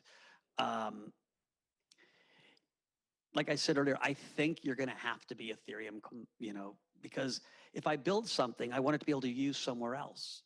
So if Scott at Candy builds a digital bobblehead, it might want to be sold in, Green Park. Green Park is building stadiums, like virtual stadiums for people to participate and watch games and go to the stadium and watch the Dodgers play.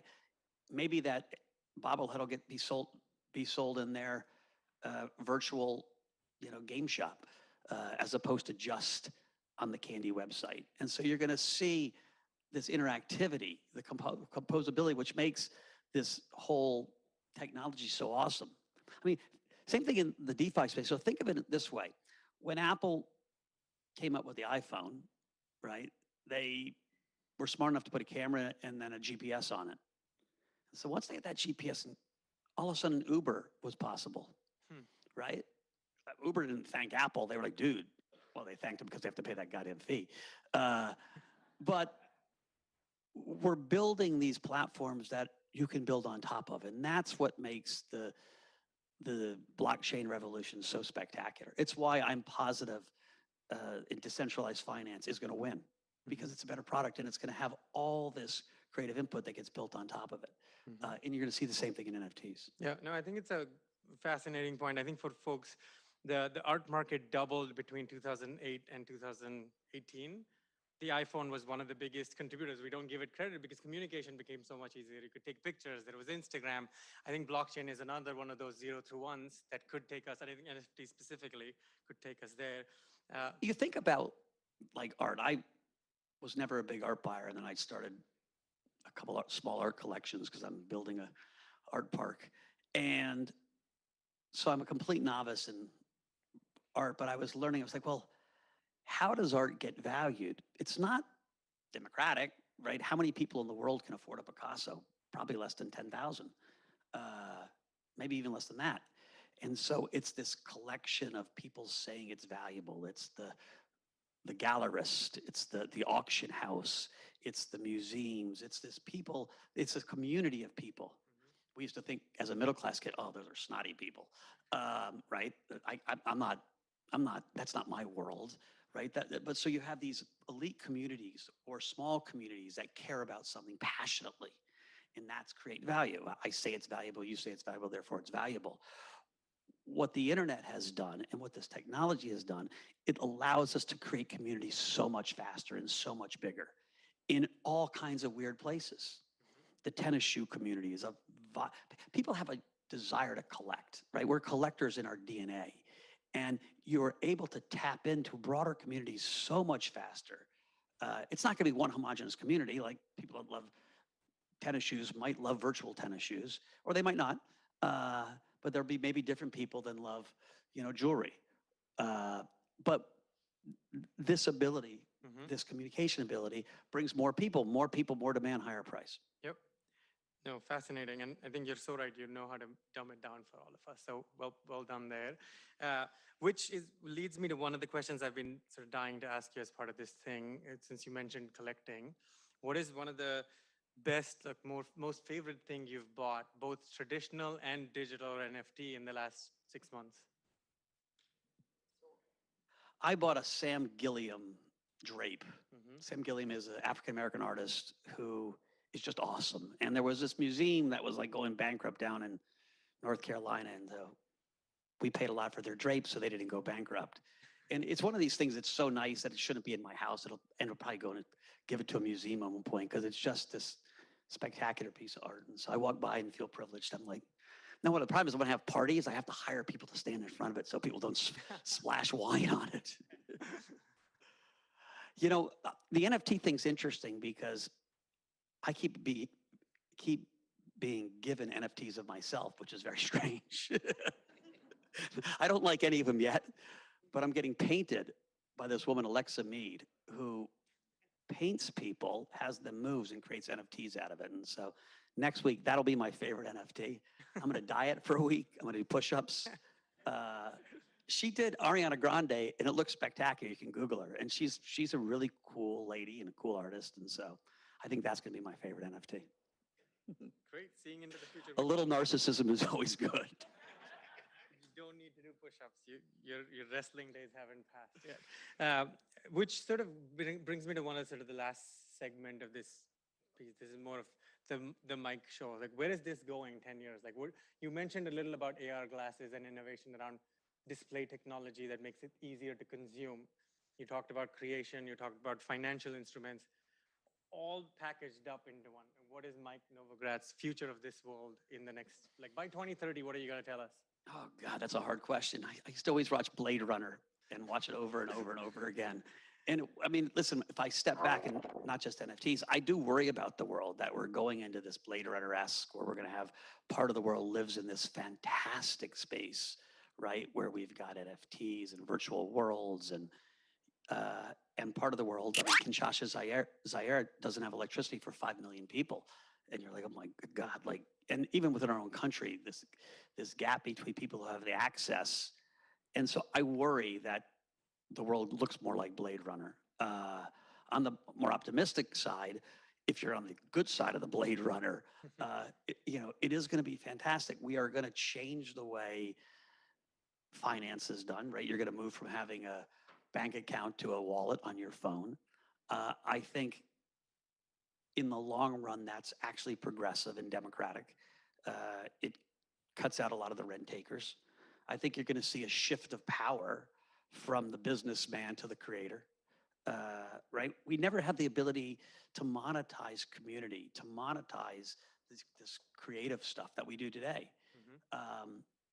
Simple things like, I was talking about the artist who's going to do his drop. He's going to give away 80% of or 70% of the NFTs, but each time one sells, he's going to get 10% in perpetuity, right? So many artists see their paintings sell at Christie's for 6 million, 8 million, 30 million and get nothing because they sold the thing years ago for very little. And so the tools and the mindset, right? This is not just the tools enabling, but it's a mindset of where the value should get split is shifting really quickly. And so I think you're gonna, if I do have 4 kids, the creative stuff I think is gonna be a lot more valuable relative than it ever was. Got it. I think one of the things in there you mentioned is around sort of taking power away from certain individuals and giving it to certain other individuals. I think governments have a place there, right? You used to advise the Fed. The Fed has two mandates, full employment and money supply. This money supply goes away from them.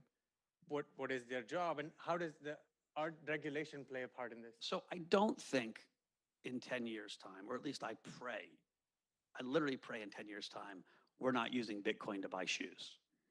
Right? People are buying crypto because they're worried about a slow debasement of fiat money, especially in the US. If we were worried about a fast debasement, we're all screwed, right? Because then it looks like Venezuela, it looks like Weimar Germany, it looks like, and then you have complete breakdown of the social contract, you have social unrest, you have war. And so none of us should be praying that Bitcoin replaces the dollar. It should be a bigger and bigger percentage of your savings, maybe, if you believe it's going to continue to appreciate as a store of wealth.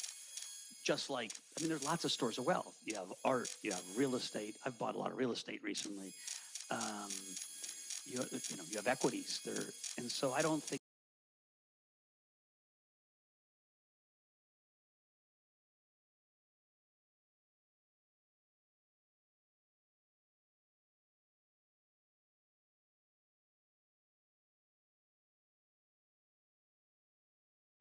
and there's a political environment that wants to keep spending.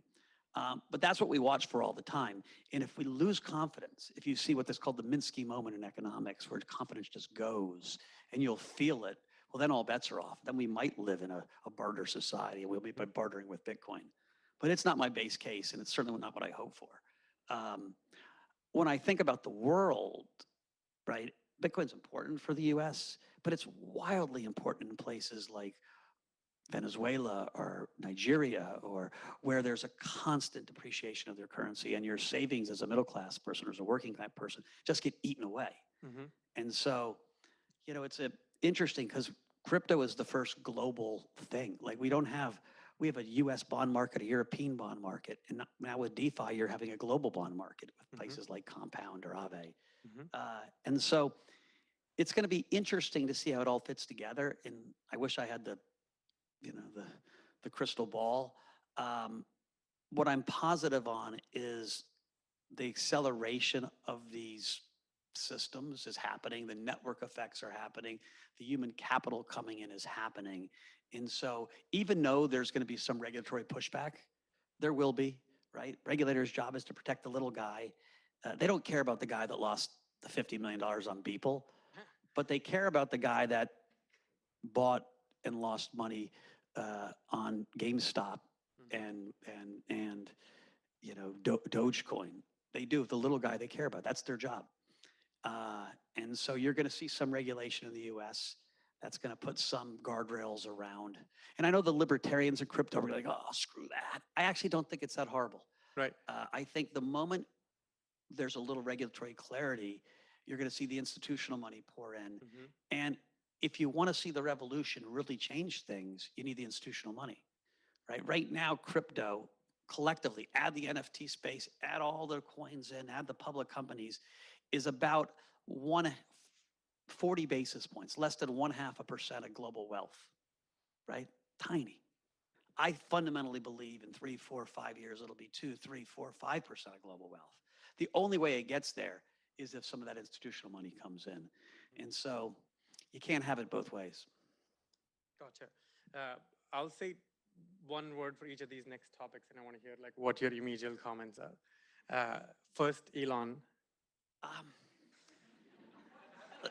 Listen, Elon is like the entrepreneurial genius of our time, and he seems to have the maturity of a 14-year-old. And so those two things, aren't necessarily, they're normally not congruent, but in his case, they're congruent. And, he's having fun. He's building, I'm a huge SpaceX investor and fan. I drive 2 Teslas. I would go in the boring tunnel if it was available here to get uptown. And so I so much appreciate what he does. I think a little dose of, and I'm a fun-loving guy, and I'm not trying to be judgmental, but it just, certainly in the space of like crypto space and even in the AMC space, the comments just seemed wrong.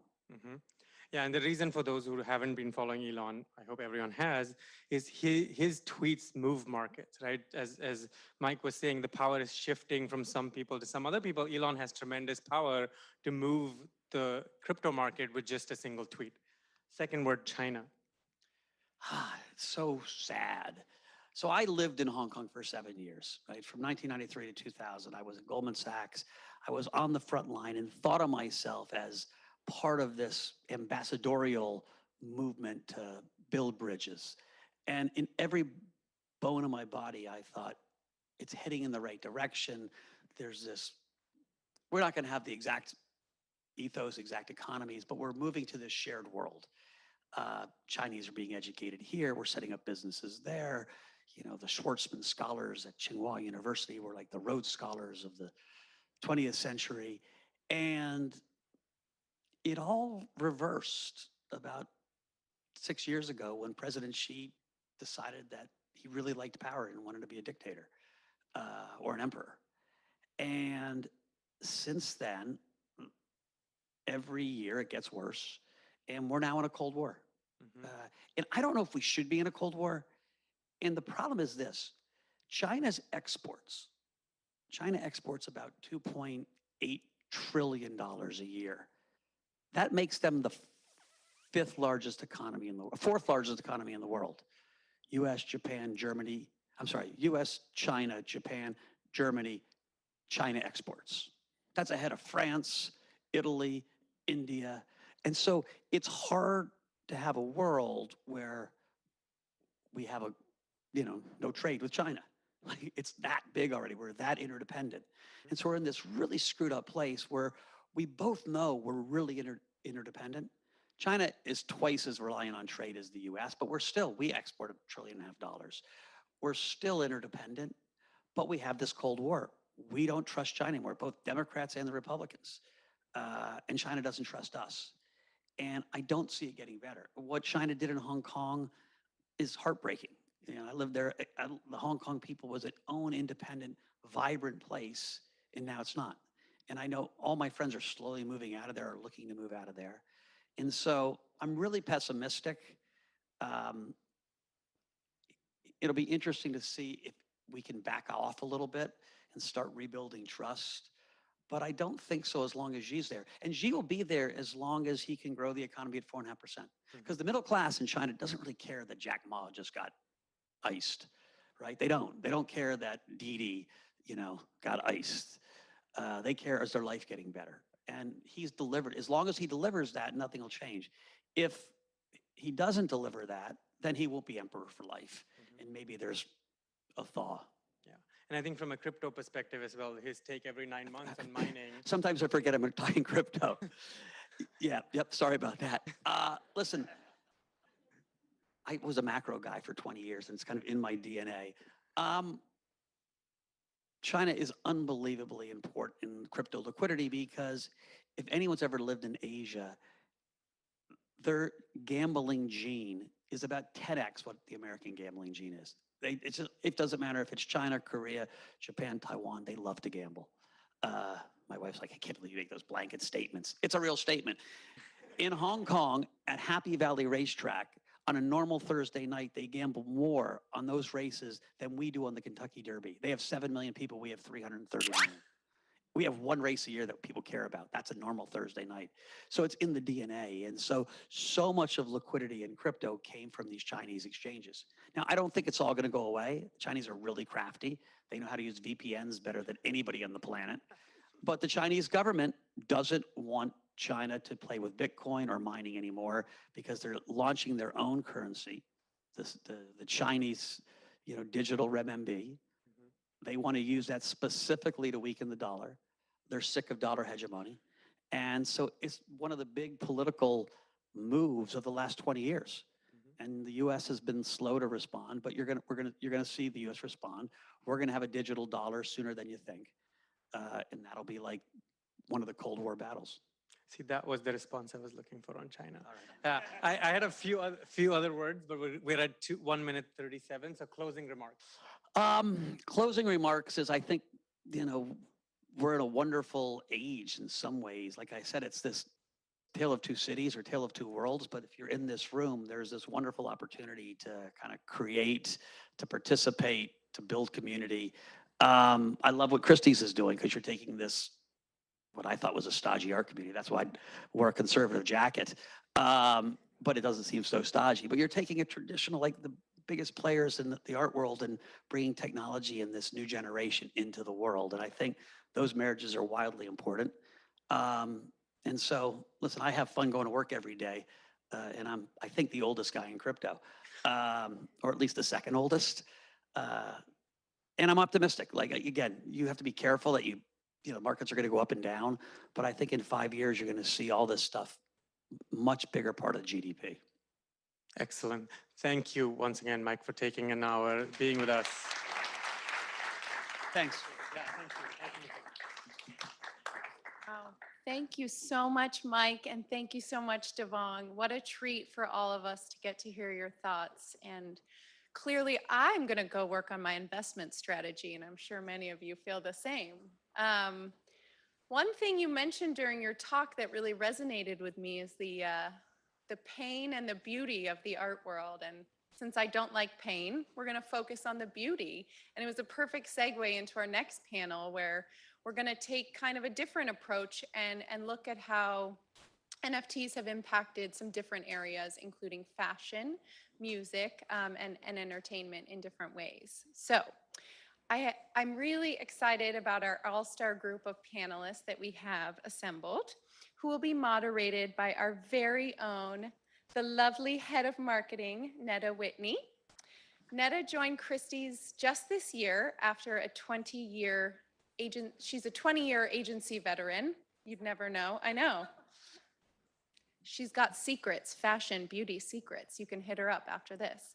And her experience touches really a lot of the things we're going to talk about today: luxury, tech, and many more. So please join me in giving a very warm welcome to Netta.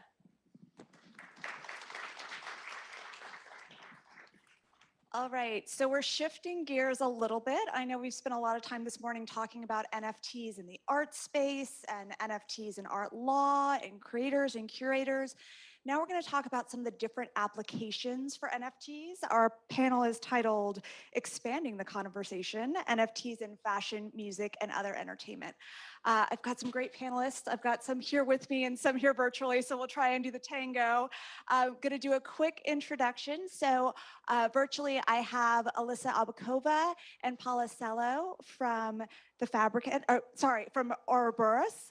I have who else do I have? Sorry. I have Jamie Lewis, CEO and co-founder of Ioconic. And then here with me, I have Amber Van Slooten from The Fabricant. I have John Linden from Mythical Games, and I have Lynn Dye from One Of.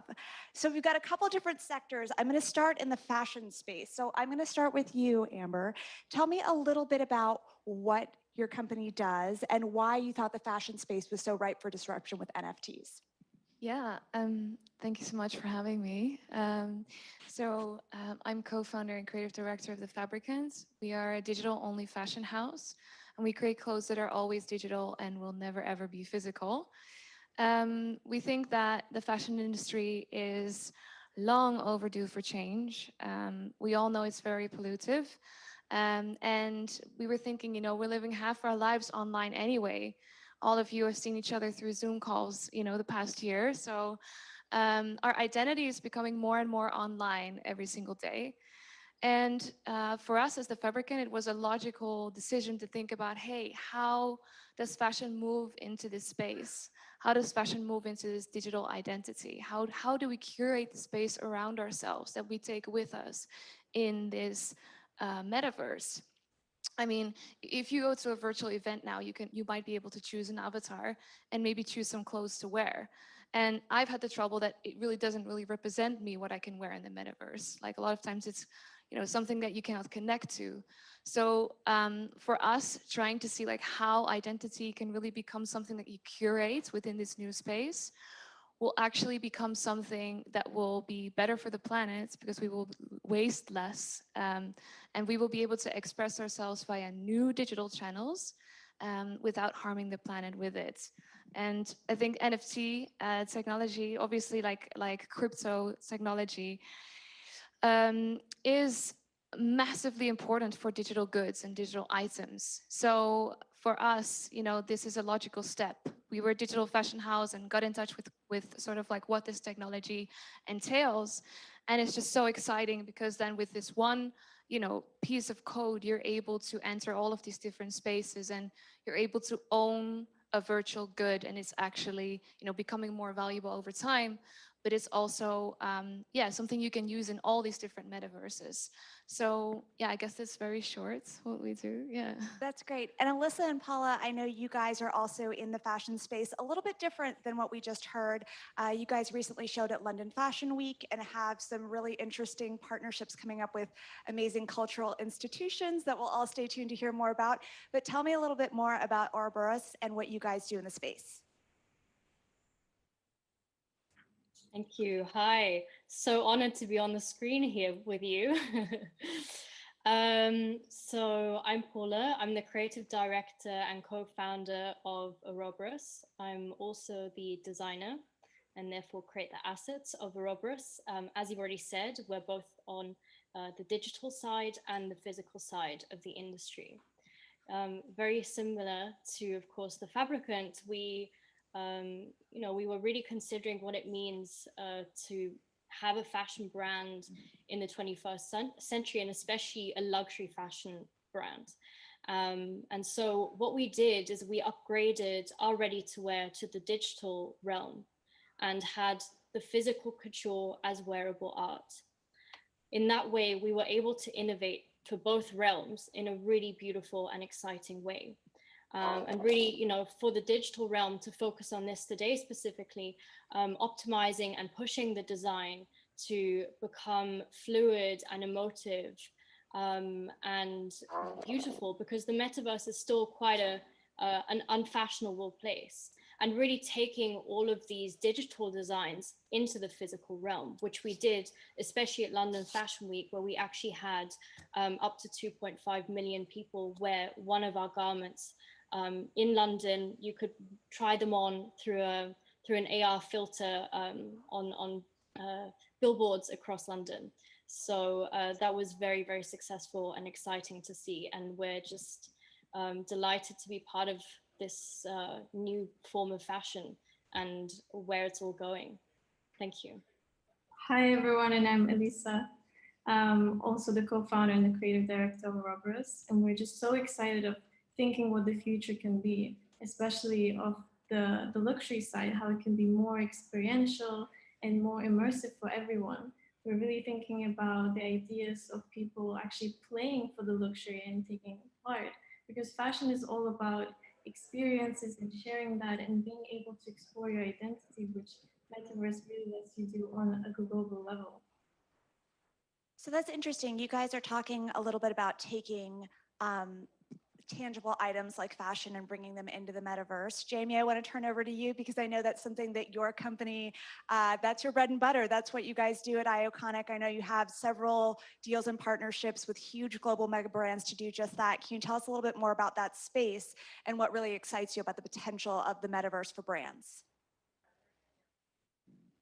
Oh, Jamie, we're having some trouble hearing you. I think I was muted. Oh, there we go. There's always got to be one. Sorry about that. Well, thank you very much for having me, and apologies I couldn't make it to New York this week. Yeah, that's definitely an element of what we're doing at the moment. But Ioconic as a business, we operate as a licensing partner for brands and taking them into the digital ecosystem. Because we saw that a lot of brands wanted to gain access to this space, but ultimately didn't quite know the best way of going about it. And as we all know, there's so many marketplaces, it's become quite convoluted. And the primary reason that brands, go into licensing and, take their brands into other areas is obviously to attract revenue, but also to maintain brand engagement. And ultimately, brands have to be very careful about what they're doing in that space. So we're sort of helping them do that. And as you alluded to, yes, we have some amazing partnerships with some global brands whereby we're building out digital ecosystems for them. Conversely to my other panelists, we're dealing with companies that have physical products, and we're enabling them to bring those physical products into the digital world and allowing their fans and followers to interact with those digitally and share them digitally, collect them, store them, etc., etc. And John, as the CEO of the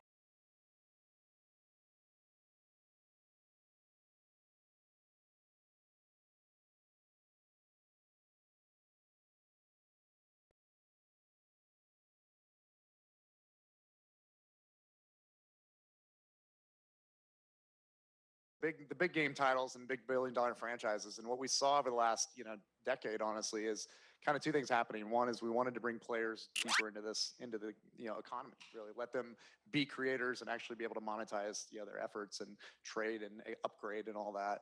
But then in addition to that, we've seen the world of stakeholders really change, right? So it's no longer kind of a game publisher, game developer, consumer. There's brands now being involved. There's esports teams, there's influencers, there's celebrities, artists, musicians, a lot of people getting into the ecosystem. And that's really what we've been focused on at Mythical, is to bring that world together. So using kind of blockchain behind the scenes, how do you bring stakeholders, how do you let players have these player-owned economies that they can benefit from?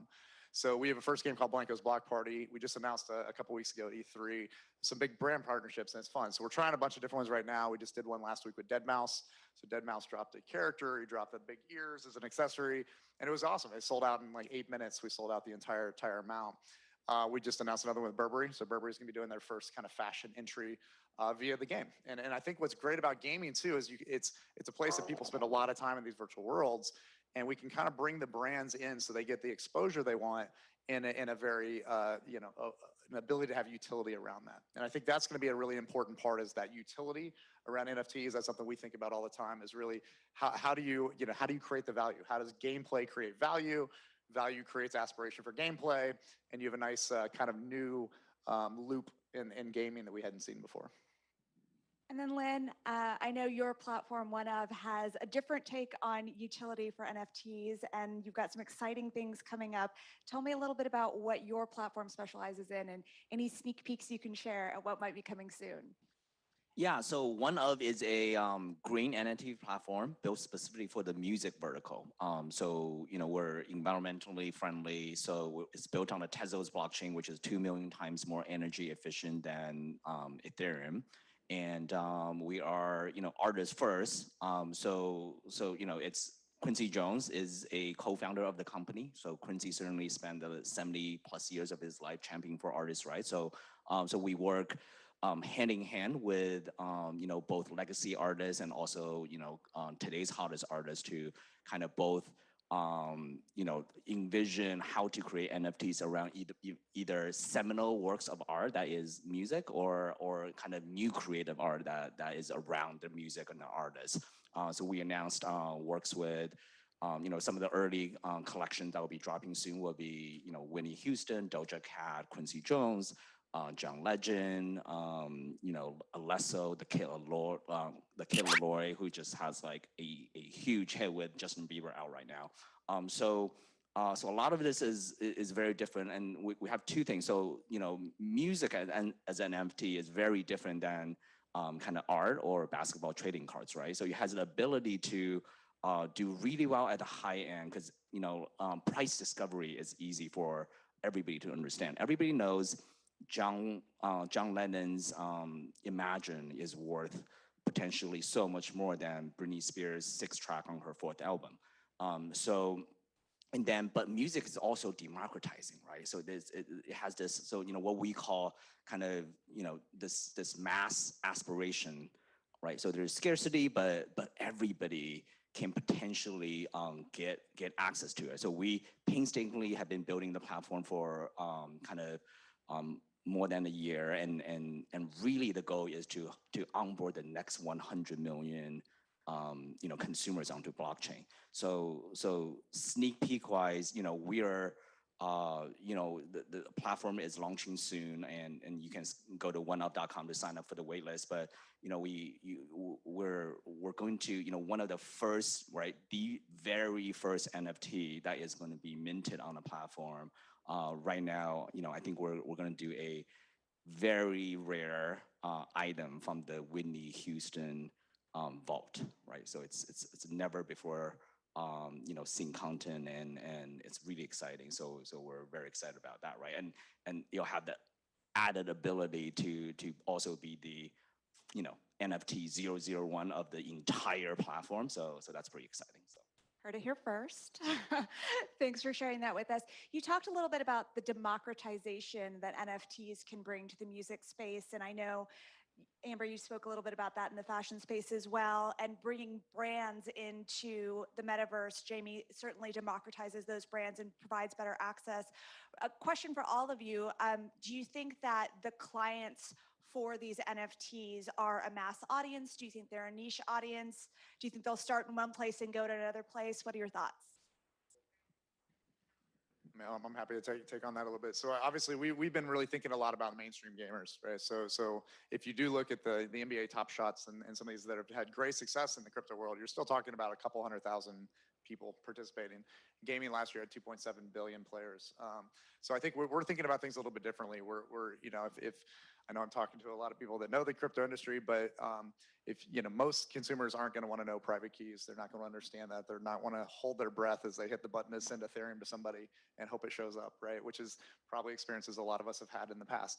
So I think we have a long way to go to get there. I think we're thinking about it a lot in terms of how do you also blend the fiat and crypto world together, right? So it might not be a super popular opinion, but we're also working around, we'll peg it against the US dollar right now and have it being able to buy and sell in kind of however you want. And it's really more about the sheer transfer of those assets and the ability to sell and things like that we want to bring out to the community. Because I think if you go too much with a full, just a full blockchain stack in gaming, you're going to end up with a very small niche audience. And we're not going to kind of bring on that next 100 million consumers like you could with music and gaming and fashion. Yeah, I guess for fashion, it's also like a different story because it's very like physically oriented, obviously, because people want to own these products. But I think the interesting thing is that when you create that accessibility, suddenly a lot of people can become a part of it. And I think what we've seen, we as a digital fashion house have been met with a lot of resistance by the physical industry because they think like that it's very scary, when people are going to, we met with a lot of comments like, oh, you're going to take our jobs. But like, I think what is important for brands to realize, like with this, you're actually going to be able to create that accessibility for everybody. And I think once you're able to create that, it's actually a really beautiful thing because a lot of people can be a part of it. In 2019, we sold our first NFT dress. It was actually the first NFT of a dress ever created. This was together with Dapper Labs, who did the crypto kitties. And back then, I think it sold for $9,500. Well, that's not a lot of money in crypto, terms, but for the fashion industry, it was a massive point of change in which people realized, oh, there's actually money in digital fashion. People actually pay money for this. And then obviously $9,500 for everybody is not like a good access point for everybody to be able to pay that. But we've recently done a drop where we had earrings for like, I think it was like $20 or something. And a lot of people from our community actually bought that who never were into crypto before this. They actually said like, hey, we can pay with fiat, and we dropped it on Dematerialized. And yeah, they were actually part of that community as well. So it creates like a new layer of also moving these kind of people who are in the fashion community into this space, because I think a lot of them are very hesitant. Yeah. I will add to, there's some barrier to entry today, right? So the democratization need to have, in order for it to happen, the minting costs on Ethereum had to come way down, right? So we don't think you can really be democratizing when minting cost of an NFT is $150. So we basically decided to move over to the Tezos chain. It's far less kind of cost per NFT. So what does that mean? That allows artists, music artists, to be able to mint NFTs and sell them for $5, right? For $25, for $1. So that's all possible now because music artists also don't want to be perceived as only selling kind of the one-of-one pieces to the crypto whales. That music has always been democratizing. And number two is kind of user interface. What we're just talking about with Mythical Games is like, the average fan can't really wrap their mind around like what is the price of ETH and how to do that calculation, how much this, right? You have to do the bidding and the purchase in dollar denominated, but you know, you can do that in a very inclusive way and not exclusive. It's not that like, hey, you can only bid with ETH, and if you have Bitcoin, you don't want to sell your Bitcoin into ETH, you're like out of luck. It's like, you know, we'll accept fiat and Bitcoin and ETH and USDC and Tezos and a whole slew of, right? So the payment and the actual NFT enjoyment doesn't have to be kind of a all or nothing, right? And then the third thing is kind of the environmental aspect. We had a huge panel about it this morning. You know, real fans and consumers demand the brands that they spend money with to be ecologically responsible. You can't be, you know, on Ethereum right now, it takes the average electricity of 4.25 days of an average US household to mint one NFT, right? It's kind of unnecessary, right? So there's a lot of proof of stake network, there's a lot of layer 2 transaction, options out there, so. Anyone virtually? Yeah, Jamie. Yeah, sorry. Yeah, in terms of mass awareness, of course, marketing plays a part in it. But you know, the way we're sort of looking at it is whereby we're building out platforms for brands and targeting different age groups. So as an example, working with a, you know, very, very famous children's brand. But of course, no child is going to be transacting in crypto. They're not going to have MetaMask wallets connected to their platform and moving from one currency to another, and et cetera, et cetera. So I think the key is, you know, packaging all of those technologies, blockchain, et cetera, you know, in the back end of what people are offering, and, you know, presenting it in a really simple, user-friendly way.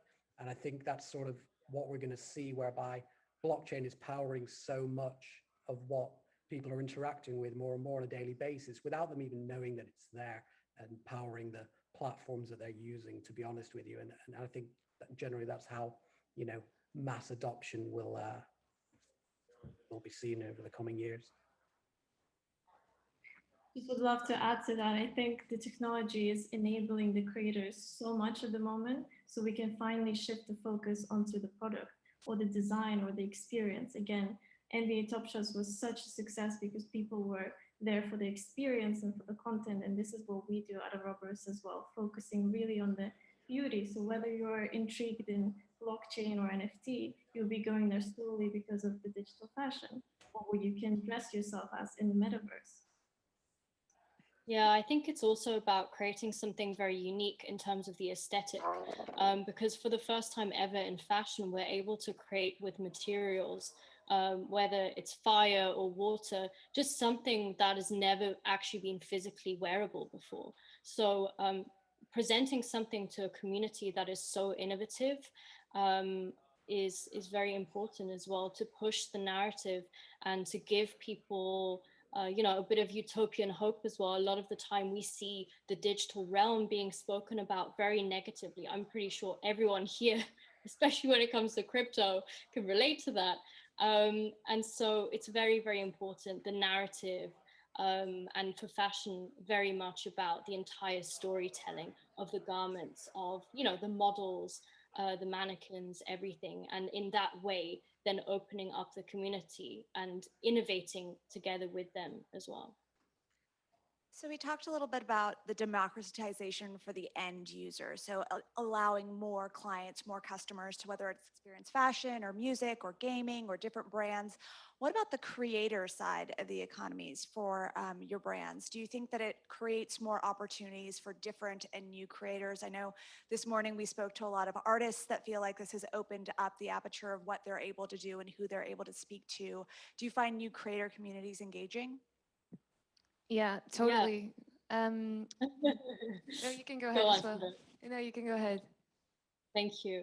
Yeah, I mean, just continuing from my previous point, really, and something that we really do at Ouroboros a lot is cross-collaborate. This is so beautiful, is the fact that in the digital realm, people are actually quite supportive of each other when it comes to art, when it comes to fashion.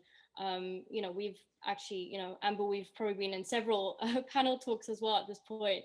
But, you know, it's really lovely to see a community of creatives establishing this together, because at the end of the day, if there's only one person or one creative, it's not going to grow. It has to be, in a sense, an ideology as well that's coming together, a narrative that is beyond a single creative. Yeah, and adding on to that, because I completely agree. I think like what we, at the Fabricant think is the Fashion House 3.0. Fashion House 3.0 is decentralized. Like, who am I to decide on what you should wear? Who am I to decide on what the next thing will look like? Like, why not have the community decide on those things? Why not have the community co-design items? We're currently creating a marketplace where people will be able to co-design items together and sell them as NFTs. Like, we really believe that this place needs to be populated with, a lot of everybody has different tastes in clothes. Like, there should not be one single person or one single brand dictating that. It should be everyone. And also, the young fashion designers who could not necessarily create a brand in real life because it's just costing a lot of money and a lot of investment, they can start creating these digital collections that they can sell, and they can create their own micro communities. And we believe that the future of fashion lies in that sense. It's really no longer about like big brands saying, okay, everybody's going to wear that. No, it's about like what you feel like as an individual and what these communities create. And yeah, we really love community aspect because it takes the industry forward. Fashion is very secretive. Like, everybody is always like, oh no, I don't want to share this because, it's my one thing.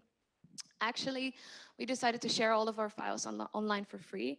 So everybody can download them and look into the files and learn from them. And then we also give Twitch streams about what we do and educate the community and take them with us. Because we cannot do this alone, right? We need to do that together. And this digital fashion movement needs everybody to be on board and have us take the responsibility in also educating and sharing our knowledge instead of creating more secrecy, because it doesn't help moving us forward. Kind of one thing. I think the community aspect has been definitely reinforced many times. I think that's exactly right. I think what's really interesting though is if you think about a lot that drives the world is affinity, right? So affinity to brands, affinity to schools, sports teams, things like that.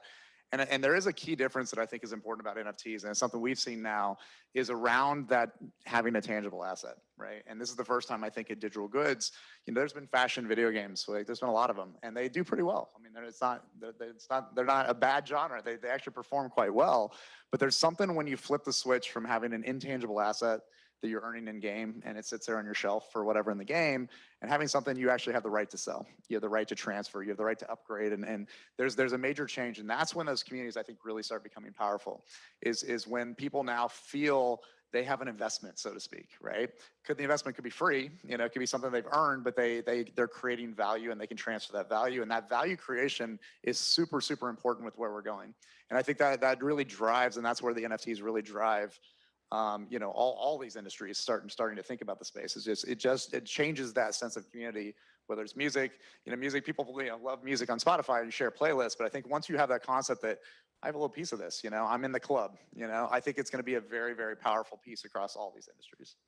Yeah, I think for music artists are always known to collaborate, right? Music is one of the most collaborative form of art. There's always 14 different writers and producers and artists rights holders on each song, which is its own kind of. It's very hard to get the rights to one panel. song. Yeah. But I think NFT creates this opportunity that is fundamentally the secondary royalty, right? So it is a new concept that is so exciting to every music artist we talk to. Certainly the early platforms, there's a lot of limitations. Secondary royalties are not really protected beyond the platform on a lot of the early blockchains. So we work for a very long time to kind of really try to resolve that problem.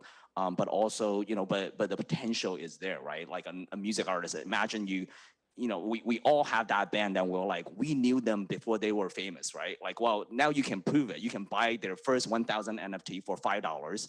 Right, and then they'll win a Grammy next year, and and both the fans and the artists can benefit from that, right? So I know that we are here today on the panel to talk about NFTs and beyond. So I'm going to shift the focus a little bit to the and beyond. All of you are kind of bleeding edge in your industry, thinking about the way NFTs are going to change, whether it's gaming or music or fashion or branding. I'd love to hear from you what you think is coming up next. What do you think people should keep an eye on in your space? Maybe Jamie, we can start with you. Yeah, sure. I mean, we all know NFTs, you know, Christie's have done the most incredible job, you know, in terms of your adoption of this space. And to the general public and, you know, the normal people on the street, yeah, they hear NFT and they're quite scared. But ultimately, NFTs, as we know, is digital proof of ownership, right? And I think ultimately that ownership in time could be of anything. You could see, you know, car transactions, home transactions taking place, you know, is proof of ownership.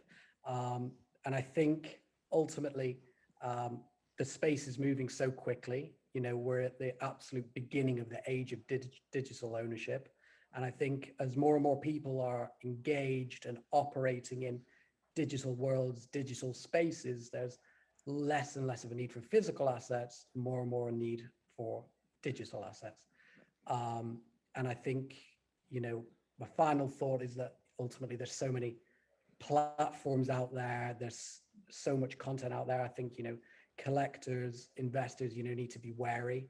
I also think brands need to think strongly about, you know, the sort of platforms that they're partnering with, because ultimately at the beginning of the internet, who knew that Amazon and eBay were going to become, you know, the biggest marketplaces out there? Brands today are partnering with all sorts of platforms, and they just, you know, need to focus on being careful, because ultimately if the platforms they partner with don't work or fail or disappear, then so does their assets and their work, to be honest with you, and potential future secondary market royalties. In terms of, I guess, design and experience for us, it's really about interlinking the physical and the digital and creating this hybrid.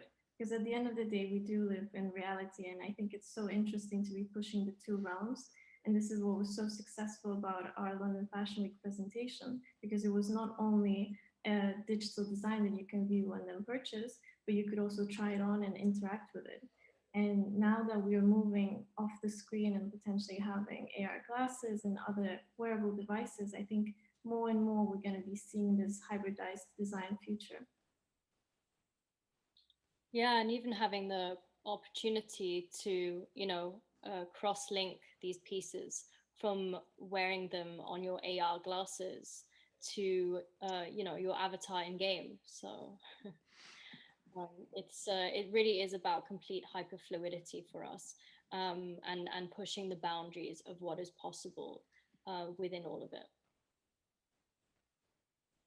I'd love to jump in. I think a lot of it, again, is about utility. It's really, really about utility. I think there is value in tokenized JPEGs and tokenized video to a lot of collectors, but I think the utility is really what's going to drive that. And utility can be a lot of things, right? It could be listening to songs. It could be, you know, having that ability to kind of interact with that. It could be a gameplay. It could be an item that's physical to digital. But I think the best correlation I can think of is it's about the experience, right? So if you remember the Banksy painting, the shred itself, the value of that was not, I mean, what Banksy did, it was not the ink on the canvas. That was not the value of what he created. It was the experience, right? That's what created the value. And the most amazing thing is that value was created after that gavel hit, right? After the gavel was done and the price was set, that's when the true value came out of that piece. And to me, that's where we're going to head with NFTs. It's the experience of what you can do with them.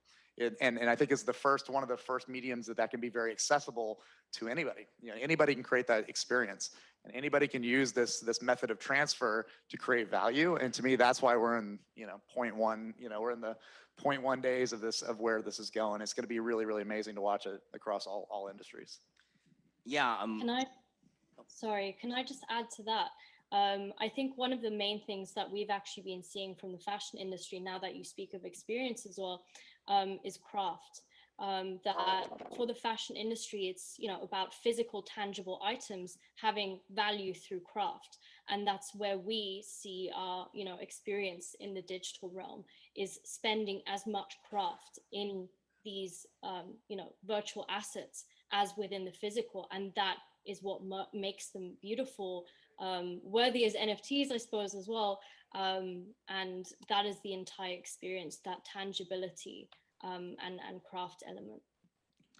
Yeah, well, I mean, I'm super excited on how kind of the NFT world and the physical world and the meta world kind of all kind of maybe can connect, right? I'm just nerding out. Like this is like, you know, like for example, like so like Doja Cat, right? Who's one of the artists we announced that's partnering with us. #1 stream artist right now, 60 million, you know, listeners. So the, you know, her big song right now, Kiss Me More, right? So imagine she's performing on that on stage, right? And at a big festival, like 100,000 people in the audience, and she blows a kiss, right? And you reach out with your phone, and maybe there is like 200 of you that catches that kiss, right? That becomes an NFT. And then you, with that NFT, you can go into like Blanco world, right? And then that unlocks a Doja Cat avatar or something, right? And then you can interact, and then maybe Doja Cat guy shows up, right? And performs a private, like kind of virtual show for those on, like, it's like we're just at the beginning of this, Wearing right? an outfit by the teams and the fabricator Ouroboros.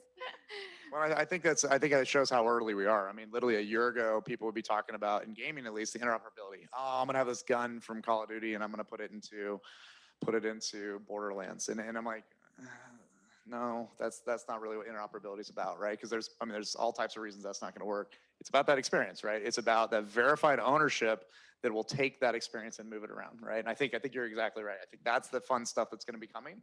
And it's almost like a loyalty program in a way. Like if you can verify that you're part of this program, you can learn a lot about the players or about the consumers, but also you can, really kind of reward and tailor that experience based on what you know.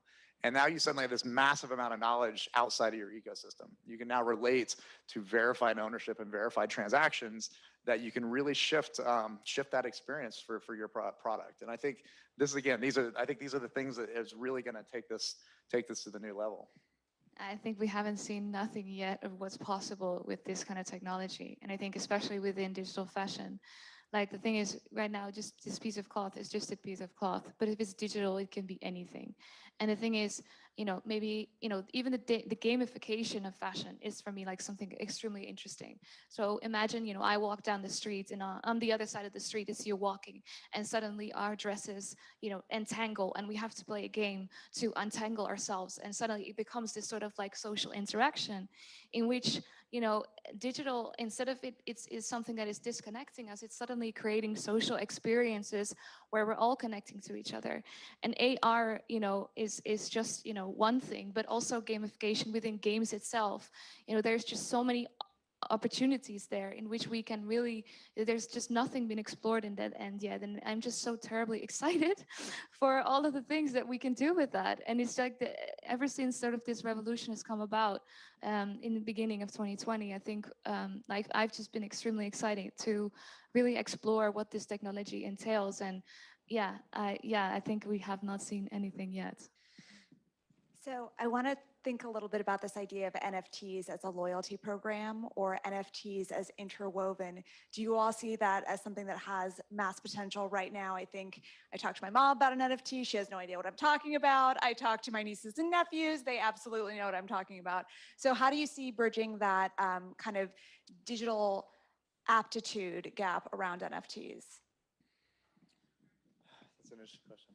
Yeah, I mean, I think it starts with making, just don't call it an NFT, right? Like even if you spell it out non-fungible, it's just like a very negative sounding word. Like we got to come up with a better vernacular. But I think you have to make that for like the crypto people that understand this, great. They already understand this and are active, right? So like what we're working on is like, how do we make the next 100 million people really understand this, right? And it's like, it has to be a very non-threatening first experience. Yeah, that's great. I agree with you. I think we got to drop the name NFT at some point. We were trying to come up with something great with NFTs, and we did I a think panel, and then our it community died. manager came up with, we put the fun and non-fungible tokens, and we were just like, oh, Justin.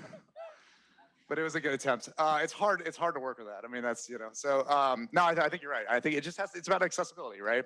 I mean, that's honestly, we talk about the metaverse a lot too. I mean, that's an ideology to some degree. There's not a metaverse. There probably won't ever be an oasis, right? Unless we live in this terrible dystopian world that everybody is run by one big world. But I think it's really kind of moving the accessibility, making things accessible, making ubiquitous access to this stuff. I think that's going to be the key, and really hiding the complexity. So we're definitely seeing early days. I think there's a lot. Every year you get up to another conference, there's so many new ideas that are making it better. So I think we're definitely moving in that trend, but it has to continue. Like, we're still not there. The gas fees in Ethereum are terrible still. In fact, they might be worse than they were last year. So things are still pretty rough on a lot of things we have to fix. But I think we're making good strides towards that. Jamie, do you think the brands that you're working with understand kind of how to demystify it and how to really draw consumers into the metaverse and the non-fungible land? I think some have an understanding and some less so, and I guess that's sort of why we exist. But I think they all understand the opportunity is there for them to, grow their engagement and reach out to their fan bases more and engage them, in so many different ways. And that's sort of what we're helping them do, define those strategies and going out and actually executing them. It's not just about monetizing and additional revenue streams. Ultimately, it's about creating longevity and, these new technologies, adapting those so that therefore they can, continue growing their fan bases. That's pretty much the way they're seeing it. Some are more tech savvy than others. Some of them are like NFT, WTF sort of thing. It's how you package it, right? I sort of refer to products as digital assets as opposed to NFTs. It sort of makes a bit more sense, and also I think it's key for brands to, understand that NFT doesn't mean crypto as well.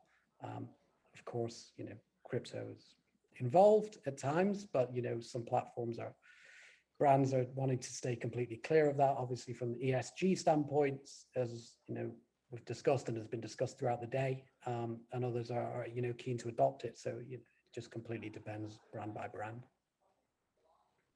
All right. Well, thank you guys all for being with me and putting the fun back in non-fungible token. I'm going to take that one with me. Oh, no. Appreciate it. Thank you so much.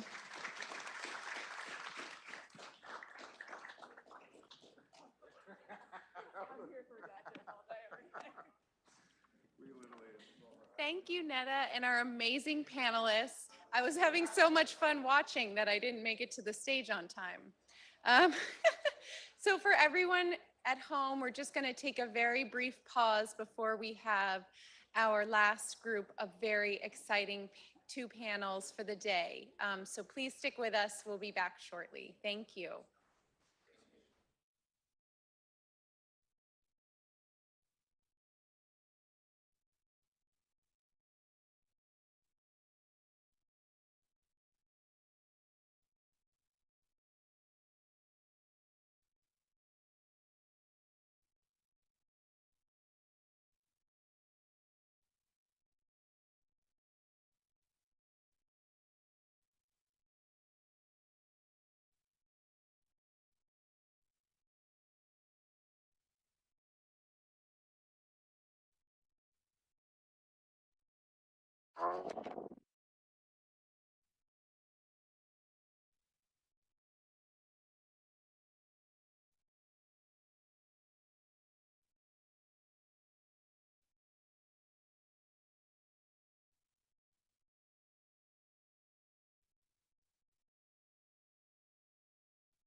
Hi, everyone. Welcome back. So we have a really exciting and fun panel prepared for you next, which aims to answer the very important question, what on earth does one do to display a digital art collection?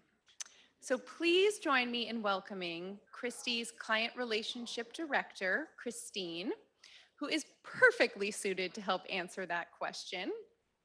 Aside from her day job, assisting many of Christie's top clients, Christine serves on the Art and Tech Steering Committee and is a member of our NFT task force. So please join me in giving a warm welcome to Christine. Thank you, Sam.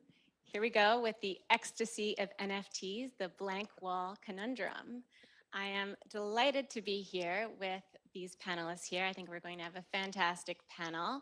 We've heard from so many distinguished experts today. And here we have creators and artists, collectors, and media executive. Everyone here really brings a unique perspective to this ecosystem. And I think we're going to have a great talk on displaying NFTs. So let me introduce our panelists and then we'll get started. To my left, we have Scott Gralnick, the co-founder of Lago Frames. And Scott will be releasing his first NFT frames later this year, so we'll hear all about that. Next, we have Marguerite de Courcelles, also known as Coin Artist. And Marguerite is the CEO of Blockade Games. She invented crypto puzzles, and she sold an NFT at Christie's last month. Next, we have Tim Kang, also known as Illustrator. And Tim is a digital art collector. He's an NFT thought leader, and he's also one of Beeple's first major collectors. Also has a non-for-profit that we'll hear about. And last but not least, we have Keith Grossman, the president of Time, who has done some exciting things with the NFT space with Time this year, also formerly with Bloomberg Media, Wired, and Ars Technica. And I don't have an also known that is clean enough for this stage. So I thought what we would do to start is just hear briefly from our panelists on what they're working on, and then dive into this question of the blank wall conundrum. And then hopefully we'll get to some thoughts about the future of the space and some challenges and exciting things that they see ahead. So why don't we just go down the line and give us a quick 30-second sketch of what some projects you all are working on. Scott. Thank you. First, thank you so much for having us here. You know, organizations like Christie's that is doing the education for this NFT ecosystem to these new collectors coming into the space is so needed, and I'm very thankful to be here. Thank you. So most recently, I co-founded a company called Lago Frames. You know, as Mike Novogratz a few talks ago was saying, where are these frames to enjoy your NFTs? So after talking with many artists like Coin Artist and others, we decided to set out to build an NFT native frame, something that's not as simple as a TV that you could retrofit your NFTs for, but something that natively engages with the buyers and the collectors and the consumers and the creators in a way that for, say, art blocks where there's generative type of arts. If you're displaying it on your traditional Samsung TV frame, how do you really engage with it? Well, with Lago Frame, you'll be able to use gesture control through the camera. There's ambient light sensors. It's going to be 4K and 8K resolution. There's going to be built-in speech recognition so that you could control the frame with your voice. A mobile application so you can easily log in with any wallet that you have in the ecosystem. But more importantly, with the provenance and the authenticity tracking from the metadata so you can see it on the frame itself. Talking with artists about the frame, they start getting excited about this can become a new canvas. Artists can think about creating NFTs in a way that the frame communicates and engages with the collectors. So that's our recent project, and we're really excited to be working with some really great people in the space. Prior to that, co-founded a company called Portis. Portis is a standard Web3 provider in the ecosystem. Started in 2017, built it up, was acquired by Shapeshift. Now Portis supports probably around 500 different marketplaces, dApps, DeFi, games in the ecosystem. And it was from working with all these different developers and artists from these marketplaces that we kept hearing this problem over and over and over again, and thought that we could put a unique team together and see if we could solve this for the ecosystem. Hey everybody, Marguerite DeCourcel. So CEO of Bucket Games is what I'm focusing on right now with our Neon District RPG. I've been really interested in how do we create a free-to-play application which can have an open economy where players can enter at low risk, low financial risk, accumulate NFTs which are dynamic and can change through the gameplay, and compete, and therefore entering the new global economy that we're all building. So I'm thinking about this a little bit different, I think, versus the collector from top down, like turning that on its head. But I'm also very active in the active NFT space, what's possible, what we can do, how we can add utility.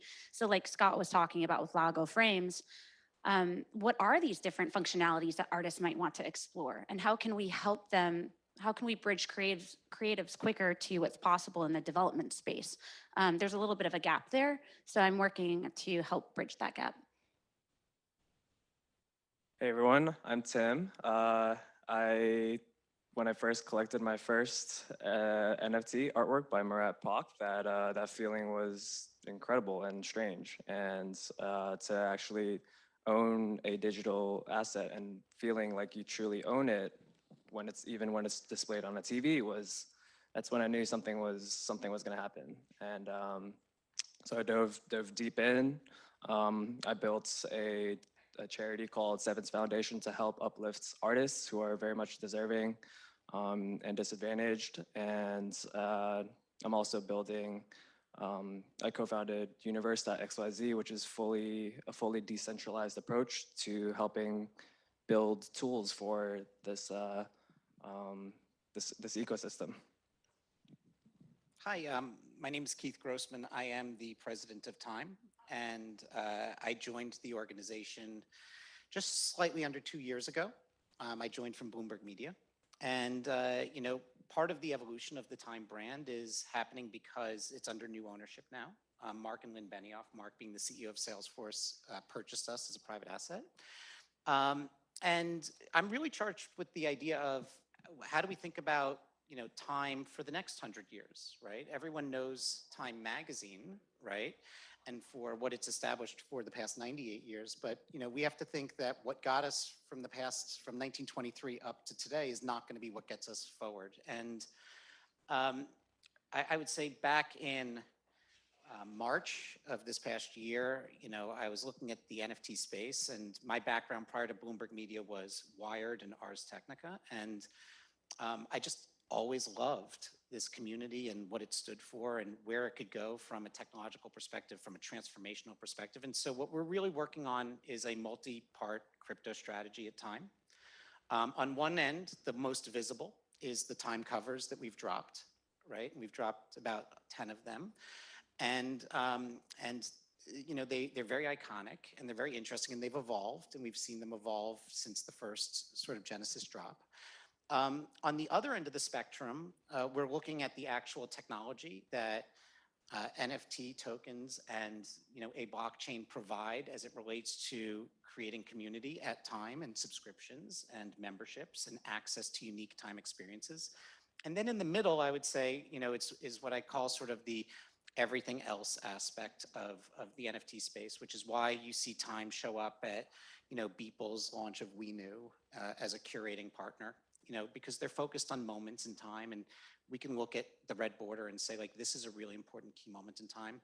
And then obviously against the backdrop of any sort of transformation, we have to look at how does commerce take place within the organization. And historically, the only way to transact with Time was, a check or cash if you wanted to buy a magazine or a credit card. And so we opened up digital subscriptions for 32 different cryptocurrencies. And it's been an amazing sort of experience, accepting crypto, doing deals with people like Grayscale where we accepted payment in crypto and hold Bitcoin on our books. But it's also, I think, important for us as an organization in evolving to see how, a modern day futuristic organization will have to sort of enact or act in a space that I think is very, very real and evolving. Thank you. So let's jump into this question, the blank wall conundrum. So it's on everyone's mind. When Christie sold the Beeple piece in March, there was no physical display in the galleries. But of course, the beauty of it was that everyone could experience the work on their computer, their smartphone, but there was nothing hanging on the walls here. And I've talked to a few of you about how you display your NFTs, and I'm curious to hear what are some of the unique ways you've seen NFTs displayed, or what are some ways that that you display your own NFTs? Tim? A unique way, actually, I saw on Twitter once there was like a iced out Apple Watch hanging on someone's neck with CryptoPunk on it. Wow. So that's one way, I guess.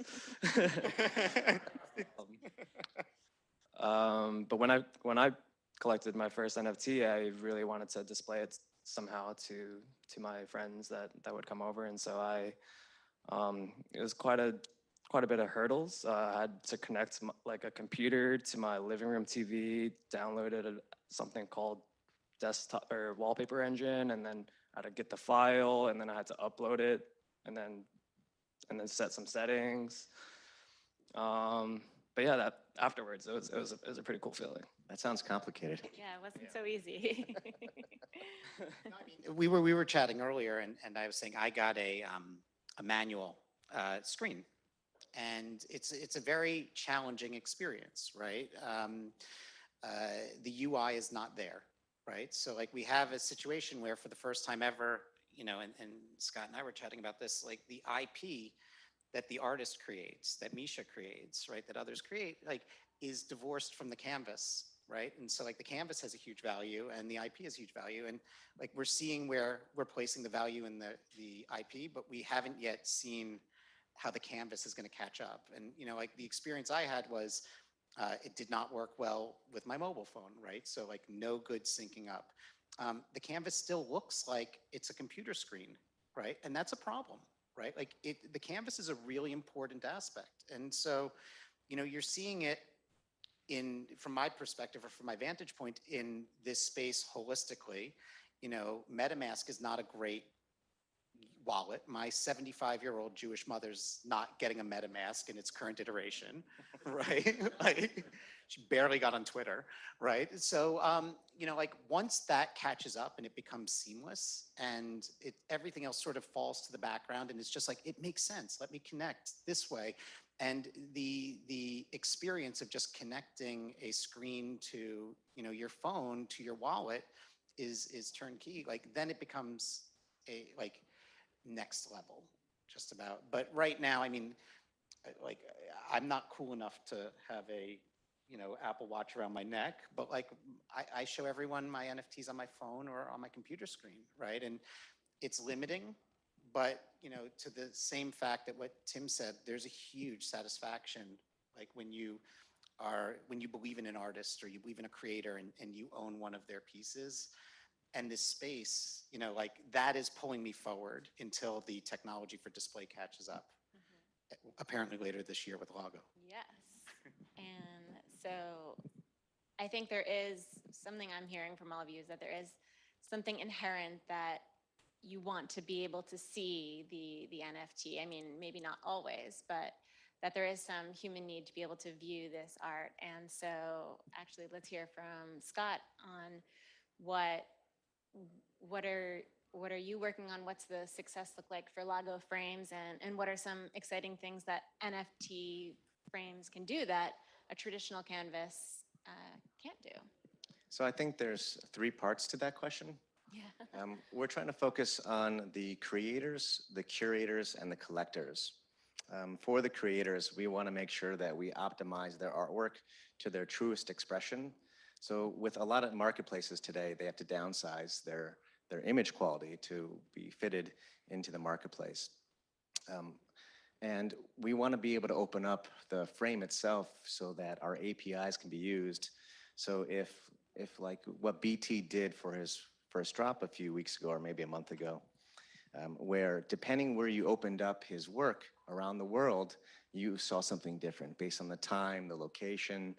And imagine being able to tap into also you know, ambient light sensors and or engaging with the camera based on the person's emotions or, you know, the sound of their voice. There's just so much more an artist can do and rethink what an NFT can be engaging with the collector. And so for the curator, think of like Spotify having a social experience. Being able to curate your own list of NFTs. So I'm a new curator coming into this space. I want to prove myself. Well, I have my own collection now that I can showcase. And now, you know, Marguerite can subscribe to my gallery and share it around if she would like to. At some point in time, I'm sure there could be options to charge so people and artists and curators can also, you know, earn some capital for, you know, spending all the time curating their collections. At the same time, with the collectors, you know, we really believe in bridging that gap between the authenticity and provenance that the traditional art world is used to.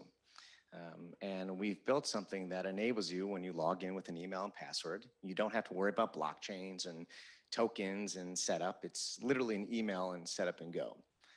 What we do underneath is we do a verification check with the metadata. So you don't have to go to Etherscan and check the NFT and find out who had it prior to through the blockchain.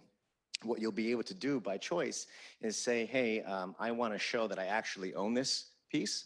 And everyone will see that I'm flexing my muscle, that I own this people. Versus if I'm paying to subscribe to someone else's gallery for that social experience, now I'm just looking at it, I don't own it, and people will know that, which I think is really important in this space to have that verification and really easy provenance tracking. I mean, there's a lot of things we're working on. I probably can't remember everything all at once because I'm too excited to be here. But those are some of the exciting things. Very, very interesting. So another thing that I've been thinking about is, not only displaying in the real world, but, the digital world, the metaverse, and Coin Artist, as you create works, do you think about their display, and do you think about the physical or digital display as you're creating? Absolutely. I'm very excited about this NFT movement because we've unlocked all of these digital content creators who can now monetize. And they're also thinking, I mean, if you think about interactive exhibitions or installations, they usually really push to the boundary as what is possible. If you think about Burning Man displays, and I was just at Art Tech House last night and using the app to see the augmented reality experiences that we could all engage with. And in some of them, you're even using your hand movements to manipulate a digital 3D model. That space, these digital artists, the minute that we're going to be able to unlock the interactive NFTs, what you can do with layers, the composability of assets, I think that honestly, understanding how we can experience this both in the physical world and the virtual world, and could frames be like portals between the two, essentially? Can we send messages through the portal and it come out another side? That is an NFT, and could you have a virtual world with game mechanics where they're spawning monsters and coming out of your frame? I mean, what's possible gets really interesting, but it's a matter of getting the right people together and making our small teams, because the specialists that are required to make those experiences, it's pretty complicated. Very mind-blowing. So Keith, for you, how has time jumped into the NFT space, and how do you see time's role evolving? Sure. So, I kind of touched on it earlier, which is, the initial jump into the NFT space was the covers, right? And it's the most obvious, iconic aspect of our brand, right? And in the first sort of Genesis drop, it was 3 covers. It was Is God Dead, which is one of our most famous covers from 1966. Is Truth Dead, one of the most famous covers that we had from 2012. And then we created a custom NFT cover, which was Is Fiat Dead? And the question mark was actually flipped around. It was a brilliant, slight adjustment on our creative director, D.W. Pine's and that was sort of the initial foray in. And then there were certain elements of our covers that people really sort of resonated with, like the real iconic ones. The first time we put a computer on the cover, right? The first time we put a telephone on the cover. The first time Coca-Cola was feeding the world, right? And these are, you have to look at some of the covers, and not all of the covers in the 98-year history are iconic, right? A lot are memorable, but there are some that are just really iconic. Then it was interesting because we took a pause and we really just listened to the marketplace. I had a very fun experience here today where, I follow half this room on Clubhouse and on Twitter, and I started to realize that in interacting. And to everyone that I haven't met, I'm sorry if I'm disappointing in real life, but I started to really just listen to the community and what the community was saying. And a lot of people in the community said, listen, the digital only aspect of your first drop is not going to continue on into your future drops, right? And, I have a few people that have just always given me amazing advice within the space. And they said, you have to have a physical with it. And so it was really interesting. When we dropped the first cover of Time ever, it took my team, I want to say close to 7 weeks to find and locate the first copy of Time ever and to authenticate it. It does not exist. We went to the New York Public Library and offered to buy it from them. They would not give it to us. It's only in museums. And we finally found one. And I was so nervous that I drove out to meet it and exchange and give the cashier's check to the person. When I picked it up and verified, it was in New Jersey. I just needed to get out of my house. This is the second time I've been out of my house in like a year and a half. But our future, like we will always have an element of the Time brand that is collectibles, right? And I've been very cognizant in listening to a lot of people about not oversaturating the marketplace, like really making sure that we respect the marketplace and that we respect a secondary market to establish itself. On the other end of the spectrum, though, I just love the technology itself, right? Because if you know the media industry, right, and you've seen the transition in the media industry, what you've seen is a transition from print to digital, where advertising became very targeted and very specific and very personalized, but you haven't seen that in subscriptions yet, right? And there's some people that care about Time for our sustainability coverage. And there's some people that care about Time just for the Time 100 communities. And there's some people who care about Time for many different areas. And I could now, for the first time ever, think about how can I offer you a token that is ultimately a loyalty program that rewards you every single time you interact with our brand. And so, I've been very public. Sorry, that's my phone. No, I've been very public with the fact that everyone focuses on the big ticket stuff, right? The fact that we've done multi-million dollars, and we've been very fortunate in the collectible space. But it's the technology that's really going to be transformative to our customer and community relationships. And then in the center, right, I do think that community, right? Like, how do we constantly use this space to foster and build deeper relationships and fans, right? And some people know, I bought a cool cat the other day, right? And I don't think I'm the only one in this room. But I go in and I jump into that community to observe the community, but also because I like the community, right? It's a very positive, constructive community. And I want to make sure that as I think about Time and Time's evolution as it relates to its customer base, that we're taking into account, how does this community interact with each other, and how do we respect each other, and how do we communicate with each other, and what is their expectations of me? Like, the best part of social media, in my opinion, is that a brand like Time is no longer monolithic, right? It's no longer this, oh, Time, right? It's like, I'm Time, right? Like, our editors are Time, right? My team is Time. And I want people to see the humanized aspect of the brand. And I think that that's what makes the NFT space so special, but I think that that's what is going to ultimately make brands special in this space. Yeah, that's really interesting. I think there's the NFT, the art pieces that are NFTs, but also there's tweets, there's Time, there's so many different ways. And then there's also possibilities that can be unlocked through the smart contract or through the NFT. So, and then there's also the display or wearing one. And something else that I've been thinking about is the museum world and how we over the last year we couldn't visit museums, and a lot of people were going online to look at art. But how do you see NFTs in the museum world in the future? Do you see them, using Lago frames, or is it more of an online component, or what do you think is the future of museums with displays? I definitely think it's going to be a mixture of both. I don't think it'll be 100% one or the other. But if you take a look at what Bitcoin did over the past decade, how slowly it's for individuals and small groups, then some traders and investors, and eventually institutions. And now, people say diversify, 10% of allocation to Bitcoin.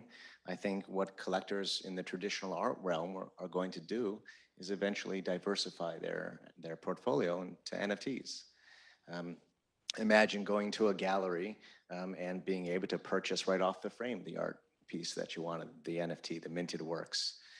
Imagine, I'm an artist, and Sotheby's or Christie's or any gallery out there wants to actually not buy my work, but maybe they want to rent it for a period of time.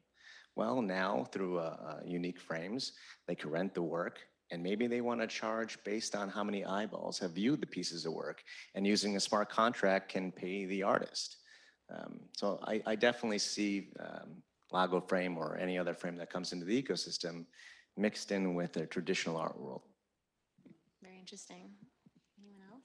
I'd say that it seems like NFTs, they're most native to the digital world, right? So we're already seeing online galleries and museums being built and experienced, and they have hardcore dedicated user base and creators.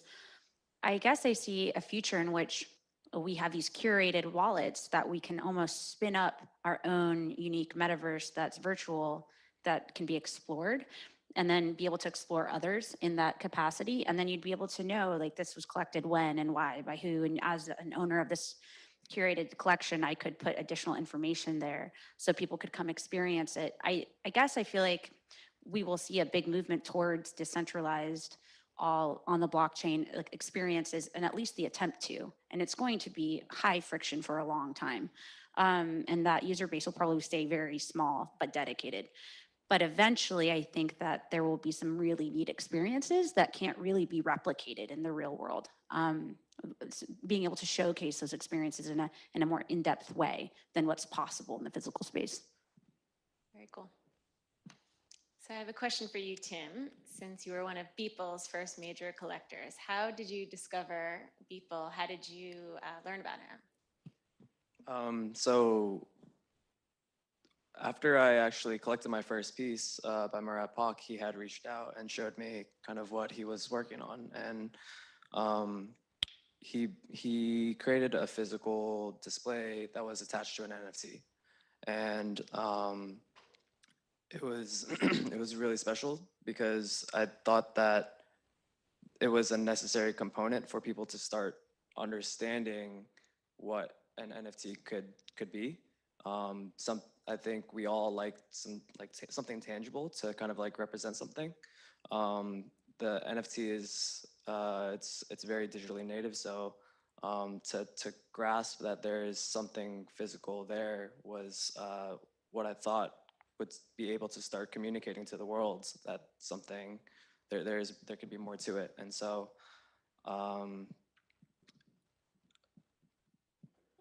it was So it was the physical, both the physical and the digital aspect. yeah, it was like the blending of the two that really intrigued me and made me think that, oh, okay, so now I think people can start thinking about ownership at a more deeper level. And so as people discuss crypto, a lot of times it's just purely like a stock and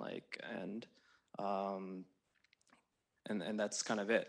But like what makes it all exciting is the decentralized nature of being able to own it and not be able to, you can't, it's like a digital signature that you can't forge. You can prove that you own it.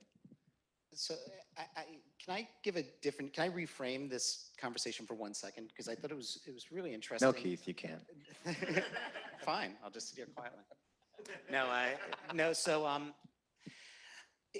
It's very interesting. When I announced that Time was going to enter into the NFT space and ultimately the crypto space, I did it on a Monday. I'll never forget this. And by Monday night, I had more text messages and I had more emails and calls that asked me if it was a joke. Okay? They literally just said, "Are you joking? Is this an April Fool's joke?" That was the constant theme. And I didn't respond to a single one of them. Not one, right? And the feeling, if you've ever, and I've said this a few times to people, but the feeling was, if you've ever seen Indiana Jones and the Last Crusade, I was on that invisible bridge in media. And it was like, just keep taking the step forward. Because I knew that this was a real trend, right? This is not a fad. This was real. And I believed in it. And I saw that the community validated it and believed in it. And I saw its adoption over the years from Wired to Bloomberg to Time. After the success of the first drop, every person that sent me a text that went unresponded, no joke, said, "Will you tell me how you did that?" Okay? And what they didn't realize was there's no gimmick to it, right? You have to understand this community. You have to go all into the deep end. You have to really grasp what's going on. But the bigger thing, and I found fascinating, was A lot of my conversations with digital-only artists were asking, like, how do I move into the physical world? And a lot of my conversations with physical-only artists were asking me, how do I move into this digital world? And I'll never forget, like, I was talking to a classical, like, physical artist, right? And she said to me, I said to her, how much did your last piece sell for? And she said to me, $950,000. And I said to her, how much does it bother you that somebody bought it for $950,000 and in 10 years, given your track record, that piece will get resold for $4.5 million and you will make nothing in that resale? And she goes, it drives me nuts. So I said, how about instead of thinking about how you jump into the NFT game, how about instead of coming up with some kitschy gimmick, in your next piece you create, just create an NFT duplicate of it and combine them together. So that way the provenance has the physical piece and an NFT. And by the way, if your traditional collector base doesn't understand NFTs or cares, it's just a JPEG in their mind, right? Or it's just an image, or it's just a document in their mind. And the benefit to you is that given how the art world functions and given how collectors function, if you put this out as a collection, the physical and the NFT together, they could never break it apart. And if they could never break it apart, then every time they resell it, you'll receive residual value on the secondary market. I was like, so instead of thinking gimmick first and jumping into the space, why don't you just think about pure play? How do you merge it in the most basic level to almost create a provenance plus experience? Yeah. So you're saying be sincere with the ecosystem and actually care what you're doing. Yeah. Yeah, and No. I'm a little long-winded, but yes. No, mean, and I commend Keith for someone that is at an organization that could do things very quickly in many different ways and try to take advantage of the situation. You know, Keith has taken his time. He's been sincere. He's jumped into all the different crazy conversations online, and you know, he's doing an amazing job taking the right approach. And I it's commend him. scary. It's scary. I will say, like, it is on the invisible bridge, and you don't know where comments are going to come from, but you just have to sort of accept them and roll with it and evolve. So we're here at Christie's. We have just less than a minute left on our panel, but I mean, this moment this year, I've thought about how, you know, it's almost like Marcel Duchamp and the fountain, and it's just, you know, we're changing so much so quickly. And I want to hear about, you guys are all in this space and know the space and are authorities in this space. And I want to hear real quick, just go down the line. Who are if you could create your fantasy NFT collection, or what would be in your fantasy NFT collection? Do you want to start, Keith? That's kidding me. I mean, I'm biased. I've been very public of who I like. I like Thank You X a lot. I like Mad Dog Jones a lot. You know, he's known that before he came up on stage. I like Fuck Render a lot. I like, and it's just funny to hear me say it on stage, right? You know, I like Victor Mascara a lot. God, I mean, I love Beeple, but I've gotten to know him, you know, through his collaboration with Time a lot.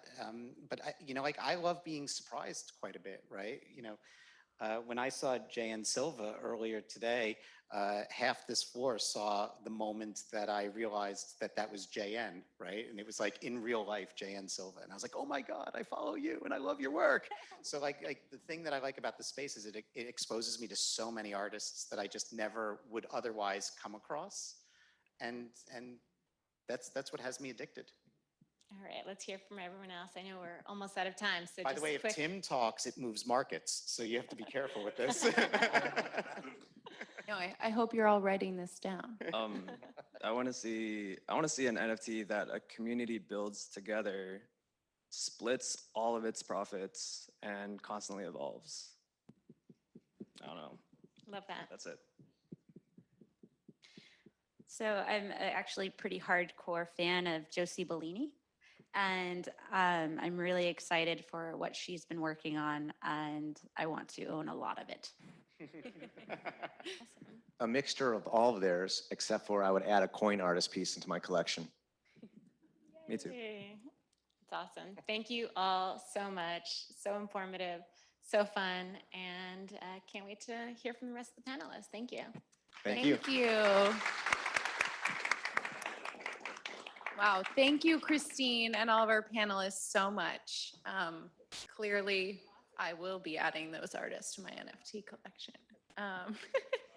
But for the last portion of our day, we are going to move away from NFTs just a little bit, but don't worry, not too much, because, you know, this is my NFT conference. And we're going to talk about technology and the technology that's really driving this new hybrid world that we're living in. As we've all been seeing throughout the day, we are having a hybrid conference. We've had amazing panelists coming in from all over the world. And I'm pretty excited about our next panel because we actually have someone coming from New Zealand as well as Los Angeles. So we're really spanning the globe. But please join me in welcoming our next moderator, the very lovely Sam Margolis. She has a very awesome name.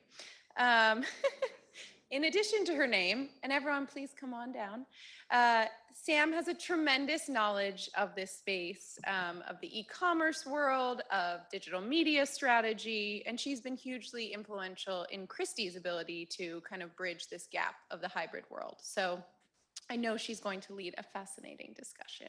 So please join me in welcoming Sam. Great. Thank you, everyone. And I'm going to introduce you to our wonderful panelists. To my immediate left, we have Evan McMullen, who's the co-founder of Certo, whose tools use new technical standards to make data more portable, private, and valuable. And getting into our hybrid world, prior to Certo, Evan also led Ethereum-based data security work and interactive NFT art projects. Evan's work includes the first interactive NFT experience at a major music festival, the first NFT VIP concert tickets, and the first NFT live stream scavenger hunt. Next to Evan, we have David Nussbaum, who's the founder and CEO of Portal, a technology company whose devices let people beam themselves across the globe as realistic holograms. Portal's devices have already appeared at Barcelona's Mobile World Congress. There's a long list here. So Comic-Con, the Saturn Awards, the iHeart Music Festival, the 2020 Emmys Red Carpet, Mercedes-Benz Stadium, and Shanghai's Watches and Wonders, not to mention today at Christie's Art and Tech Summit, which many of you hopefully have had the opportunity to experience. And then zooming in, we have Greg Cross, who's the co-founder and CBO at Soul Machines. Soul Machines is the leader and astonishing AGI whose human OS platform, featuring a patented digital brain, makes it possible to deliver the goodness of human and machine collaboration, providing safe, engaging, and powerful brand-to-consumer experiences, and joins us from New Zealand. And lastly, we have Rafiq Anadol, who's a media artist, a director, and pioneer in the aesthetics of data and machine intelligence. His body of work locates creativity at the intersection of humans and machines. Anadol is currently on the faculty at Design Media Art School at UCLA and joins us from Los Angeles. So thank you all for joining us.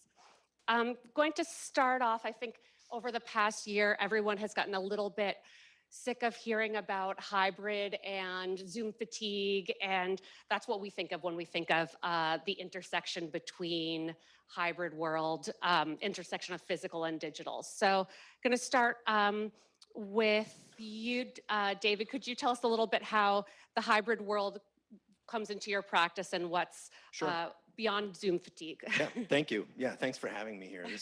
This is amazing, and I know some of us on the panel. It's really cool to participate in this together. This is quite remarkable. The ability to beam somewhere without physically being there allows you to mesh both the real and the imaginary. I really had an opportunity here that I missed. I could have just beamed here today.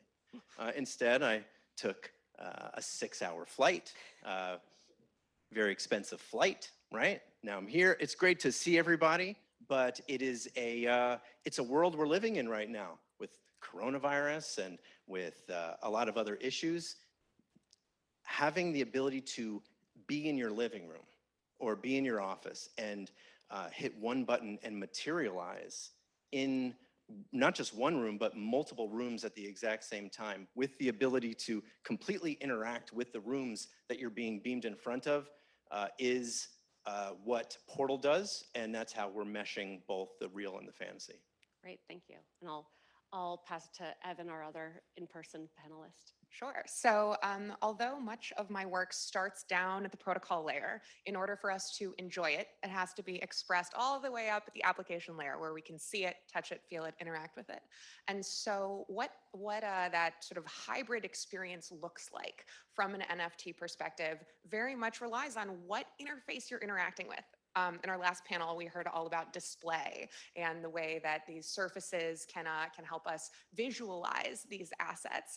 But for those of you who are NFT collectors and enthusiasts, you'll probably recognize that your experience goes far beyond that initial display. And frequently, that value is found in the shared community that builds around an NFT.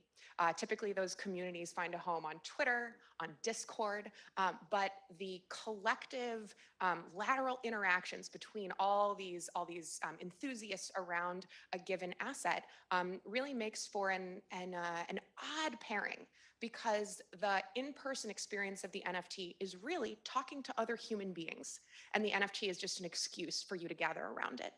And so NFTs, I think, in sort of the metaverse context, are closer to a campfire than they are to a t-shirt. And so, we heard earlier today about how NFTs can offer community management capabilities. They can represent fan loyalty. And for all those instances, again, it's not about the asset itself, but rather about the proof point that the asset provides that you are indeed part of that shared community. So when it comes to the metaversal experience, at the end of the day, it's really just humans. I think that's a perfect segue to Greg to talk a bit more about kind of how you bring that empathetic digital experience to people. Sure. I hope everybody can hear me. So I'm so jealous of everybody being able to be there in person in New York at the moment. It used to be something I did a lot in the olden days pre-pandemic. What we do is, in really, really simple terms, we take digital people or avatars, and we bring them to life with an autonomous animation platform. And that animation platform is very similar to the animation platform that we have as real humans, which is, we are being animated today by our brain. So we are creating digital people that are being brought to life by their own digital brain. It's a whole new field of humanized artificial intelligence, which we lead the world in. And we're doing work with a whole range of different brands and celebrities. So this is very, very much at the point where brands and technology come together to meet entertainment. And so for us, when we think about this hybrid world, the simple reality is we spend more and more time in the digital world, and we've already heard from David and Evan that the number of digital worlds are going to explode as we move towards the metaverse. So how do we maintain, or how do we get as people, how do we get consistent brand experiences? How do we get consistent, or how do we democratize the delivery of brand experiences and services as we can, if we think about the way in which we can move seamlessly between digital worlds and real worlds, and whether that's talking to going to an online store and having a digital shopping assistant, a digital person helping you in creating this amazing brand experience, rather than just giving you a list of products to buy, all the way through to the way in which you might experience art in the future. I mean, maybe having a digital version of Vincent van Gogh, explaining why he painted a picture, where he painted a picture, who's owned the picture over its lifetime. So these are all different ways in which we can imagine, digital worlds and real worlds merging together in the future to create that, as seamless as possible experience. Great, thank you. And Rafiq, I know this is so intrinsic to the work that you do. If you want to tell us a little bit more about that. Yeah, so first of all, I'm super excited to be here with you, everyone. I wish in the physical world to hug and say hi, and honored to be there together with my collectors and the friends and community. As a media artist, I think I started obsessed with data almost 10 years ago. And an artist imagining making invisible visible, try to imagine the patterns of the wind like Monet, imagining the atmosphere, or invisible signals of LTE, Bluetooth, 5G signals. And last 5 years also focus on if a machine can learn, can it dream? A very, like, Philip K. Dick, like very like a sci-fi imagination. So technically coming from a digital native imagination, I think NFTs are a perfect canvas to imagine ideas that doesn't directly belong to the physical world. But also in my other practice, I'm trying to combine physical and virtual worlds, such as embedding media arts into architecture, or the other question, can a building dream or learn? I mean, these questions simply like opens up great questions about like where data comes from, where they go, and how a machine intelligence can become a substance. And I do believe artists like who are using with a thinking brush, imagining with AI and data, I do believe NFT is a fantastic canvas of imagination and producing and sharing. So as a media artist, I'm also not alone, by the way, practicing with my team. We are 14 people, can speak 14 languages, and represent 10 countries in an art studio.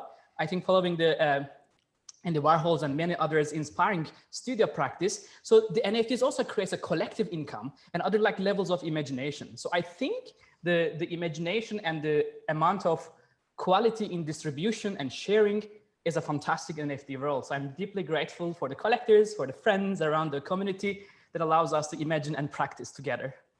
Great, thank you. And I think so much of what everyone has talked about today and right now seems very futuristic, beaming yourself into the future or talking to, I guess not the future, but around talking to digital brains and AI that's learning. But what do you think is next? What are you working on that's kind of the next step? And I'll start with you, Evan. So it doesn't really feel especially futuristic, but one of the challenges in this space is that NFTs are really small boxes. They don't hold a lot, right? Maybe a link to some content that lives somewhere else. And so one of the challenges that I think about a lot that my team works on right now is how do we allow those NFTs to carry with them data about themselves. So right now, if you buy a Picasso from Christie's, it's going to come with an exhibition history. It's going to come with a condition report. You're going to receive some information about provenance. And right now with NFTs, we have to rely on spaces outside of that asset to keep track of that information. As we heard from Scott on the last panel, it's actually pretty challenging for a human being to try to track down the provenance of an NFT that's been traded quite a few times, even though that's supposed to be pretty easy because the data is available.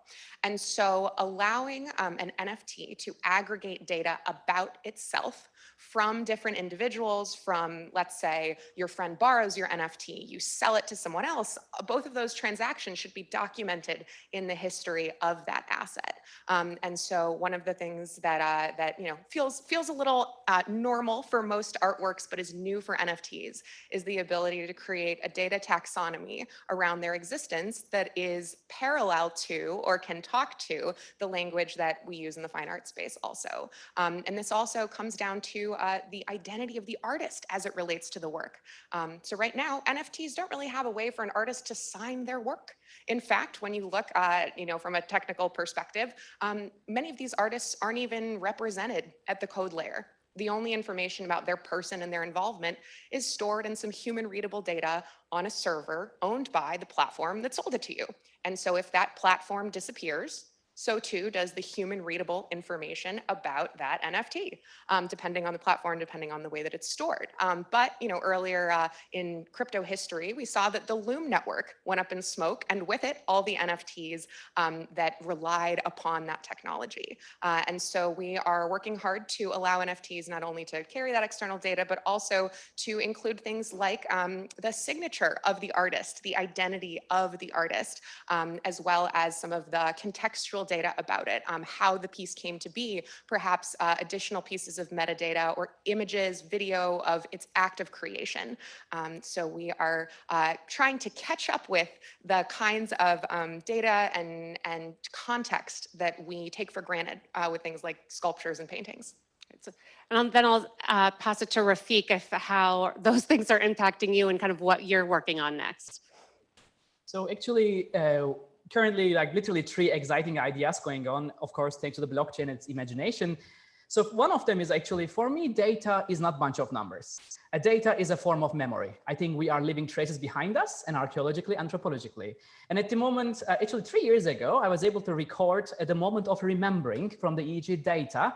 And at the moment, working with fMRI data and try to analyze the moment of remembering and minting the memory encrypted into the blockchain. And I think it's a very inspiring topic that how can we be sure the privacy and the free will is on the hands of the personal identity? And how can we blockchain be used to like really protect our who we are, but still be able to be proud of being a human in the age of machine intelligence. So that's one topic. The second topic is quantum computation. Thanks to Google AI Quantum team, we have been collaborating with quantum computer here in Santa Barbara and practicing with creating a unique bit strings and creating a unique artwork in the blockchain, which is only available in the mind of a quantum machine, which makes that sense.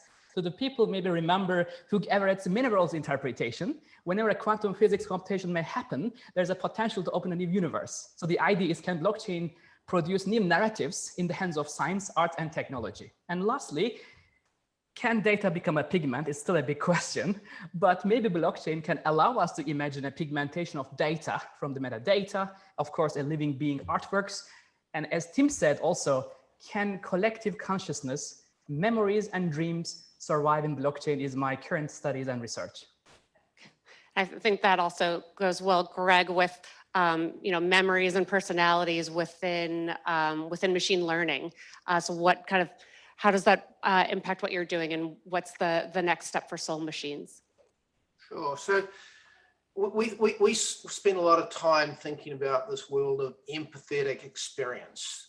We think a lot of times thinking about how we democratize personal experiences, because I mean, these things are becoming increasingly important to us in both the real world in which we live in today and we experience today, and the digital worlds that are evolving around us. And the use of digital people to represent brands, to tell stories, to enable us to interact at scale, anywhere, at any time, have pretty dramatic implications.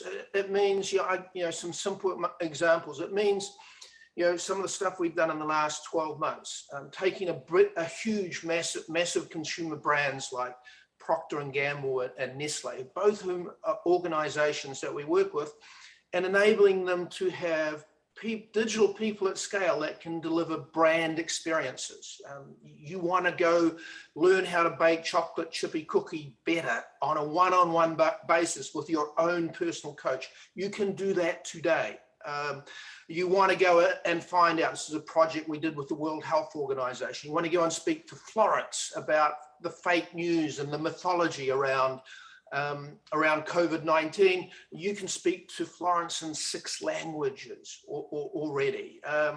So these are some of the experiences we can imagine. Taking celebrities, we have a number of digital celebrity projects that we're working on, and creating ways for our heroes to be able to interact with us in a personal way that's not been possible before, whether that's then being able to speak to fans in a completely different language, taking an NBA All-Star like Carmelo Anthony, who we're working with at the moment, and enabling him to speak Mandarin to his Chinese fans. And he has, it's a huge market in terms of that.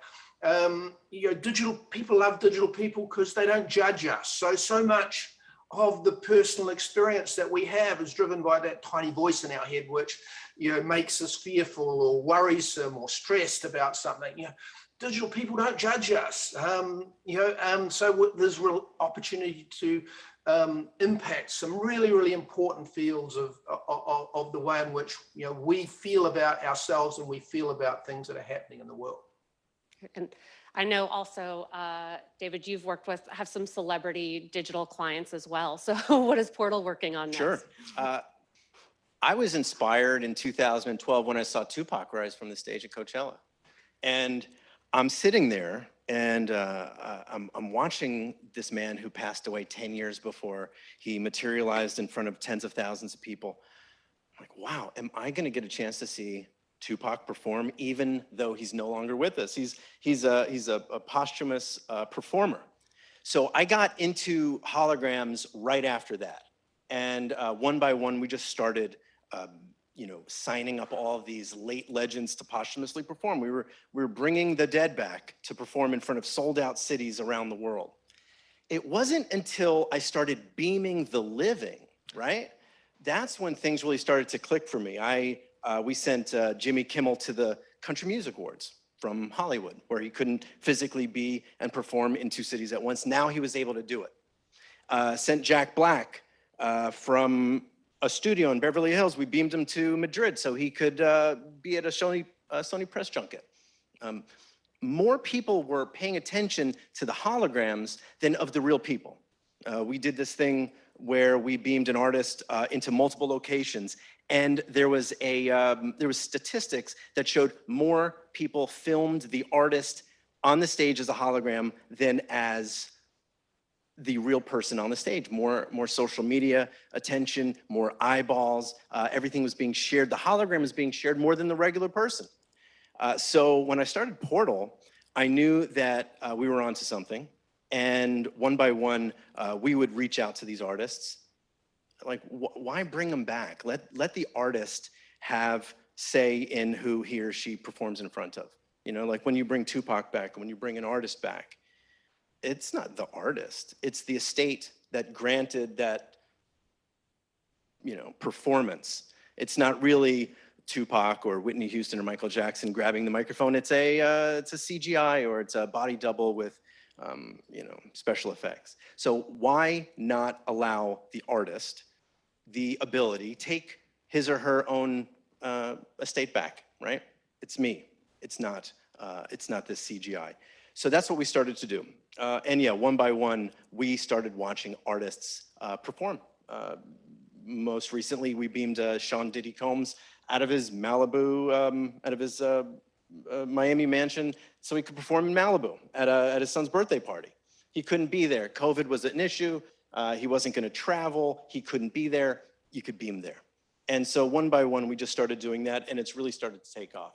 It's a lot of fun. iHeart Music Festival was another really big event for us. Kane Brown performing in Nashville live, but beaming into Hollywood so he can actually perform on stage in front of the crowd. And do you think, will we all have Portal soon? Is that the goal? Well, the goal is, I love artists, and I like when artists are beaming places. It really does get a lot of eyeballs on Portal. But really, the goal is more of a corporate communication and telecom opportunity. This is the hologram telephone booth. The idea would be that you're standing in front of your portal, I'm standing in front of my portal, and it's hologram Zoom. We're beaming into each other's homes, we're beaming into each other's lives. We have a portal here, and I hope everybody afterwards will check it out with me. You'll beam from one side of the room to the other, but we could beam from one side of the planet to the other. We recently sent the CEO from IWC, watch company, from Schaffhausen to Shanghai, so he could showcase a new product. And I think you mentioned how people are so engaged with the actual hologram as opposed to the individual. And it really does have to be seen to be believed. When you were first working on this, was it hard to gain traction with people not really understanding exactly what the vision was and not being able to experience it yet? Well, I've been doing this for about 10 years. Portal is new. Portal is 3 years old, but you don't have to really educate people when you say hologram. There's always somebody in the room that raises their hand and says, it's not really a hologram. You're right, it's not really a hologram. Okay, Mr. Wizard. It's a digital likeness. We're gonna beam your likeness. It's a version of you. It's not really a hologram. People are walking out now that they know it's not a hologram. Okay, So you could have fooled me. Yeah. But yes, so you use the word hologram, you use words that people understand, make it nice and easy for people to, oh, okay, it's not really, he's not really there, but he's there. It looks real, it looks like he's in the box. So it is not as hard to make people understand when you use pop culture references and when you kind of use movie references and say, it's like Star Wars, it's like Jetsons, but it's real, it's really in front of you.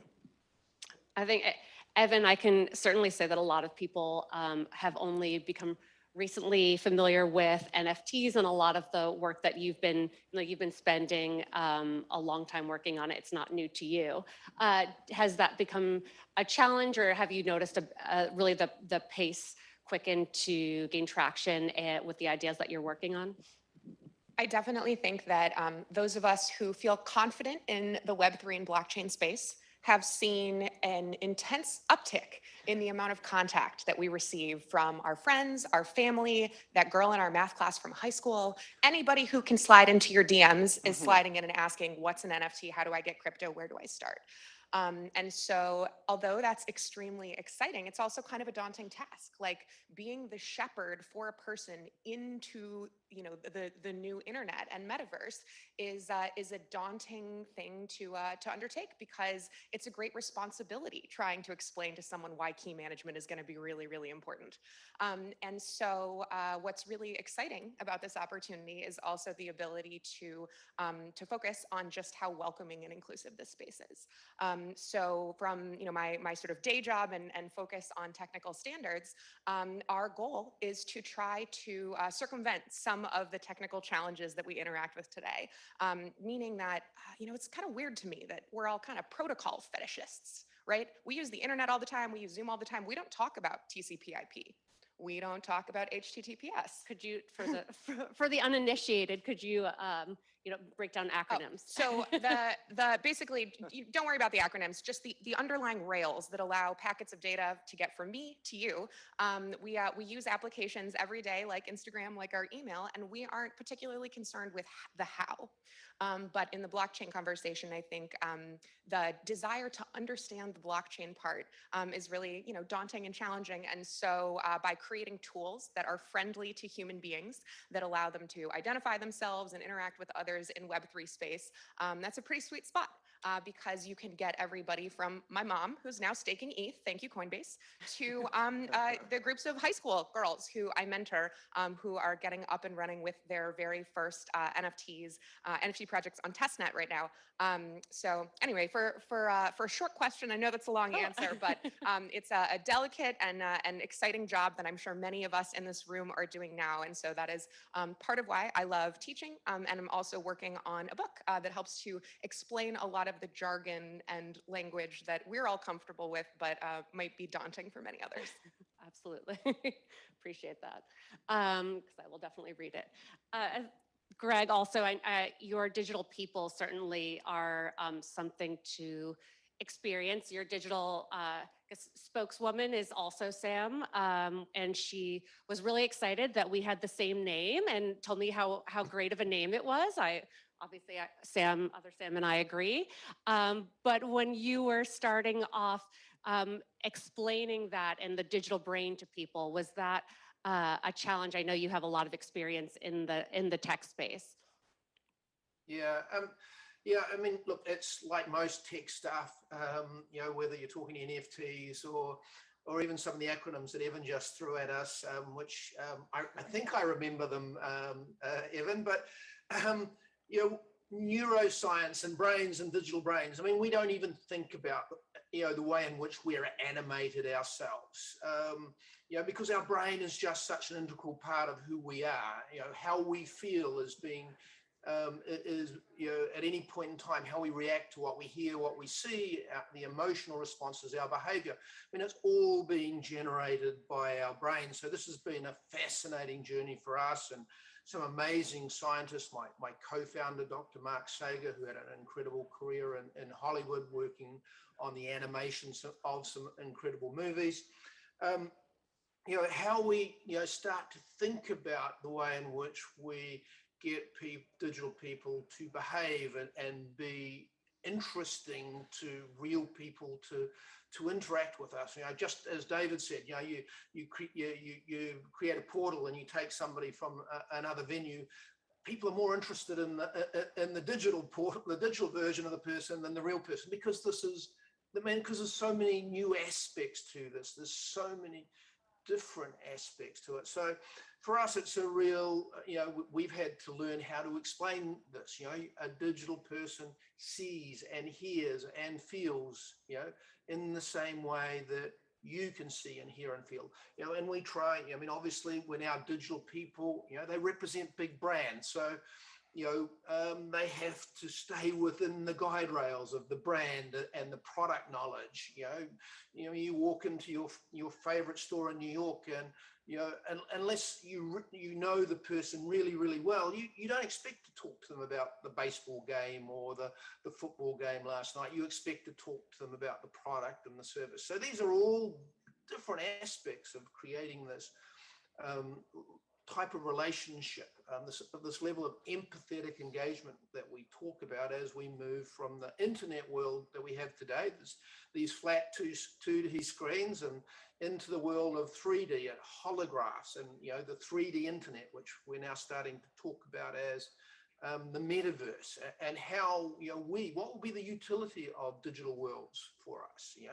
We can imagine worlds in the future where I could create 10 different versions of myself, 10 different avatars of myself. They could all speak different languages. They're equipped with the knowledge base I have from my career as entrepreneur, and they go off and do stuff in the metaverse while, I go surfing or playing golf in the real world. So, there will be economies in the way and the ability to create utility in the future from your digital characters. And, we're seeing, I guess, early examples of this. You'll all have, many of you will have kids who you are participating in the Roblox economy at the moment. Good, thank you. And Rafiq, on your side, when kind of starting off as a digital artist, was that a challenge, and any advice to kind of newer digital artists? I think that's a really exciting start for me. I was 8 years old when I watched the movie Blade Runner, and it was a very exciting moment because the movie was about the two maybe android that are like talking about saying that the memories you have is someone else's memories. It was just a very fascinating start in my like a sci-fi inspiration year. But the same year I got my computer, and how I actually enjoyed and excited about the being compute an idea, compute a feeling or emotion or memories. But I think over the years, what I found very powerful and impactful is, of course, education side, thanks to my heroes and mentors and professors who opened the lead and share their knowledge. And especially the medium that is media arts. More than 30 years, people are practicing with software, data, hardware, sensors, immersive rooms. These are like explored, been there, done that before. So I think what is really inspiring is by sharing academic knowledge and ethics, we can explore and unfold a whole new world by carefully building a universe of imagination. So I do believe, again, the blockchain again can be another ways of like criticizing like how we can create much better, like not only just metadata of just smart contracts saying, maybe can someone easily write an academic paper about an invention of an idea, or also an artwork itself. For example, we are currently practicing sharing the behind the scenes of the artwork in the smart, like there are so many things can be done in a way that maybe even open up the discourse of sharing. And I think that was very exciting. Also very inspiring was, really pushing the limitation of, pushing the limit of imagination. For me, art is humanity's capacity of imagination. And I think art's responsibility is pushing the boundaries of imagination and finding that edge, and then maybe there's technology. So if it's naturally there, why not practice with algorithms, data, and AI? I don't think it's techno-fetish. I don't think it's just pushed perspective. It's actually like a naturally native ideation. So I really love that an honest communication with the technology from heart, from mind. And then also what I found really inspiring is, for me, art is for anyone, any age, any background, and any culture. And it's really hard to imagine something like that, right? Deconstructing the ego, detaching ego from data, like trying to find narratives for humanity. So that's my challenge for also upcoming generations. How can we narrate an idea that's for literally anyone in the world? And I think it's like mathematics, finding a language that doesn't exist but may exist. And I think, again, blockchain and NFTs has a potential to imagine these new narratives that doesn't exist but may exist in a collective consciousness. And obviously, we've been talking a lot about NFTs today. How, Rafiq, are NFTs, you mentioned it a little bit, how are they being used in your work, or considering using them moving forward? And especially, I think, so again, very obsessed with memory as a substance, data as a substance. I'm doing my very best to like create these memory, dreams, and hallucination concept as much as in the blockchain context. And I'm really looking for collaborations from this neuroscientific world to like AI world, even architecture. I do believe metaverse is an incredible canvas beyond just voxels, and metaverse can also be the future of architecture. So currently practicing at Venice Biennale architecture, and we are trying to create one of the world's probably first data sculpture driven by the 4,500 people's brain activities to create this collective sculpture from the humanities moment of remembering, thinking, and learning. So I do believe this kind of practices will be a very inspiring journey for many artists in the field. Absolutely. And Greg, how are NFTs, if at all, kind of working with your digital brains? Yeah, I mean, I guess like most people in the world, it's something we're all trying to figure out together as we move forward. And I think I mean, some of the really important things that have already been touched on today, the way in which we will authenticate digital assets and the way in which they will, they might be traded or used are all going to be really, really important aspects of the way in which we think about the way NFTs may develop in the future. If you create digital versions of yourself at different ages or in different ways, how do you manage those assets? The things you create in the metaverse and the digital world. Once again, these are how do we capture that value? And there's of course all the huge issues around data and privacy and ethics, which are all things that are getting, the good news, getting lots and lots of incredible debate at this point in time. Establishing the efficacy of a digital person or a digital likeness that is being created in the metaverse. Gonna be a huge issue when the tools become so commoditized and so ubiquitous. How do you tell who the real person or the authentic source is? So we look at NFTs and some of the technologies that incredibly smart people like Evan are developing, Rafik are thinking about at the moment as being pretty critical assets in the way in which this world evolves. I think that brings, David, when we're talking about NFTs and knowing who the real person is versus Right. the not hologram, has that kind of infiltrated your work at all? Absolutely, yeah. The portals are museum quality showcases, nearly called portal canvas, because it really is a blank canvas. It's we're seeing artists like the ability to create artwork and create their emotional and physical visions in more than just a single plane. They like that there's depth and dimension, there's shadow and there's reflection to it. So like Danny Green, for example, Laker champion, he now plays with Philadelphia, won the ring last year. He took his ring, scanned it, and it became an NFT, and it was showcased inside of a portal. Illuminated in purple and gold, and it was really there. It was the small ring blown up like 100 times its natural size, and it was a beautiful showcase. It was a great way to present a something that wasn't physically there. People are spending hundreds of thousands of dollars. They're spending millions of dollars on these incredible digital works of art, and they're not being seen properly. Portal gives these artists not just an opportunity to showcase, but now portals can travel with the artwork themselves. They're large enough to create a lot of depth and dimension and get eyeballs on the artwork. And furthermore, you can project the content in the most emotional colors that really give the artist, that puts, brains and feeling behind the artwork themselves. And it is we were talking about data a moment ago. There are sensors, not to get too technical, but we have sensors, room analyzing data, collecting sensors that will allow the right piece of artwork to display in front of the person or type of person that it was meant to be displayed in front of. So when my 7-year-old daughter is standing in front of a portal, or when my dad is standing in front of a portal, it'll recognize these different groups of people. It'll play the piece of content that was made specifically for them. So for advertising or even for artists trying to promote their work, they're not wasting their time or money beaming their content in front of the wrong person. I mean, certainly as a marketer, I can appreciate wanting to get your works in front of the right people.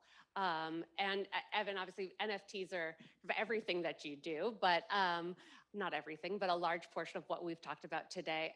Are you working with different groups now, like our other lovely panelists, to kind of bring what your expertise and knowledge about NFTs to what they work on? Yes, absolutely.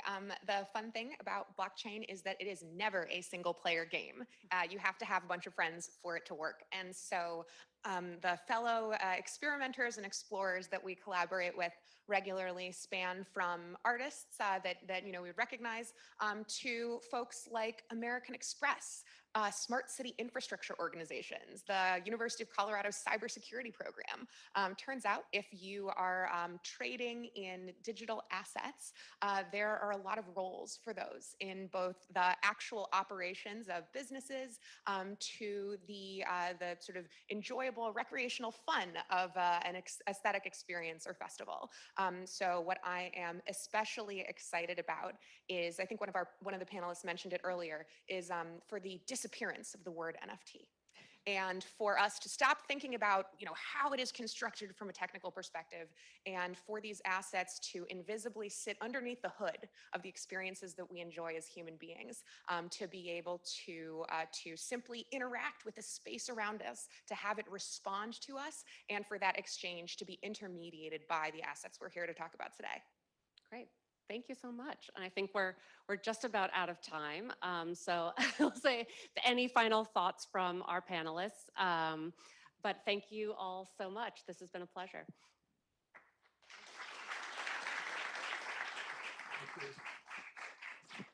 Thank you so much, Sam, and our panelists. Wow, what a great discussion. And I have to say that I'm very honored to be a player on this non-single player game with you all. Okay, here it is. We're up to our final discussion of the day, and it's one that I know you're not going to want to miss. We're going to really zoom out.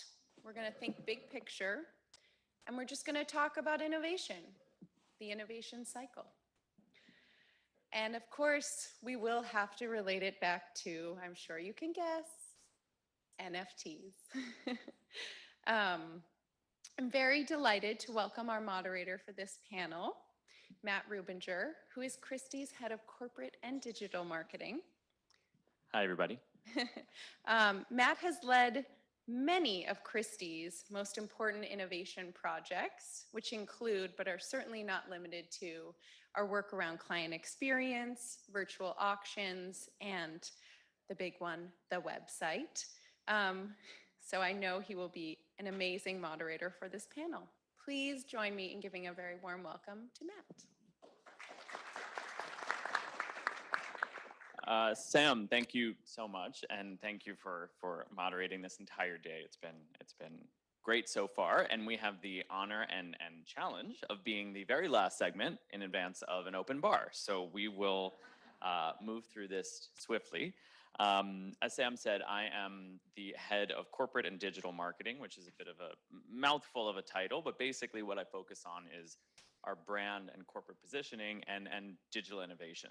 So you can see why this particular topic and this particular panel would be of unique interest to me. And really for this last segment, what we wanted to talk about is of the NFT and beyond, a little bit more of the beyond, zooming out a little bit more and talking more broadly about innovation and the innovation cycle at different types of organizations. Now, for us at Christie's and for likely everybody in this room and watching online, NFTs have been sort of the leading piece of innovation recently, so a very important part of the conversation.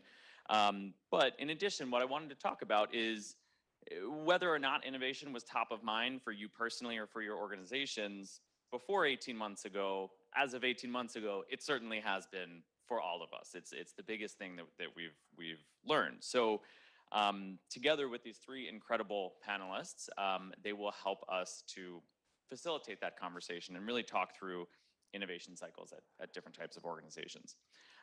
So first, to quickly introduce our panelists, on screen we have Troy Batterberry, who is the head of Microsoft Teams meetings and calling product line, and also has been an incredible partner to Christie's over the last year as we've tackled the conversation of virtual bidding in our rooms. There will be one day, a day that our back wall is all virtual bidding with people bidding in real time. And Troy has been helping us to navigate that challenging topic. And maybe we'll have a minute to touch on that. But beyond that, he's had over 2 decades of experience at Microsoft leading initiatives like Windows, Xbox, Bing, MSN, Microsoft Home, Microsoft Storefronts, Dynamics 365, and that's just to name a few. He has an incredible track record of driving technological innovation over a career spanning over 30 years at not only Microsoft, but also Sony and the US Department of Defense. If he was going to be at the open bar, we might have been able to get some secrets out of him, but he is safely at home. Next to my left, we have Scott Lowen, who's the CEO of Candy, which is a next generation sports and culture digital asset platform, providing authentic objects and experience that deepen fan engagement and connect people to their passions. There's a good tagline on the website that explains that, which is fandom reimagined. That I'm sure resonates with many of us and reminds me a little bit of what Spencer from Anheuser-Busch said earlier today about how authentically we collect sports memorabilia. Before launching Candy, Scott founded Parametric, a private investment and advisory firm focused on early stage opportunities in fintech, construction tech, art, and real estate. Previously, he's held leading roles at Moore Capital Management, the Fortress Investment Group, and at Goldman Sachs.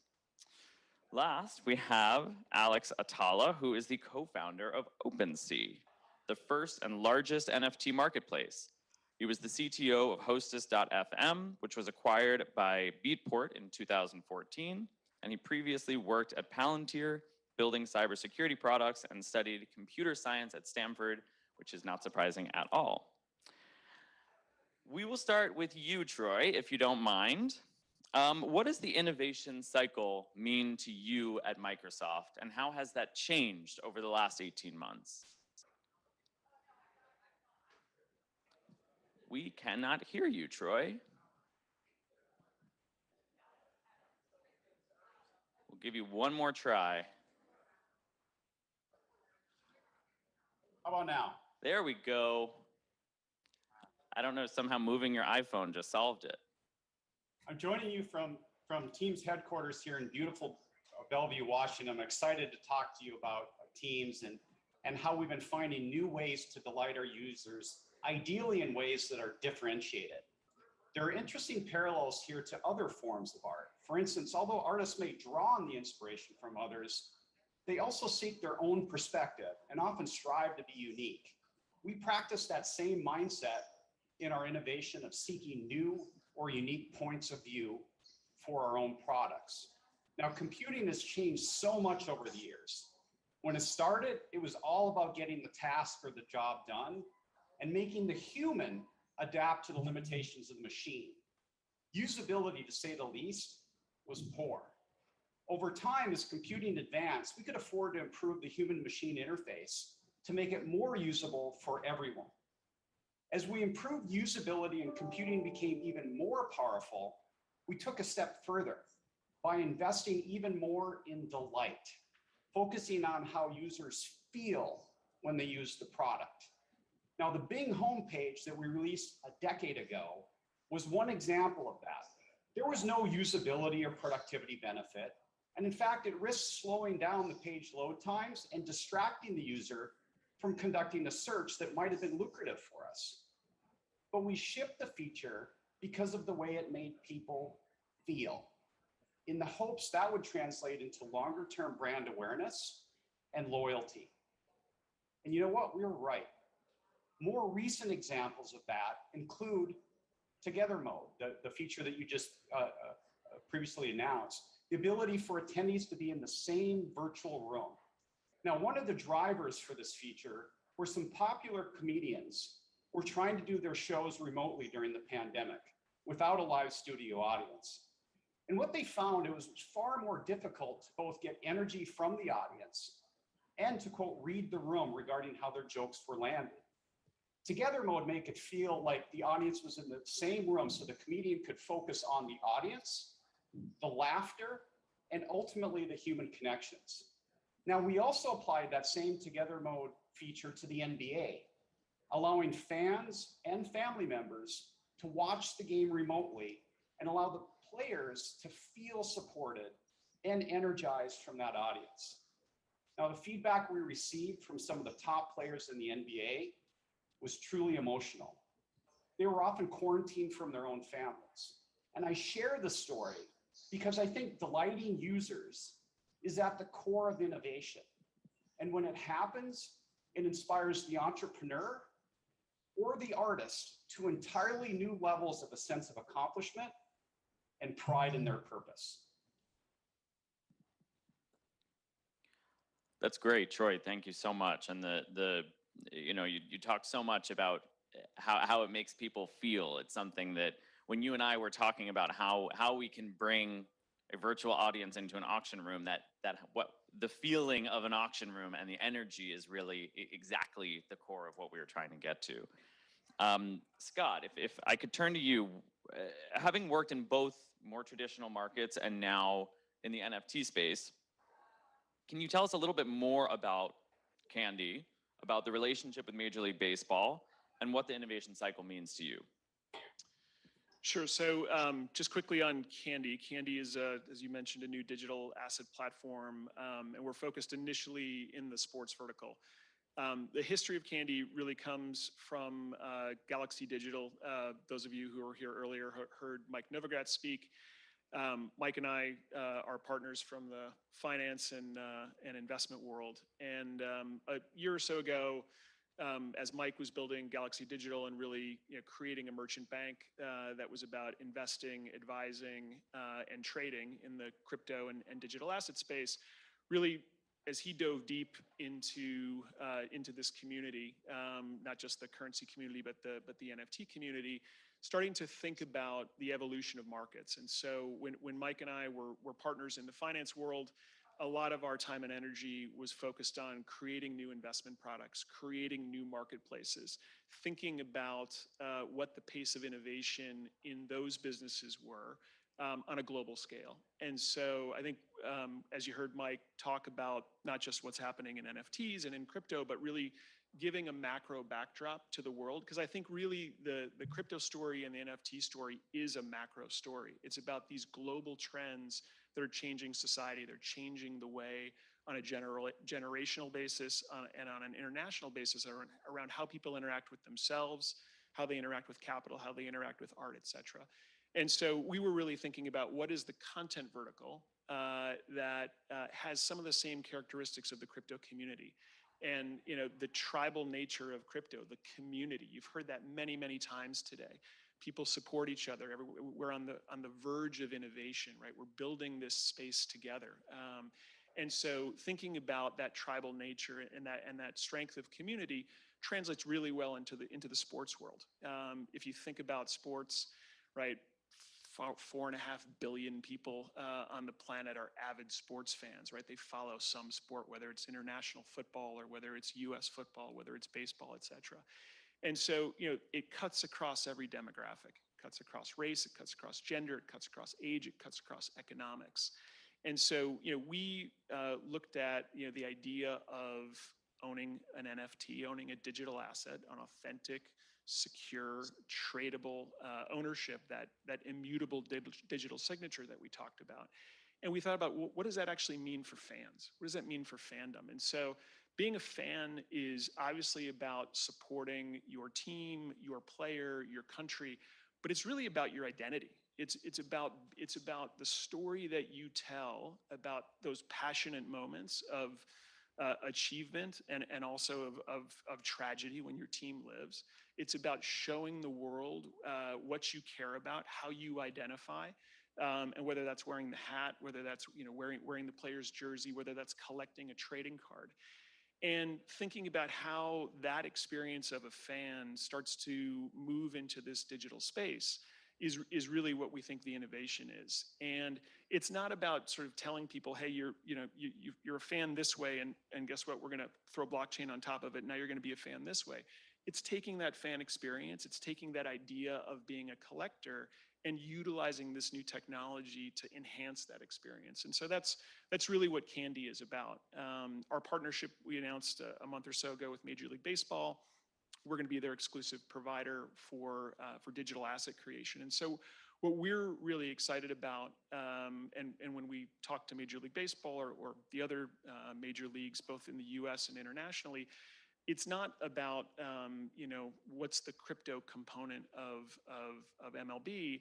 It's really about how are we going to now connect the league, the team, and the athletes to their fans in a really meaningful way, in a new way. And so some of that's going to be owning a digital asset that you're going to see on your phone and your computer screen.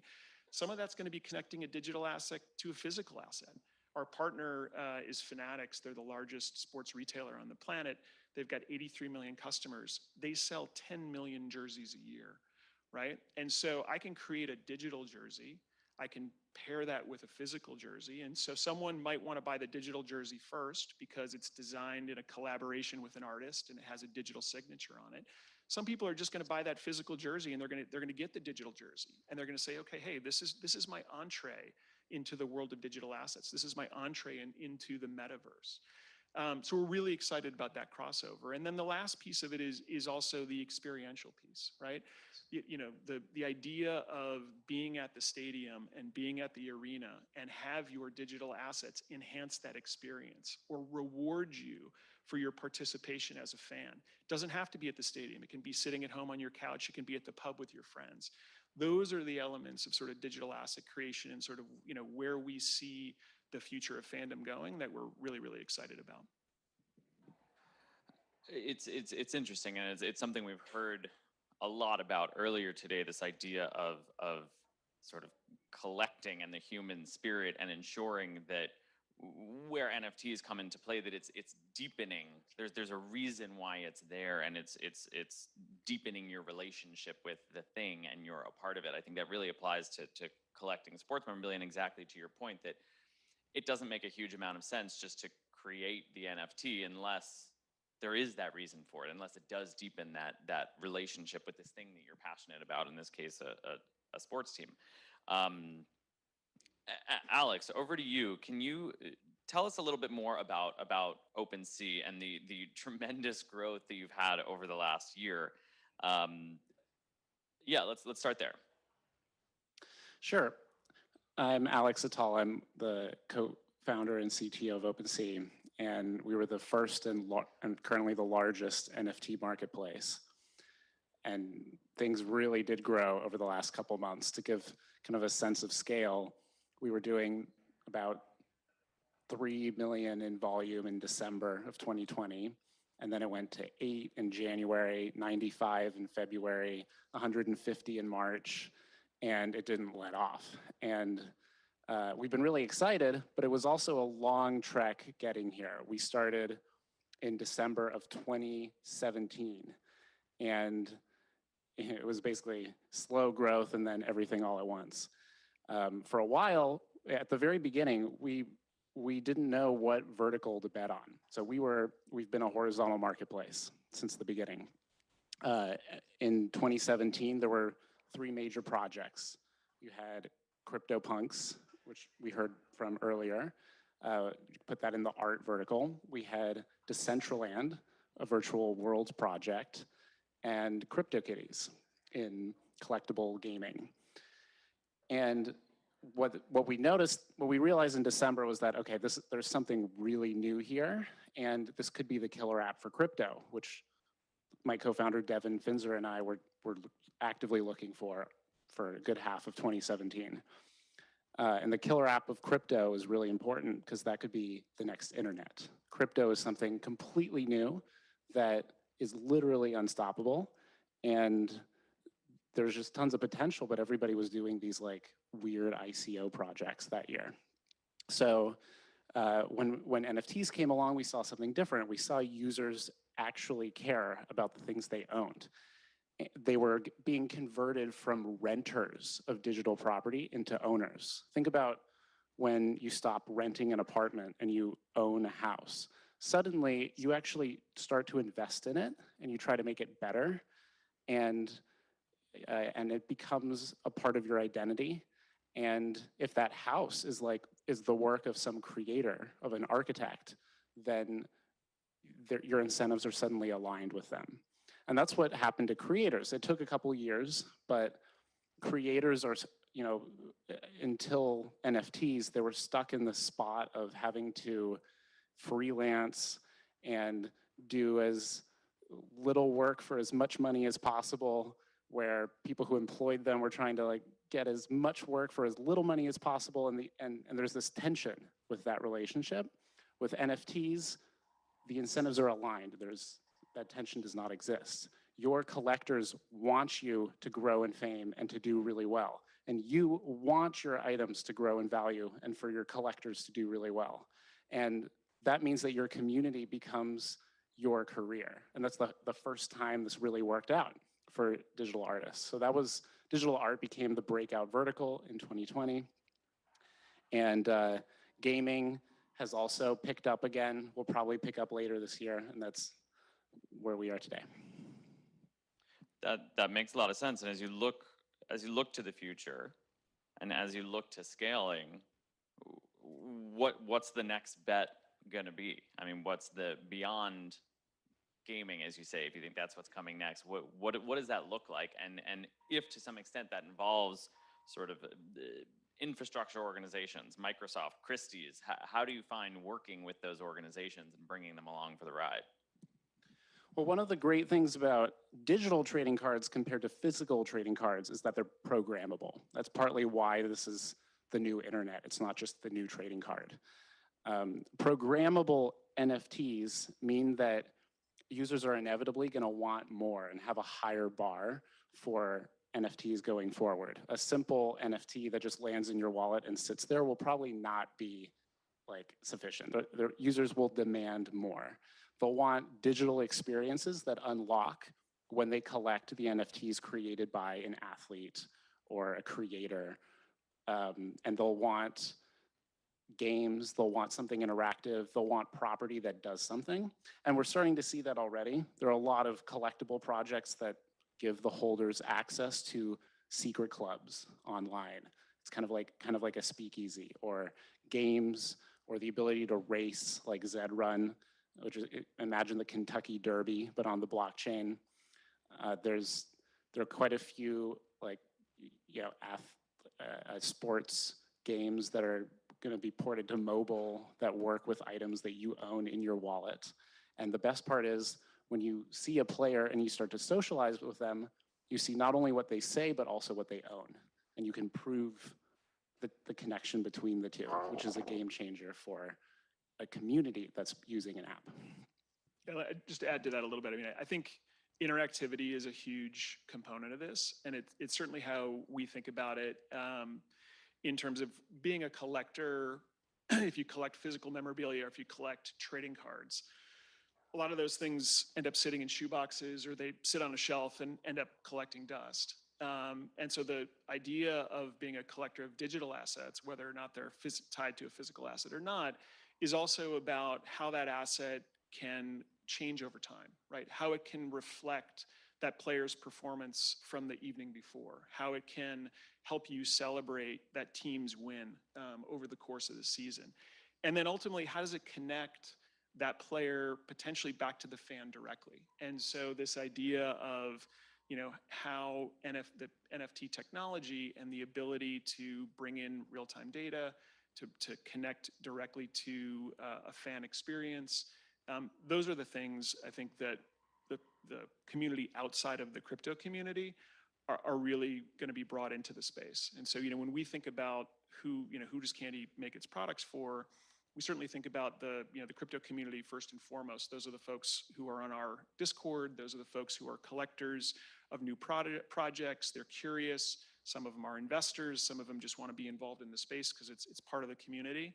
Then we think about digital natives, right? We think about the people who intermediate their entertainment, their social experience, their career experience through a phone or a computer.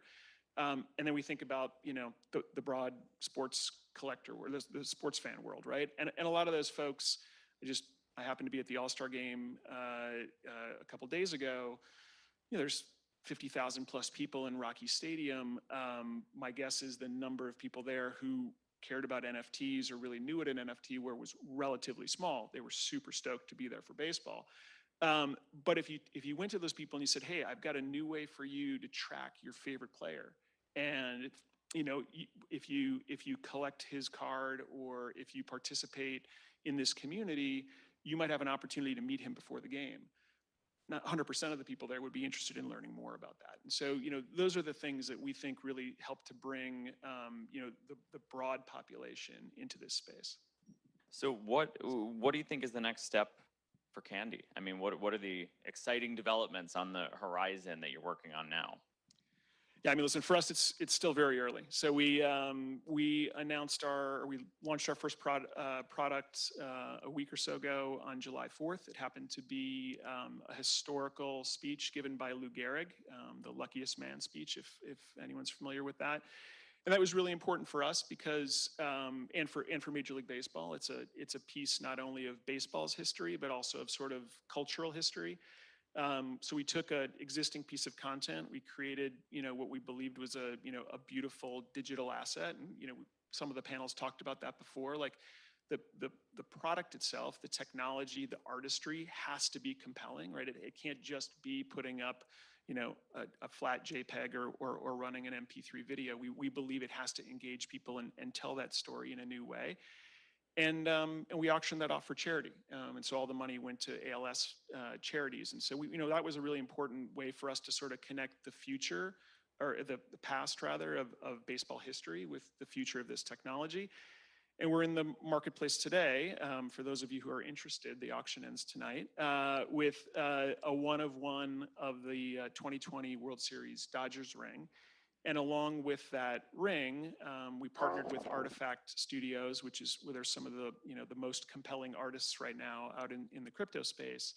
Along with that ring, the winning bidder gets an actual physical version of the 2020 World Series ring, inscribed with the token ID, and the ability to throw out the first pitch at a Dodgers game. And so, this idea of a digital asset, a physical asset, and an experience coming together in a really compelling way, those are the types of things we'll continue to build. And our platform, we're working with Bitsky as our partner here for our early drops. Candy's platform is going to launch in October, and that'll be a much broader sort of product set.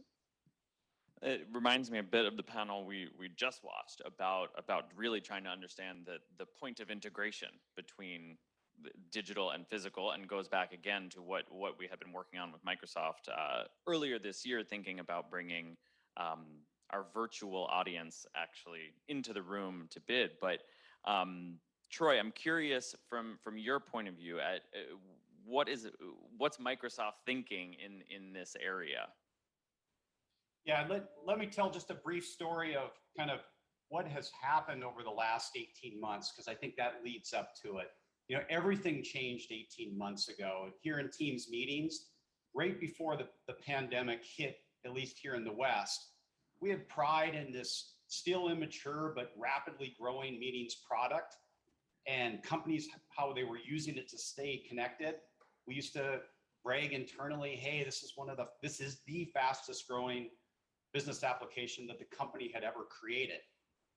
But then the pandemic hit. And it started with us observing some unprecedented levels of networking congestion and product usage over in China. And we knew there was a localized virus spreading in that country, and that people were staying home and using Teams to stay connected.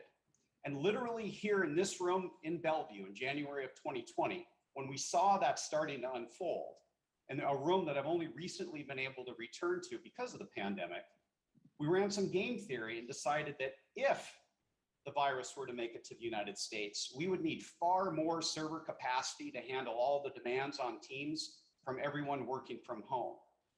So at that time, we decided to order 10 times the amount of server capacity that we currently had in place, just in case.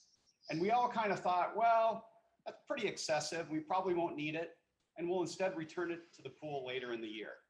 But only 60 days later, We had consumed all of that capacity and we were seeking even more. What we saw next was some of the very best of humanity coming together. People were using Teams in all kinds of different ways to stay connected while working remotely. Schools were relying on it to teach the kids. Doctors were seeing patients remotely. Companies were keeping their businesses running on it. Pharmaceutical companies were using it to accelerate the development of vaccines. Governments were using it literally to legislate from it. We went from single-digit millions of monthly active users to hundreds of millions in 60 days. Now, understandably, all of these new Teams users, they wanted more capabilities to cope with the new normal of everyone being remote. Everyone wanted to see everyone else with video in larger and larger meetings, as everyone was missing that human connection. Attendees wanted a more inclusive meeting environment where their voice could be heard. Teachers needed more control of the classroom. Our engineering teams were scattered around the world. We have teams in Seattle, India, California, Prague, China, and literally dozens of other countries when our partner teams are included. And the rallying cry to make Teams better, to help keep humans connected during this awful 100-year pandemic was heard, and the response was overwhelming. My 30 years of building products, I've never seen so many people contribute so much, so selflessly, so quickly towards a common goal. Our product today, unrecognizable from what it was just a year ago.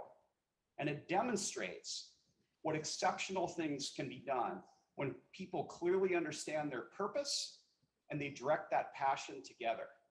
Now today, as things start to open up a little bit, we're trying to once again evolve Teams to be great at hybrid work, where some of the people might be in the meeting room and others attend remotely, very similar to what we're doing today in this meeting.